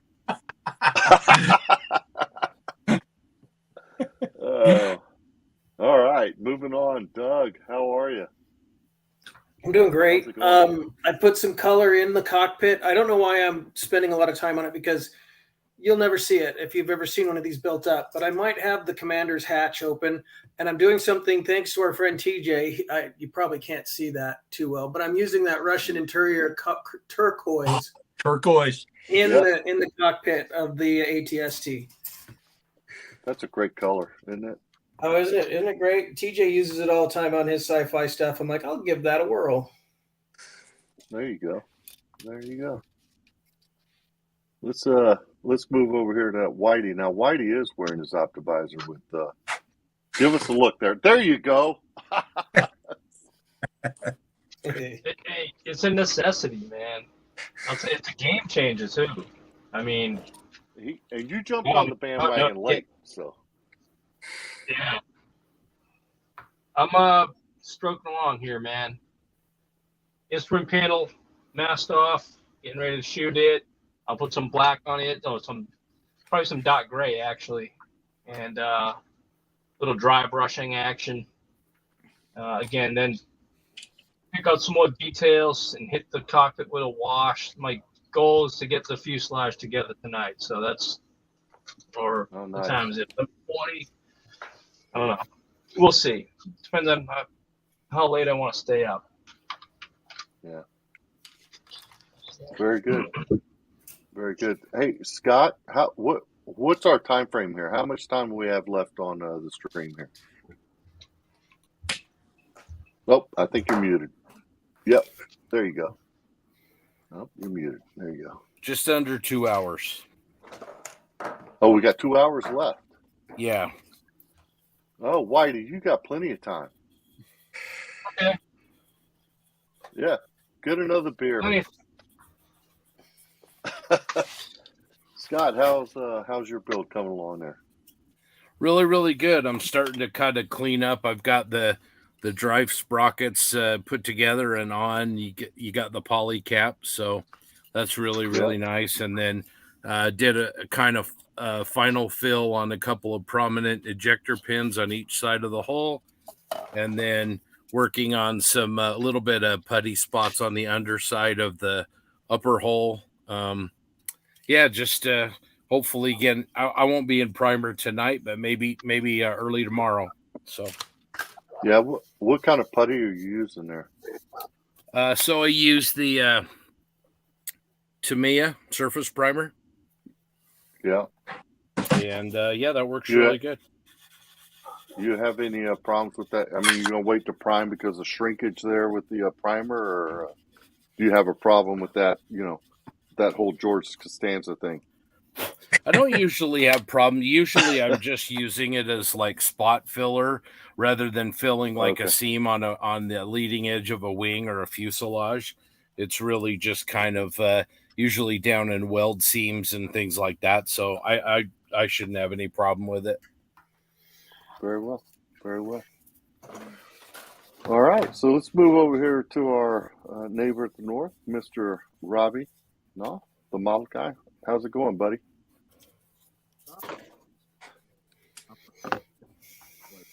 You there? We have. I don't have any audio from you. Uh-oh. Technical difficulties. Now he's muted. Now he's not.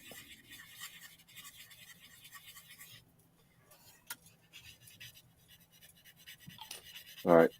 Robbie, I'm going to give you a minute to work that out. I'm going to slide on over here to Rick Law. Hey, guys. And see how's it going. Rick, how you doing?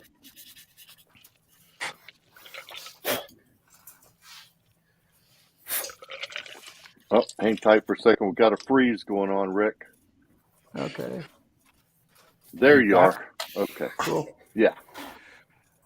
So I do have both sides of the hole, the Zims on that. I have the front hole done with the hole. And now I'm just working on the rear plate.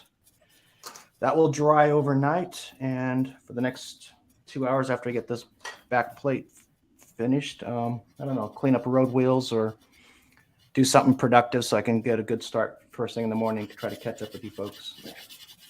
Man, look at you. That's everybody's favorite. A, road wheels. B, Zimrit. And you're tackling them both. That's awesome. I mean, that's a sporty build for 48, man. I applaud it. Good stuff. I am eagerly awaiting to see how that comes out here in the morning and the progress forward. So, thanks. Let's see. Let me go back. Let me see if we got Robbie back.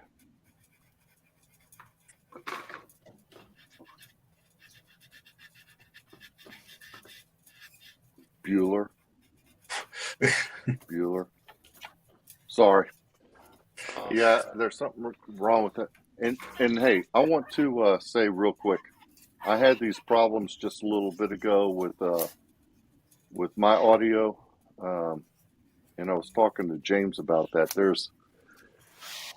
There seems to be something with StreamYard. He said that they were experiencing some quirks earlier. That's why I had to reboot my stuff.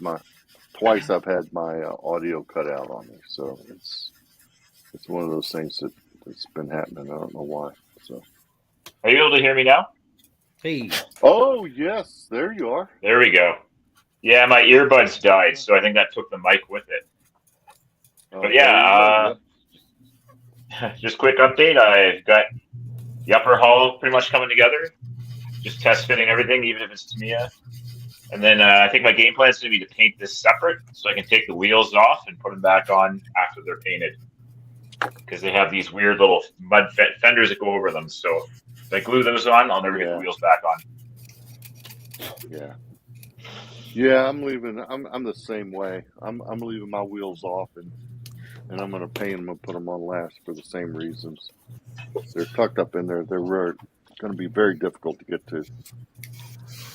Yeah. So, very cool. Very cool. All right. So there's the whole roundabout. Scott, what do you think about us taking another little coffee break? I know that James is really big on making sure that folks are getting up, they're stretching, they're getting a cup of coffee, going up and getting a bit of fresh air and just kind of stretching. So yeah, why don't we do one of the tips that has the longer break with it? That sounds great, Darren. Yeah, let's see. I'll tell you what, we've got a couple here. Let's start off. We got some from Nigel's modeling bench. We got a part 1 and a part 2. I'm going to go ahead and play part 1 now, and we'll play part 2 in the next hour. How's that sound? Sounds great. All right, here we go.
Hi everyone, Nigel here with you, Nigel's Modelling Bench, as you can see.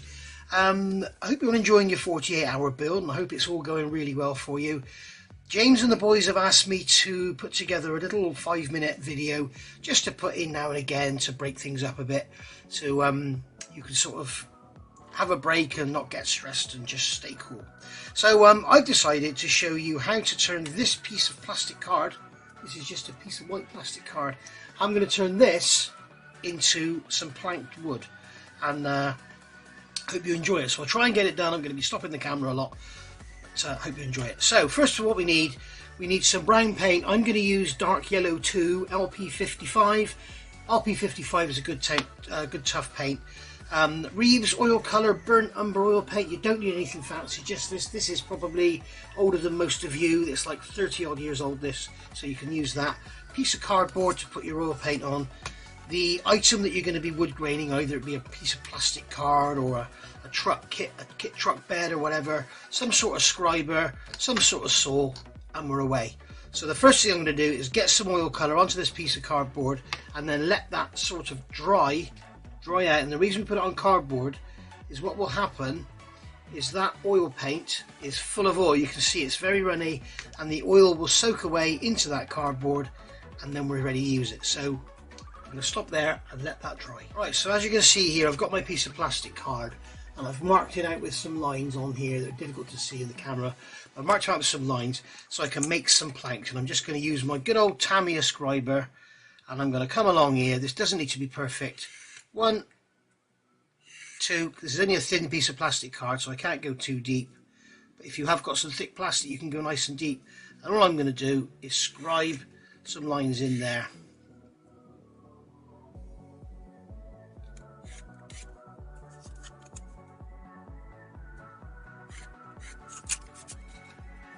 And there we go. Now if you want to now, you can come along with your scriber, go along, pull all sorts of different angles just to add a bit of tattiness to the line, just like you would do on your latest Pride and Joy. It doesn't matter if you come out the track, remember it's wood planking, it doesn't need to be perfect. What we're trying to do is break the line up, make things a bit uneven, and there we go. So now we have our wooden planked area there. And what we're going to do now is take a saw. This is just an ordinary cheap old saw, and I'm going to basically just go like this and just scratch the surface. And you notice I'm not just going straight, I'm going like this basically. It's just going to scratch the surface up and make wood grain on the surface, just like that. So I don't know if you can see that on the camera. I very much doubt you can see it, but basically what we've done is scratch the surface up and made some wood grain. Alright, so there we go, and we've got this nice wood grainy finish on that you can just see in the light. You've got a bit of a rough finish. I suggest just sanding off most of the rough finish, but not all of it. If you're looking for a fairly rough, like wooden palette sort of look, then I would leave it a little bit rough. You'll see what I mean when we paint it. So what we can do now is come along and paint it. I'm going to paint it with the LP55. You could use any light brown paint you like, as long as it's not an enamel. Okay, so 2 or 3 hours later, you can see there the oil is all soaked out of the paint into the cardboard. If you leave it too long, it almost becomes unusable. It sort of dries out too much. So So 2 or 3 hours is enough. So I've got a nice wide brush here, and all I'm going to do with this oil paint is literally paint it onto here like so. And as you can see, it is swallowing it up. Because of all the grain and everything, it's soaking the paint up. As I say, if you leave it too long, it becomes even harder. So I'm just putting this burnt umber oil paint on here. And there's something I forgot. I've just realised I forgot in my what you need is also some odorless thinners, which I will show you now. Alright, I've got a tiny drop of, this is odorless thinners. You could use enamel thinners, whatever. If you want to see all this in more detail, guys, if you go and watch my builds, I often use this technique on there. But, basically, get some odorless thinners, or any enamel thinners or anything, we can just go over and just brush this on. You can see I've got this piece of plastic glued to a piece of card, just to make it easier for me to hold so that you can see what I'm doing. And basically all I'm doing is brushing this oil paint around with the thinners, just spreading it about. Now you may be thinking, why didn't you just use the paint out of the bottle, out of the tube when it was thinner with all the oil? The difference is this is thinners. I'm thinning it with thinners. I'm not using it as a thin oil paint. It'll take forever to dry. That's the problem. It's designed to go into canvas and stuff. It's not designed for sitting on a hard surface like this. So now what we can do is leave that for another hour or so, and then we can come back and play with it.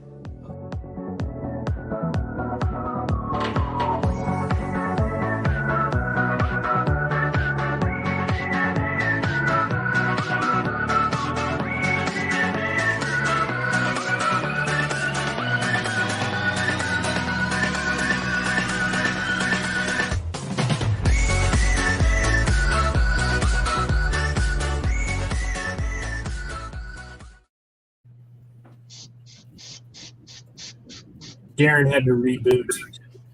Yeah. Man, we got Chinese hackers or something tonight, maybe. I don't know. Got a lot of weird stuff. SCS reset. Yeah, got a lot of weird stuff going on. So anyway, well, hopefully everybody enjoyed that tip. And again, just a couple reminders. There's a link scrolling down at the bottom of the screen. That is the link where you can go make a donation to Models for Heroes. Please do this if you haven't already done so.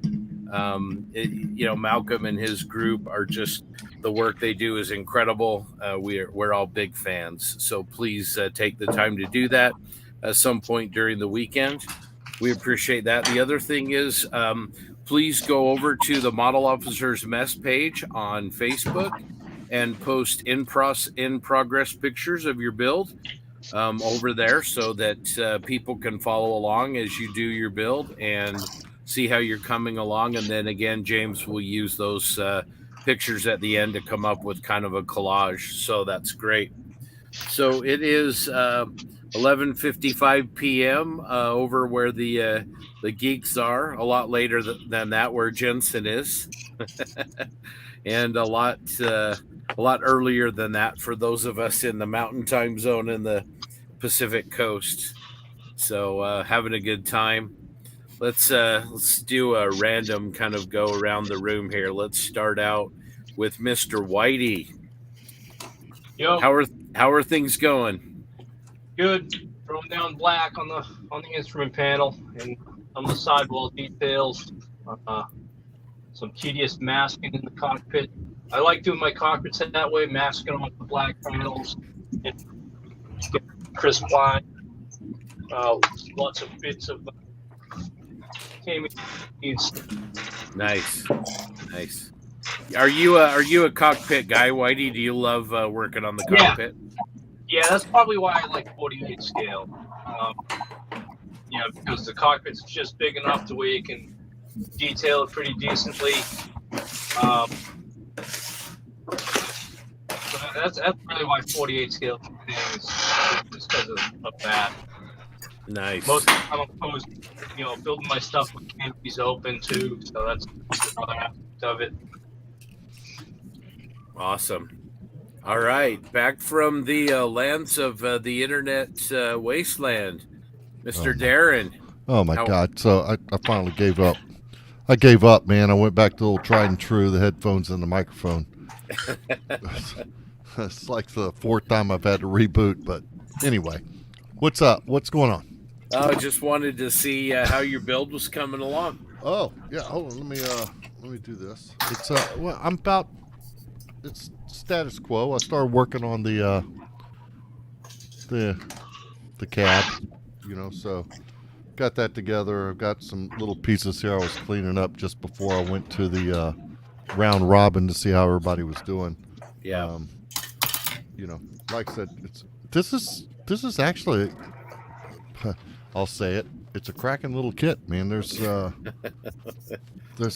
very little cleanup. It's very, few parts, and it's just a really cool, man. Thanks to, as you said earlier, thank you to Mia Engineering, right? It's yes, it's the good fine, stuff. the fine folks at Tamiya. Thank you so much. Yeah, I'm really looking forward to getting it together, because then it just gets down to paint and weathering and just trying to do some fun stuff, the creative stuff. So yeah, I'm really looking forward to it. And I'm gonna do it in sections. Like I'll start to work on the seat here and try and leather that up a little bit, and a leather type texture, and weather the inside a little bit before I lock it away, if you will. I'll keep the bed off and do it separate, and then put it all together and just have some fun. I'm really looking forward to tomorrow when I can sling a little paint. There you go. Yeah. Nice. Well, it's looking good. Thanks, brother. Mr. Frildo, how's the 8-rad coming along? It's coming along. I'm finishing up all the hull parts. Get those on, then I'll go on to the turret, and then hopefully primer here before too long. Oh yeah, look at that. Fenders and suspension, everything. You're cracking right along. Yeah, so it's a fun He's little, crack-a-lacking. That's right. it's a fun little kit. I like this. I like the Tamiya 48 scale armor. Nice. Well, let's go check in on that Tiger 1. Jensen, you still awake? Still with us? Yeah. Just again, Only still tiger-like. I want to tigerish. Yeah, tigerish. I don't want to put the side skirts on, but I don't know if I can be asked scratch building little standoff things. So we'll see. All I know is I'm painting it Panzer Blue. Yeah. There you go. There Quite you the go. contrarian. Yes. Not gray. No. Did you see that Accuracy's look? for losers. All right, let's go over. That's funny. Let's go over to the left coast of the United States, Mr. Mayberry. How's that T-34 coming along? One side of tracks are on, and getting the other side on right now. So hopefully I'll have that done a little bit, and the hull done by night. Yeah. How's that tanning light working for you? You getting a little bit of brown skin from it? Well, I'm like a super Caucasian boy, so All right. Mr. Smith, working on an ATST. How's the head assembly coming together?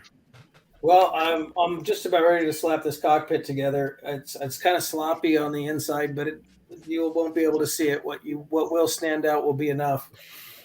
So I'm getting real close. I should be ready to I should have it in primer before the end of the night. Very nice. Very cool. Mr. Bonani, how's your build coming along, sir? Good. I finished the tracks and slung some primer so I could put the lower hull together. So wow, look at that. We will. We're moving and shaking here in Colorado. That's right. JB's not so much a modeler as a machine. DJ's a machine. Yeah, that's true. They both are. Let's go back out to Oregon. Rick, how's the Sturm Tiger coming along? It's doing good. Look at this. I'm doing something different than Zemiritz, so I get to start my road wheels. All right. But to the last steps, it's all on. So those are the sides. Wow. You probably can't see the pattern there, but it's there. The rear and the front. So I thought that tonight I would do something mindless and clean up my road wheels and get those assembled. And that will give me a good start in the morning to get pretty much cracking on this. And Jensen, I hear you on the fenders. And actually I have a pie plate here I'm considering replacing my fenders with and cutting out to replace them so I can bang them up. So we'll see how that goes. Nice. Nice. All right. North of the border, Robbie, how are things up north? Pretty good. I'm just getting this 50 mount done on the turret ring here. A little intricate, but again, that to me, engineering makes life a little bit easier. So, yeah, it should be ready for paint tomorrow. Awesome. Seems like we're all such fanboys. Yeah, that's Tamiya apologists in this chat for sure. Yeah. All right, Darren, where were we at in the chat? Who should we talk to here? Oh, good Lord. Let's see. Let's go up here. Let me see. I left off right around. Oh, last thing I think we talked about was the jigs. So that was up there with Crazy Loca. With the jigs. Let's see. Okay. Facebook user said, Jim says I might have a starting problem. I think what he means is he has a finishing problem. I think so. I think the starting is good. So, yeah.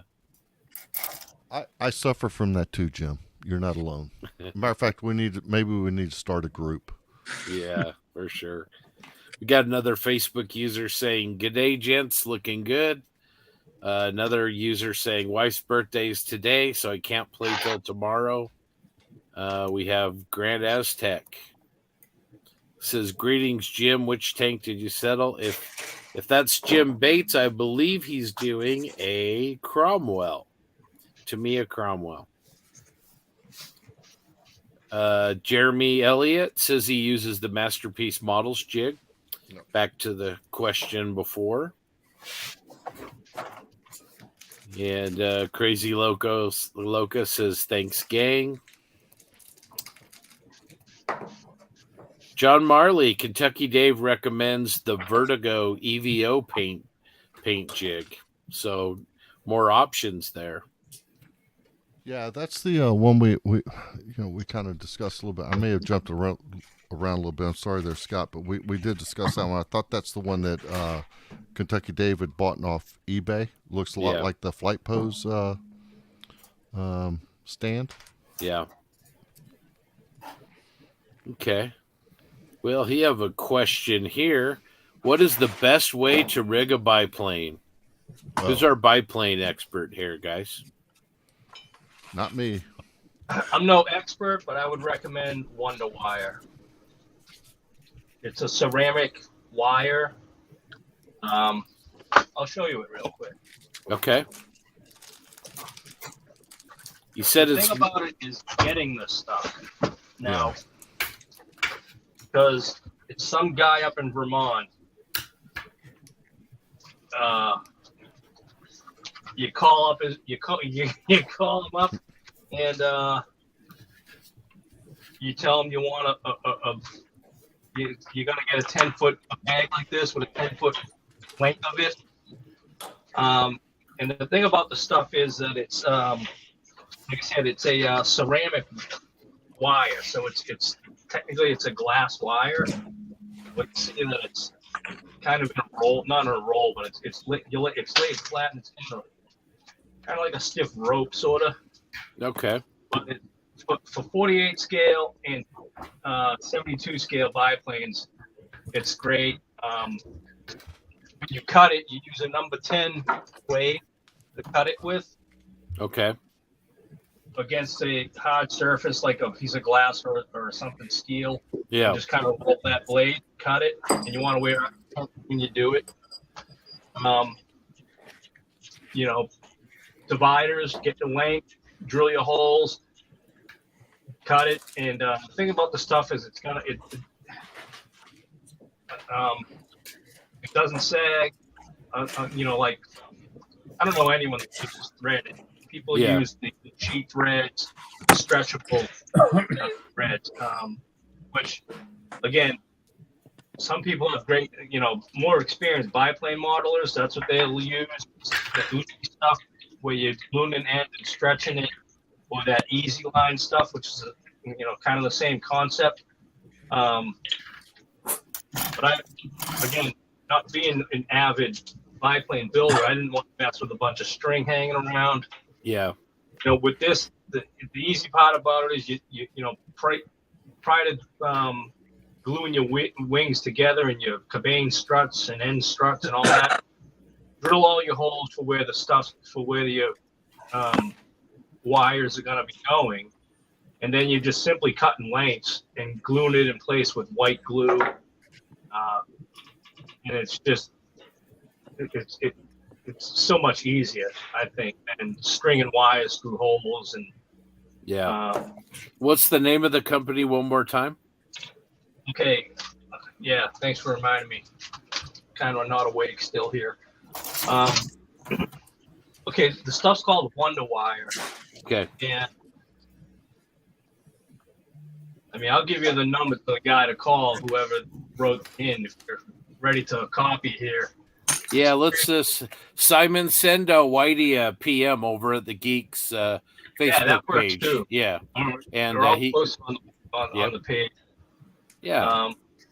But I mean, the guy used to advertise in fine scale or in scale modeling years ago, and he just got away from advertising. He doesn't have a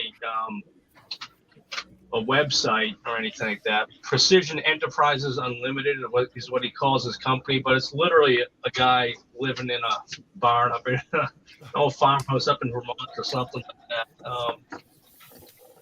And you just call him up, tell him, hey, can I get a package of your Wonder Wire, and he'll take down your credit card info and it'll help you.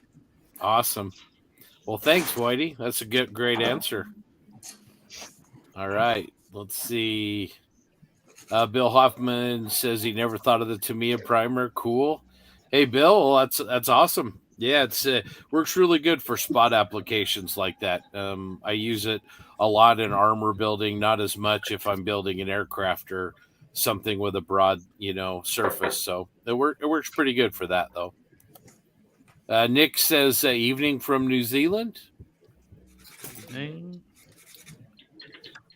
And Totally Scale Models gave us a link to the birthday bash. That's probably where you can post your in-process pics, I'd imagine.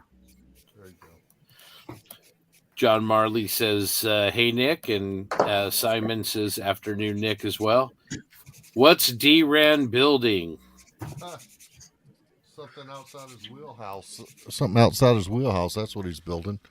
Let's see.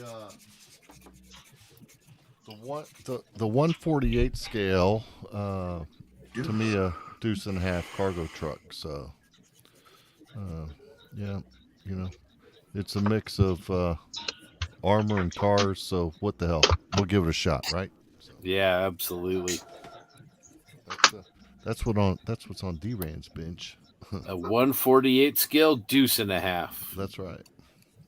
All right. Bill Huffman said he would love to see the fender process from Rick on the Sturm Tiger. Tell Bill, thank you. I got his latest message. It just came across, so thank you very much. He knows what I'm talking about, and I'll get there. I probably will do it, Bill, just for you. Oh. All right. Well, Bill, Bill, what a guy. If anybody gets a chance, check Bill out on Facebook, and he also has a Patreon. He's an unbelievable builder, and as good a modeler as he is, he's just as good or maybe even better woodworker. A lot of his builds incorporate almost like a furniture cabinet element to him. He's amazing. So check him out. Totally Scale Model says cracking build, guys.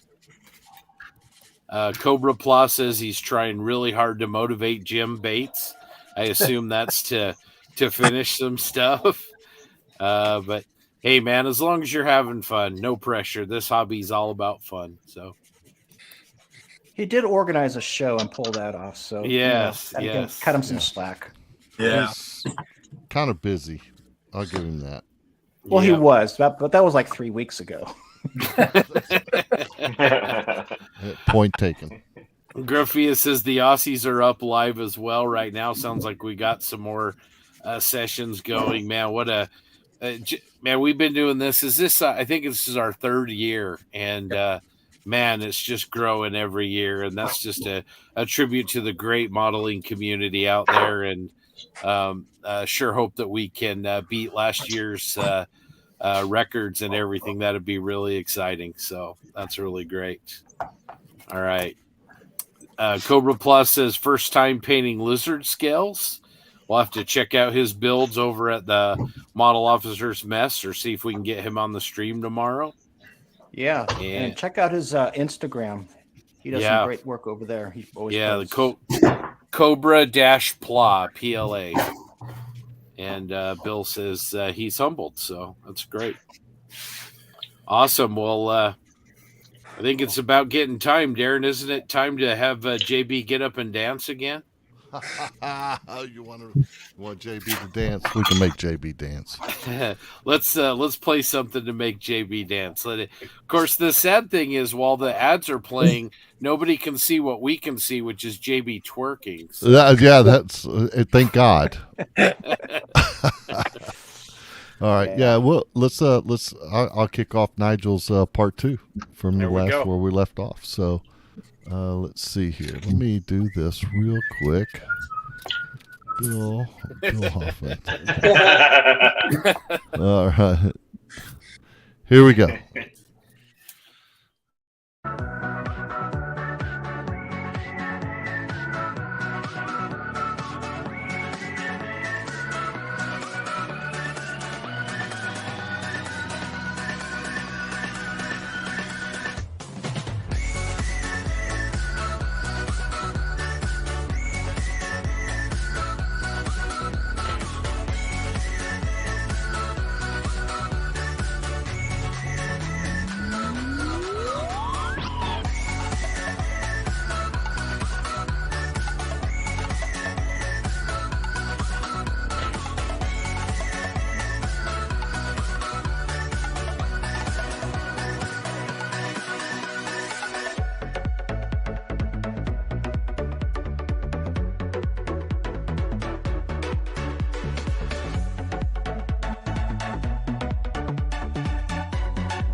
Okay, so here comes the fun bit, and I'm going to zoom you in for this so you can see a bit better what I'm doing. So you can see I've already done one plank just to check before I put the camera on it's okay. So this has been, with that thinners, it's been about half an hour, maybe 3/4 of an hour. So what we can do now is take a cotton bud, and what we don't want to do is wipe, because if we wipe, we'll end up with all sorts of bits of fluff and everything where we've got our wood grain. What we want to do is push it and roll it. So as you can see, I've got here, these are the wooden cocktail sticks kindly got from me by Simon Cousins. These type here are all well and good.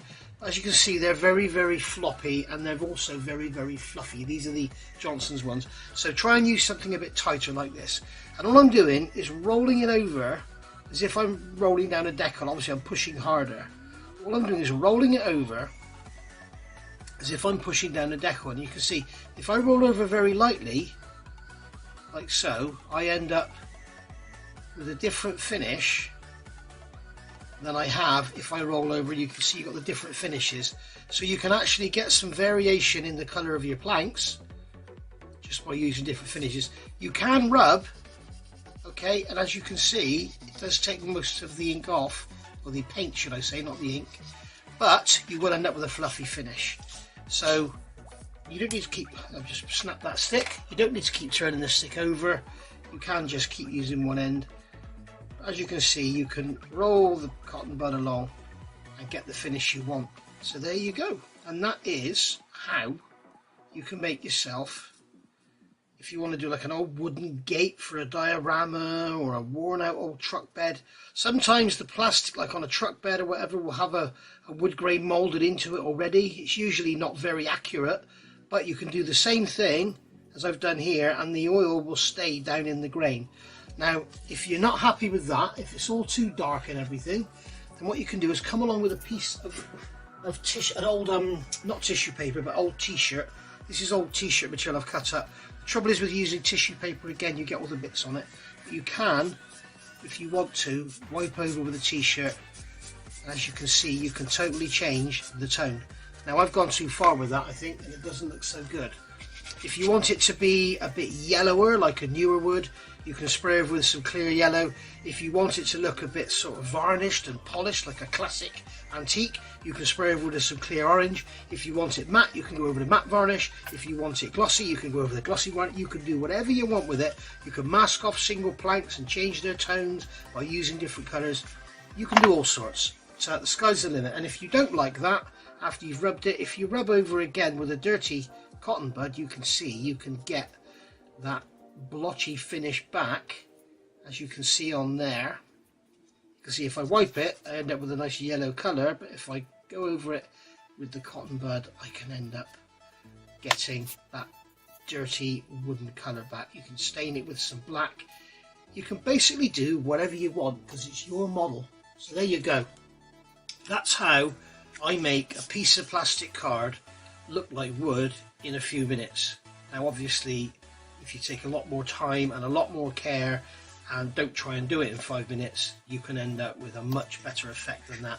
But I hope that gives you the idea. And the thing to do now is come along and seal it. Okay, seal it with any acrylic varnish, let it dry, but you need to leave this for really 12 hours before you put anything on there.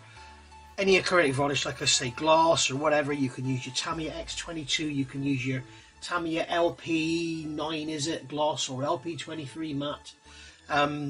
That's what I used, LP23 matte. So there you go. So if you're building a German fighter and you've got some planking inside, or you want to do some Lancaster plywood inside there or whatever, there you are. So I hope you enjoyed that, and I hope you're enjoying your 24-hour build. Now get back to it.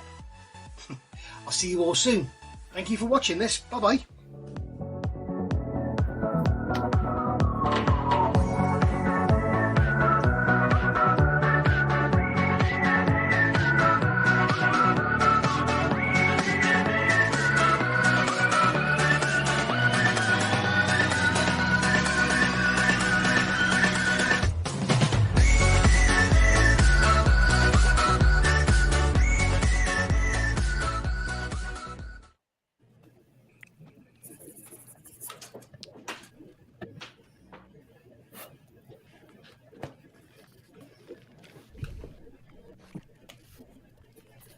Ivan, wake up. I'm awake. Ah, Ivan, wake up. Those eyes are looking a little red, my friend. They are like, gone. I feel like they got paper cuts.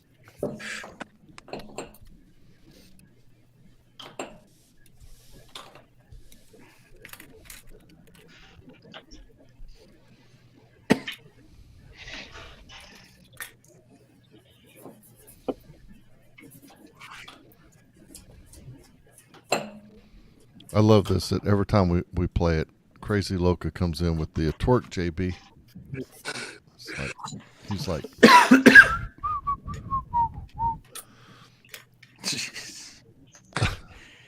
if I wake up tonight and that's going through my head, yeah, it's going to be trouble.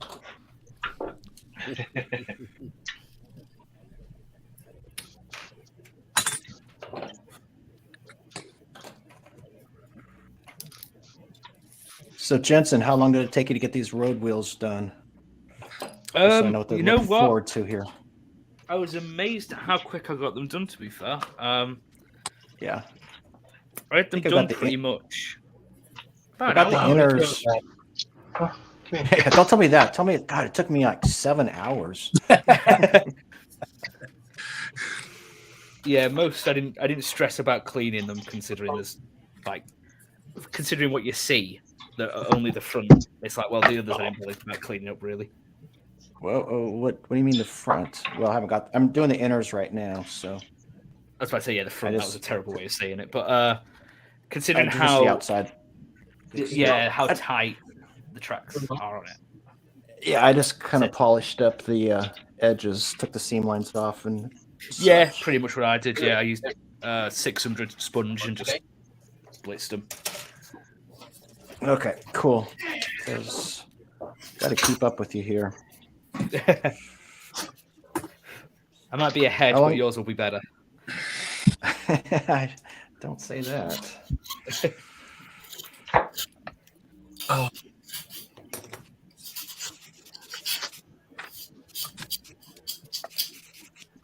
Now, which version of the Tiger are you doing? The Tiger One Initial. Okay.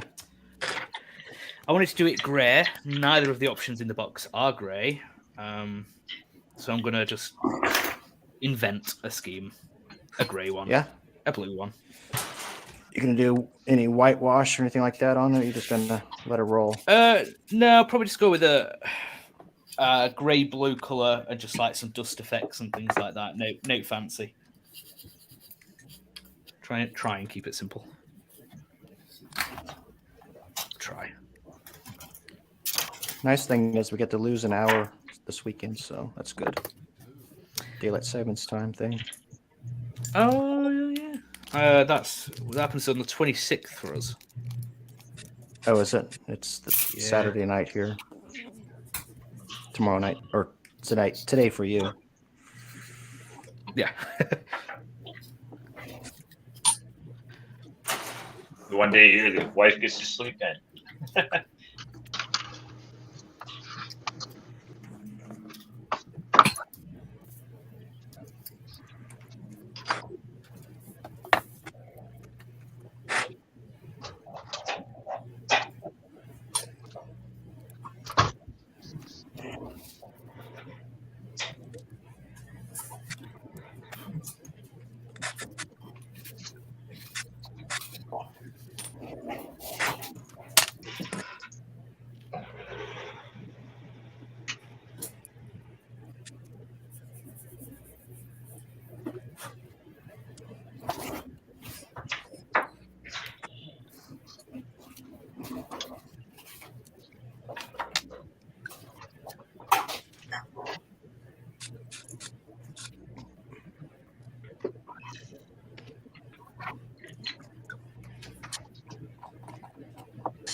You can always tell when people are working hard because it gets really, really quiet.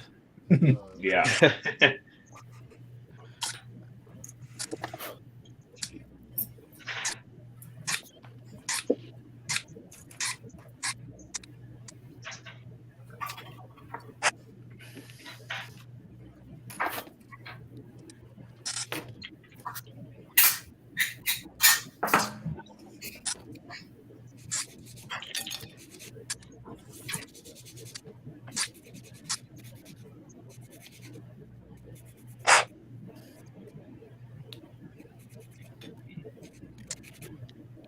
So, Scott, you jumped in on the build before this one or the session before this one?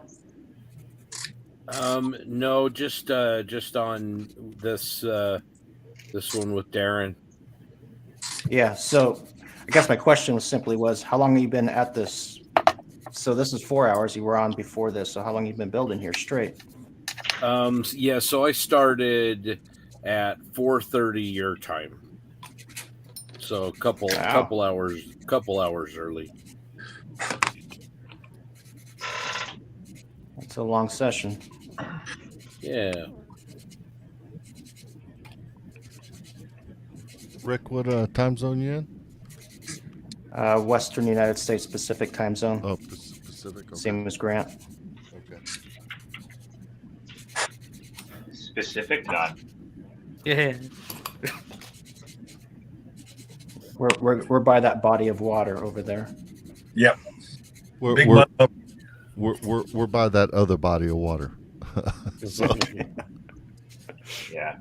I have a 13-hour drive if I want to see water. It's not a lake. Wow. Or what passes for a lake in the prairies.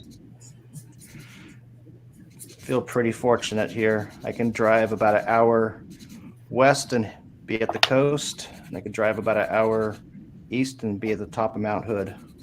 There you go. Drive a little bit further, be at the high desert in eastern Oregon. Drive down a little bit, be in the Columbia River Gorge. It's all absolutely beautiful. Yep. Nice. Yeah. That 13-hour drive is nice, though, so you're up in the Rockies for all of it. Yeah.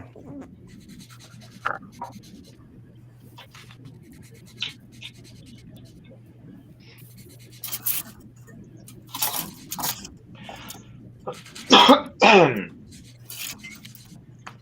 going to throw it out there. If y'all don't have these bendable blades, you should go buy some. Oh, I've heard about those.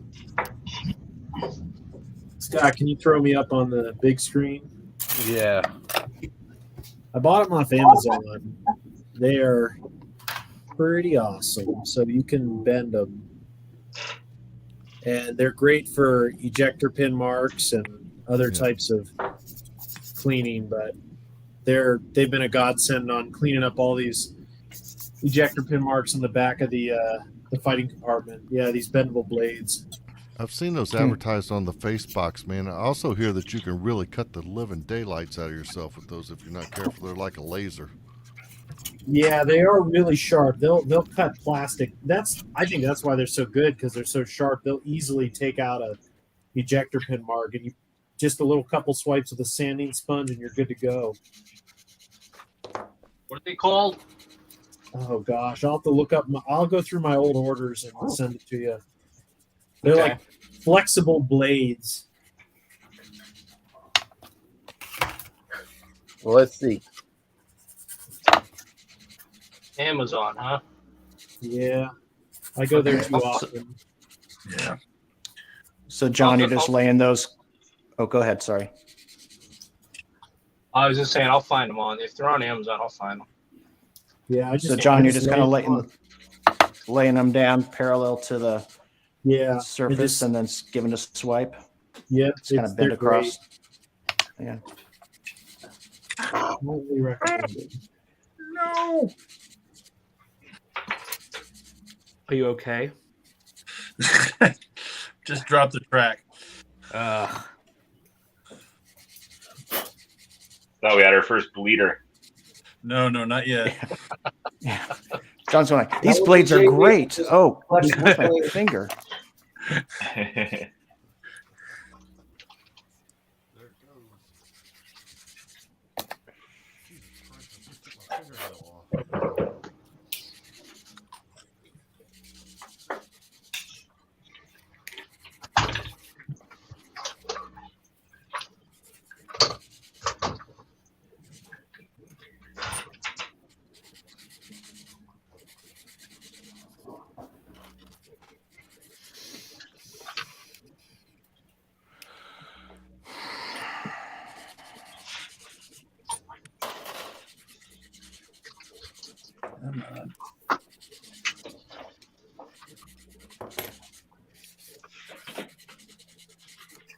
I gotta say, these Germans, what the hell?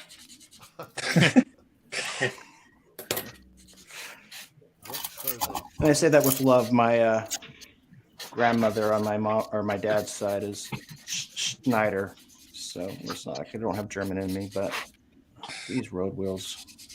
How many can you put on a tank?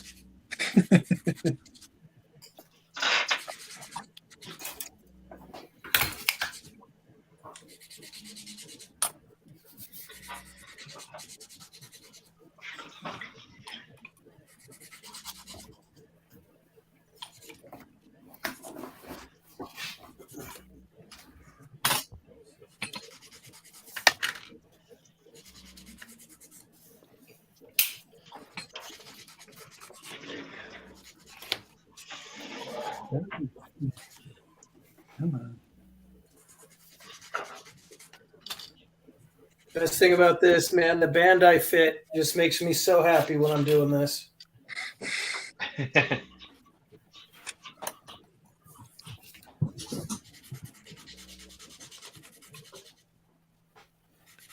Holy hell, Doug is still with us. Absolutely the quietest guy in the room.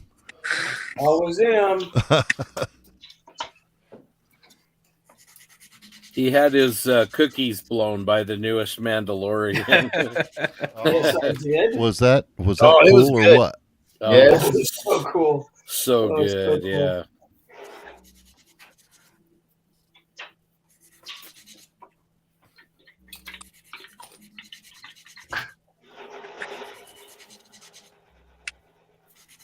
Can't find those blades anywhere.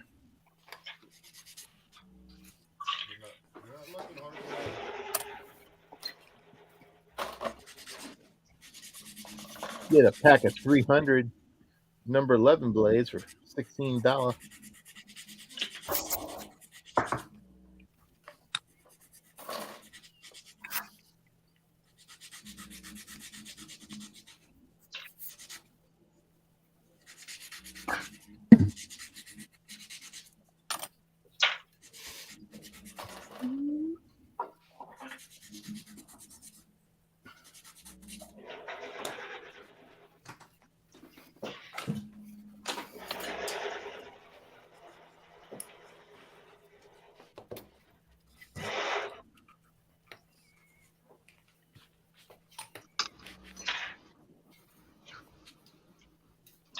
If I had the time, I would definitely design and print some new light guards. These are like, looks like they're 3-inch square stock.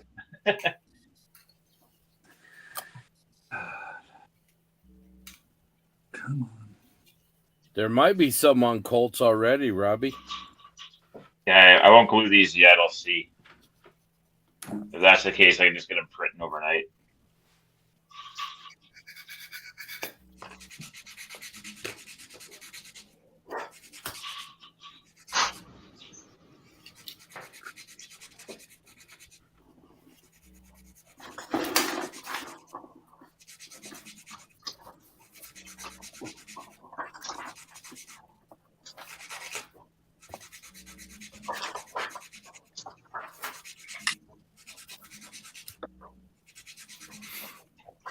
You can tell this is an armor build because in the background you hear that reassuring sand, sand, sand, sand, sand.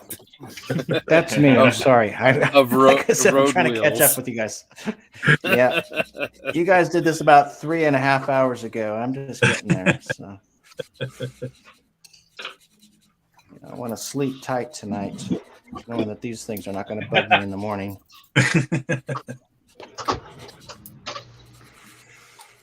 So Whitey and Frill and Darren, do you guys when you start a jet, do you do like your boring stuff like your ordnance and your pylons and stuff first, or do you leave it till the end?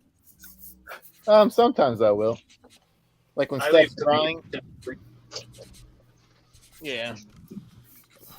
Like if something's drying, I'll go on, do the gear, get the gear cleaned up. It takes a while because you have that mold seam line that goes down the middle. Yeah. And so I take my time cleaning that up, and I get that out of the way. And another thing I like to take care of early is the canopy, because I hate polishing canopies and getting rid of that seam line. Yeah. I'll go ahead and knock that out like in the beginning, so that way it's done. You're making aircraft sound very attractive. I'm not sure why I never done it before. As you diligently sand your road wheels.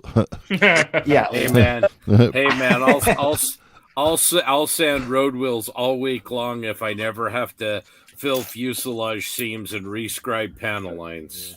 And polishing canopies. That all sounds very Yes. scary. Holy smokes. And by By the way, time you're I'm done your done road now. wheels at the same time, probably. Wow. I am done. So now I'm gluing them together, and I usually wait until the last, and that's kind of like my downfall. That's where I get, I become stagnant in my build. And I forget. Oh, it was Derek Post. It was our friend Derek Post who said he'll just sit and build ordnance, right? And he'll build up just this big old bomb farm and have it set aside, or he will do his ordnance or his landing gear and stuff up front, do it so that it's out of the way. Yeah. And I need to. I really need to adopt that strategy.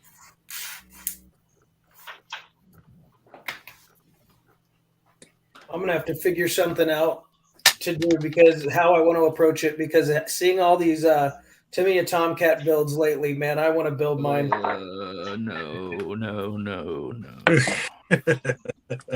That's what's next on deck for me. You gonna do a video? The bomb cat. Nice. You gonna do a video, Robbie? Oh yeah, for sure. I'm this year I've been slow on the video builds.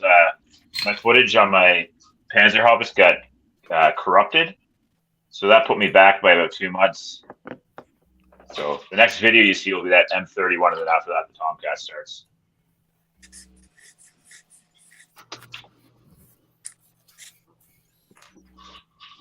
Yeah, I gotta figure out how to use my GoPro camera as like my webcam.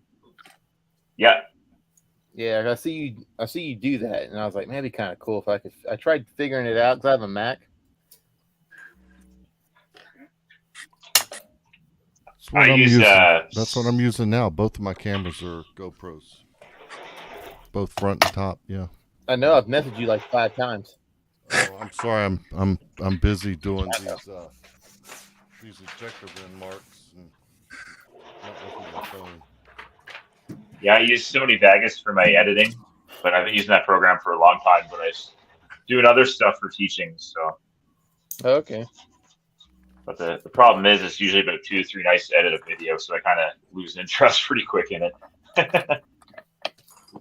Yeah, because I was going to do I'm gonna do a review on the P8 kit. So. No, you're not. Yeah, you're probably not. Right. I won't.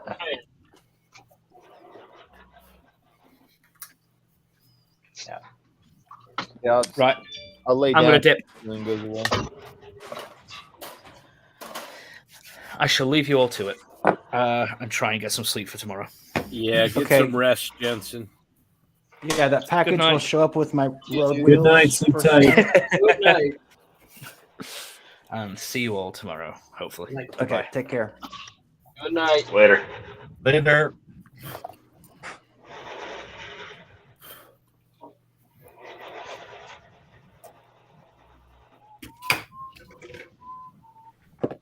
Wait, do you gotta download some app or whatever to be able to use it on a Mac?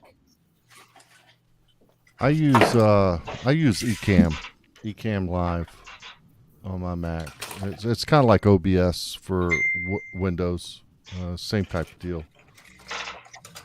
What you need to do, Frills, you need to come over here and I can show you how everything's set up. Or if you download that, I can stop by the house and I can show you how I've got, how to set it up. All right.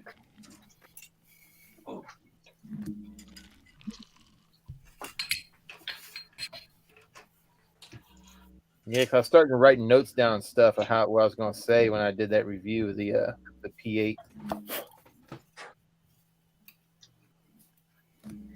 Yeah, I definitely recommend having something of a script, even if it's just jot notes. Yeah, that's what I was going to do. That way I'm not going You're gonna go it's part of the rite of passage. It's the ums. It's hard, man. You're gonna give me PTSD, Darren. Yeah. Rick, what do you use for your videos? We were talking about the ums, and I'm going like, yeah, I know how that goes. Yeah. I'm just keeping my mouth shut here so I don't all over you guys. I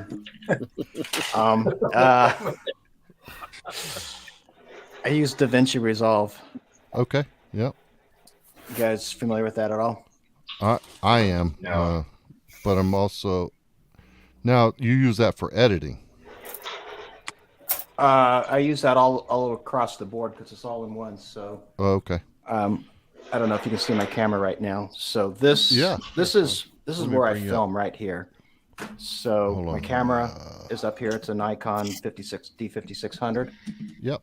So that shoots down, and I don't do sound through that because I'm not commenting while I'm building, and then my lighting and such. my microphone is generally on this table over here, and that's where I do my voiceovers. So okay. I'll record everything, put it on the SD card, throw it into. I use a MacBook Pro. It's one of the newer ones here, so it's got a lot of power to it. And then I'll put the basic sketch of the video together, so it's usually sequential, and then leave a lot of gaps in there, and then I'll come over to that other table and I'll do the voiceover with whatever's running in front of me, just kind of try to talk over the top of it. And then a lot of times it takes a lot of different takes in certain sections because I'll just kind of screw up or do a lot of ums or whatever. And then I'll bring it all back together. Again, it's all the same program into the audio editing mode. So what I first do is put the audio together so it sounds good. And then I have enough extra overlay on top of that and spaces with the video that I can chop that up and get everything to sync up together. Right. And put over, special effects sounds or video transitions or whatever else as a last step. Interesting. So the voiceover. So that's something I started playing with here recently. And it makes a world of difference. My challenge is making the audio sound good, with the voiceover, because I'll do an intro and all that stuff, and then I'll go to the voiceover, and it sounds different from. And I hate that. It's one of my pet peeves. So, well, for instance, right now you're coming across my headphones with a really good audio. Well, this is the podcast setup here, so this would be my voiceover. Yeah, plus he's got that nice, sexy baritone. Hey, right. So can you record off of this setup? Yeah. So can you record off this setup for your voiceovers? Yes, for the voiceover, but not the intro. I would have to. I guess I could. I could put the mic in front of myself and do the intro just in front of a mic instead of like a lapel mic. Yeah. Usually when I'm trying to do an intro, I try and hide the audio equipment, so you can't see it. It's just my talking head, if you will. So. Yeah. Anyhow. Yeah. However you want to get around it. I hated my voice, and the voiceover is the most difficult part for me. I don't like that part of it. Yeah. I don't script it, so that's. I just don't feel like I have the time nor the patience to do anything like that. So I literally am just talking over what I'm looking at. But while I'm filming, I kind of have this running narrative in my head of like, okay, what's going to happen next? What I'm going to say at this particular point in time. And then as like I said, put that rough draft together, I have a narrative in my head of kind of where I'm going with this, what I want to talk about, the flavor of this particular episode, what I'm going to emphasize or not. Yeah. And then it still is it's a challenge. Sometimes it's great. It comes off real quick. Other times, it will take me 2 hours to get the voiceovers figured out. So the editing to me too sucks. It's just it's a long process. So you got a YouTube channel? Oh, Rick? Yeah. Oh, yeah. Yeah. It's propaganda. If you just go YouTube, Rick Lawler propaganda, it'll show up. I love your series there with the blown apart building in Berlin with that collapsed wall. That was just amazing. Oh, the T-3485. Thank you. Appreciate that. Yeah. They're all fun. Like I said, this will end up on one of the videos here. Probably. Actually, it might, if I do this fast enough and get it finished, this will end up on Tuesday's video. So this is how quickly I want to try to be able to turn things around is actually build this weekend, do the editing and get it ready for Tuesdays, which would give me some time because that T30 or that Stug 4, which is just sitting over there, there's not enough content yet to make a full final video yet. I want to do the base along with it and I haven't even started that yet. So that's my ulterior motive here. How's that? But you're right about it. Oh, it's going fine. You know how things are, you get one that's in the mix. It's just not, it's not falling your direction. And apparently this is that one for me for whatever reason. Yeah. But it'll be fine. It'll be fine. Once it comes together with the base, it'll be fine. But it's been a little bit of a struggle more than it needs to be. So I've been looking forward to working on this just because of that reason, just to give me something else to kind of concentrate on. But I hear you on the editing thing. When I first started, that was, of course, I was learning the software as well. But gosh, it was. I could take 3 days, 4 days just in editing. Yeah, so that's where I was going to go with the DaVinci Resolve. I mean, it's like you almost need a PhD. It's almost like running, Adobe Photoshop or something. It's just there's so much to it. There's so many functions. It's that's a great program. I just don't have the time to learn it. Well, it's super comprehensive, and that's for sure. I am very well versed in like Photoshop and Illustrator and things like that. That's part of my background, but so I kind of understand how that all works. DaVinci was a whole new thing. It takes a totally different path in the way it works. Well, not totally, but I've never done video editing before I started doing this. But it is super comprehensive. So compared to say using the Photoshop or the Adobe Premiere for their editing and stuff, where there's separate components, so you have to download each separate software package. This one, DaVinci has it all in the same. So that's what I was saying. You can do your video download, you could do your sound editing, you could do your special effects. It's all in the same program, rather than having to kind of move them back and forth in files. But if you decide you want to explore DaVinci, hit me up, because I can we could just get online real quick, and I could give you a quick crash course in an evening, get you everything you needed to know to really get through it, and get you enough to where you can start playing with it. And I think you'd really find it. It would step up your game. Well, I shouldn't say step up your game, but I think you would find it pretty interesting and have a good time with it. No, I appreciate that, and I'll probably hit you up on that. I'm using Final Cut Pro now on my Mac, and Final Cut Pro 10, and that's a great program too. But I think DaVinci, that's just got a lot more. It's just a lot more. There's more. You can do more with it.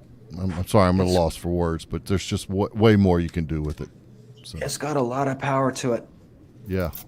So I very well may take you up on that. You may have just screwed up there, my friend. Grant's laughing. I'm telling you, I'll pick your brain for sure. So I appreciate that. Oh, Lord, I'm still looking at my bench here. Let me go back to the old graybeard shot with my goggles on. Scott, how you doing up there? Oh, doing good. Just started on the turret, so now we're back to everybody's favorite ejector pin mark cleanup. Yeah, man. Good Yay. Lord. Good Lord Almighty. Here, let me. I'm gonna go around the room here. Did I see Zach? He came in. Did he leave? Yeah, he was here for a minute, but yeah, I don't know. Well, since we got I think he went to be with his lady friend. You've got your. So there you are. You're filling it just with the brush, going in there with that primer and filling them up, huh? Yeah.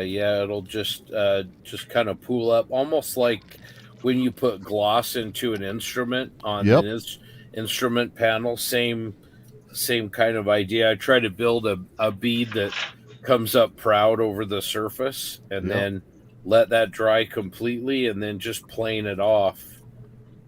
Yeah. Here you go. Same thing right here. Let me pull this up. There's a bunch of them in here. So. Oh yeah. Just did the same thing with the Mr. Surfacer 500. Yeah. So. This to me, stuff may very well be exactly the same as the Mr. Surfacer. Yeah, it's probably pretty close. Yeah. So, All right, let's see here. Let me go over here to Frill. How you doing, brother? Where you at with your build? I'm finishing up the lower hull, the little last bits on it, and my goal of probably won't get it primed tonight, but it'll be done, ready to prime in the morning. Yeah, moving right along. Yeah. Yep. JB, we missed you before because you had your Vader mask on. Didn't want to bother you, but how's your build progressing? It's good. I got the fighting compartment together, primed a little bit, and I should be able to get the gun assembly done and hopefully have the whole thing primed tonight and be ready for a camouflage scheme tomorrow morning. Now that's your progress since you came on this stream. You broke bags when you came on. Yeah. Oh, you're sick. So it's all good. I have 4 empty sprues down here. Yeah, So, you're sick. I got one more left. I like you, but I don't want to talk to you right now. Doug, how are you doing, buddy? I'm close to primer. Got the head just about finished. I'll probably build up the weapons for the side of the head, but I won't put them on until after paint. There you go. And paint them all in sub assemblies because it'll just be there's so many little joints and stuff. I'll just hit those separate and then put it all together. Very cool. You don't have any loose snakes running around there or anything, do you? No, I'm not that lucky. No, I'm pretty good at keeping them where they belong. Okay. All right. So they're all bedded down and tucked in and sleeping like little Jensen Taylor, right? Yeah, well, if they sleep at night, I don't know what they do at night. Okay. All right, moving on. Whitey, where you at? Get details painted on the cockpit. Just about that part, and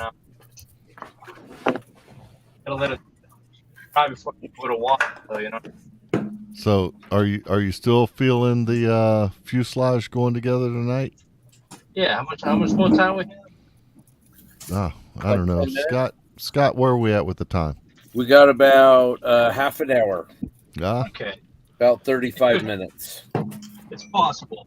If not tonight, early tomorrow morning when I get up. You need to go steal one of your wife's hair dryers, man. Pull the old TJ trick. Hit it with the hair dryer. Still gotta do the instrument panel though. So. Yeah. Yeah. Yeah. We So record in the morning too. you'll button it up tomorrow. What was that, Frill? We record in the morning too. I know. Wow, Yeah. Darren, I think you need to add more stuff to your schedule. Jesus Christ, man. Tell me about it. I have some kids you can take to hockey twice a week. Well, they can always record without me. Just record here. Special guests and everybody in the stream. We should. We should. That would be fun.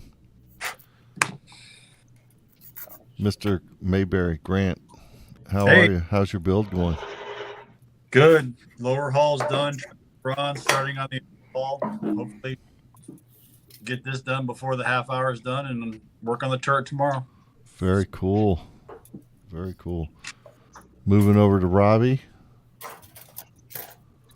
So I have assembly pretty much complete except for the fenders I've left off. I might heat those up a little bit and bend them up, make them look like they've been beat. But otherwise, I'm ready to go into paint. That's 48 scale, huh, man? That thing's tiny. It is, yeah, because there's this Mia bottle next to it. Oh my goodness Sorry, gracious. the Mr. Cement. So It's crazy. So what am I? 3.5 hours in, and that's pretty much ready for paint. Yeah, that's cool. Moving forward, I gotta. Moving forward, I think I'm gonna have to build a little bit more of this 48 scale armor. Whitey, you built the 48 scale. What was that tank you built for Nats? You did T-34. Yeah, T-34. Yeah. It was a fun one to build, and I got the M1 out in the garage, out in the stash, and actually going to send me a down here next week. Yeah. Yeah, Whitey, that 148 scale T-34, it's one of my favorite armor builds. I mean, it's turned out so really? good. I appreciate hearing that from y'all, man. I think you did pretty well with that little thing too, over a couple of different shows. Like I So. said, it was fun. I mean, Yeah. those 48 scale armors. I mean, they're fun little kits to build. Yeah. I don't think I could ever step into 35 scale because that's still a whole nother. I don't know. I'm not an armor builder, quote unquote. So I mean, to get into 135, there's so much more. Have to step up to be satisfied with the finish, I guess. You know. No, I hear you. Yeah. 48 scale I can do it pretty easy because I'm just kind of. I don't know. They're small enough to where I don't have to sweat it too much. I guess. Yeah, no, I hear you. The one thing that I thought was always going to be easy was the weathering, and then I got to the weathering, and I went, "Holy shit! I don't know what. Holy bleep! I don't know what I'm doing." But another We're after 10. We're after prime time. I said, "Holy." Yeah. I don't know what I'm doing. So, so yeah, I hear you, brother. Rick, you're still. Oh, you're clipping more parts. Look Yeah, at you. I'm actually building models now. This is progress. So He threw that sprue down like we caught him doing something he wasn't supposed to, and went right back to that sander. Did you see that? So I've got a bowl full of road wheels all cleaned up and ready to roll. Got my parts all zimmed up and ready to roll. Starting to. Man, you know, you've got the cleanest bench I think I've seen in a long time. Look at. There's very little on that bench. Instructions, plastic, white glue, and a sanding stick, and he's ready to go.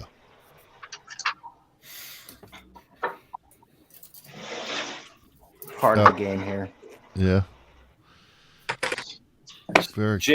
JB, Eric wants to know if you're building the gun yet. In my hand right now. How is it? It's good. It's I'm about to chuck it in a. I'm gonna chuck it in a drill here in a second and sand down the center seam. Oh, you're gonna spin it, huh? Yeah, buddy. You have a lathe? I don't. My lathe is a Black & Decker drill. Oh, there goes the room right there. Any drill is a lathe with the right attitude. There you go. I have done that. I've got my Dremel in an X-Acto knife, and I've used that as a lathe a couple times. So Get the safety squint on. yeah, the safety squint. That's right, and the safety pinch and hope that my blade doesn't slip. Yeah. So, well, we've got joining us from the Pacific Northwest. Is he American? Is he Canadian? Nobody knows. Jim Yeah. Bates. Oh my God, look at that the flow. man, Look the at the myth, hair. the legend. As I think Robbie once said, I've got beer league all-star hair. You've got So, you've got something When's pretty Fleetwood spectacular Mac coming going back on there. tour? anyway, we don't know how long we'll have that. So how's everybody doing? Better now that you're here. That's right. Now it's the comedy hour. Yeah. How's the cornbread tonight? He's sitting down here at my feet, probably mocking me at what I'm doing, but all is good.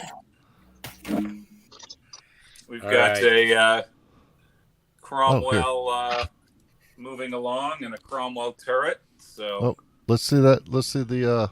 got the hull. There we go. Yep. And Nice. we got the turret. So did some texture on the turret. Got a few things to fill up. Got a lot of road wheels to do.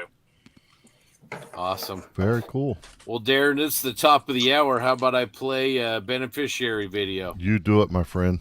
Let's do this. Send it.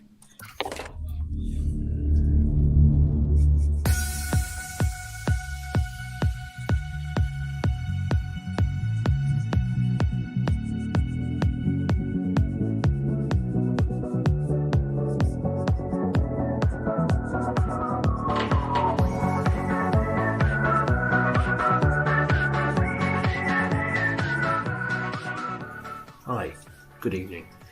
My name's Mark Bridge. I'm an ex-Royal Air Force weapons mechanic veteran, and I would just like to say how M4H has changed my mental state, mental health. It provides me with a focus of being constructive and something to do, and allowing me to focus on something that doesn't involve me stressing or worrying about my mental health. Provides me a focus on keeping my brain active in working out schemes, decal options, builds, how you're going to build it, how you're going to arm it, and so on. It's provided me a focus and a joy of satisfaction on completing a model that no other hobby does. For that, I have a great deal of thanks and respect for Malcolm Childs and the M4H, all the M4H team and volunteers. Thank you.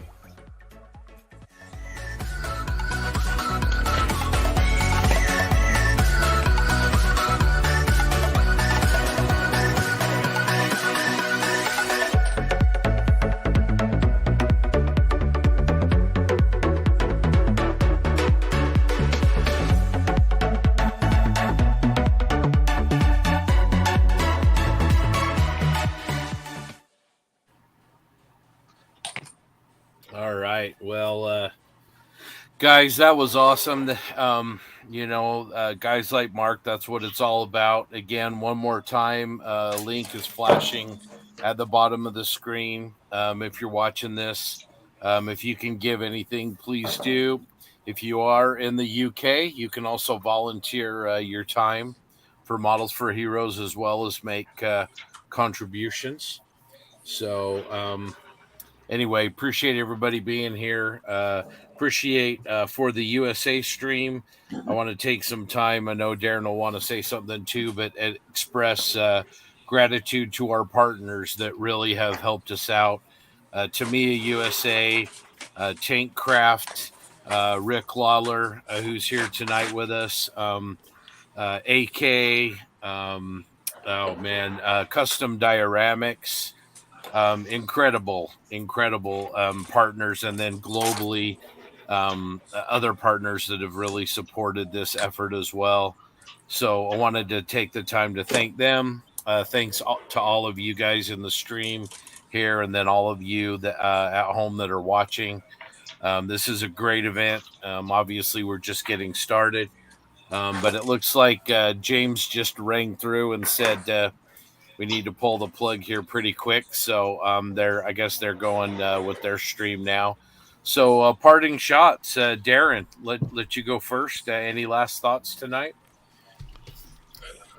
No, I just want to echo what you said, Scott. We've got some really great partners, and being a veteran myself, and I'm sure the rest of the veterans on the stream here, Grant, Whitey, Frillo, et cetera. All will say the same thing. We're all brothers in arms amongst the allies here, and to help those guys over there that are suffering, it's my pleasure, it's my honor to help do that. And I want to thank the sponsors of the event as well, Scott. I think you nailed them all with AK, Tamiya, et cetera. We couldn't make this happen without the support of those folks, and thank all of y'all as well for being here. I look forward to tomorrow night. It's going to be great. I look forward to Sunday. It's going to be great, and let's see what we can do. Again, I want to make one more plug for the folks out there to hit the link the donation link there that's scrolling along the bottom. Give if you can. It's for a great cause. You've heard from a couple of those veterans over there that have benefited from it. Let's help them out if we can. So, yeah, there you go. Absolutely. Well, thanks to all of you. We're going to outro this. You can continue this on the next session on both YouTube and Facebook for your respective time zones. We will be back tomorrow evening in the U.S. time zones. And until then, we'll see you guys later. Thanks, guys.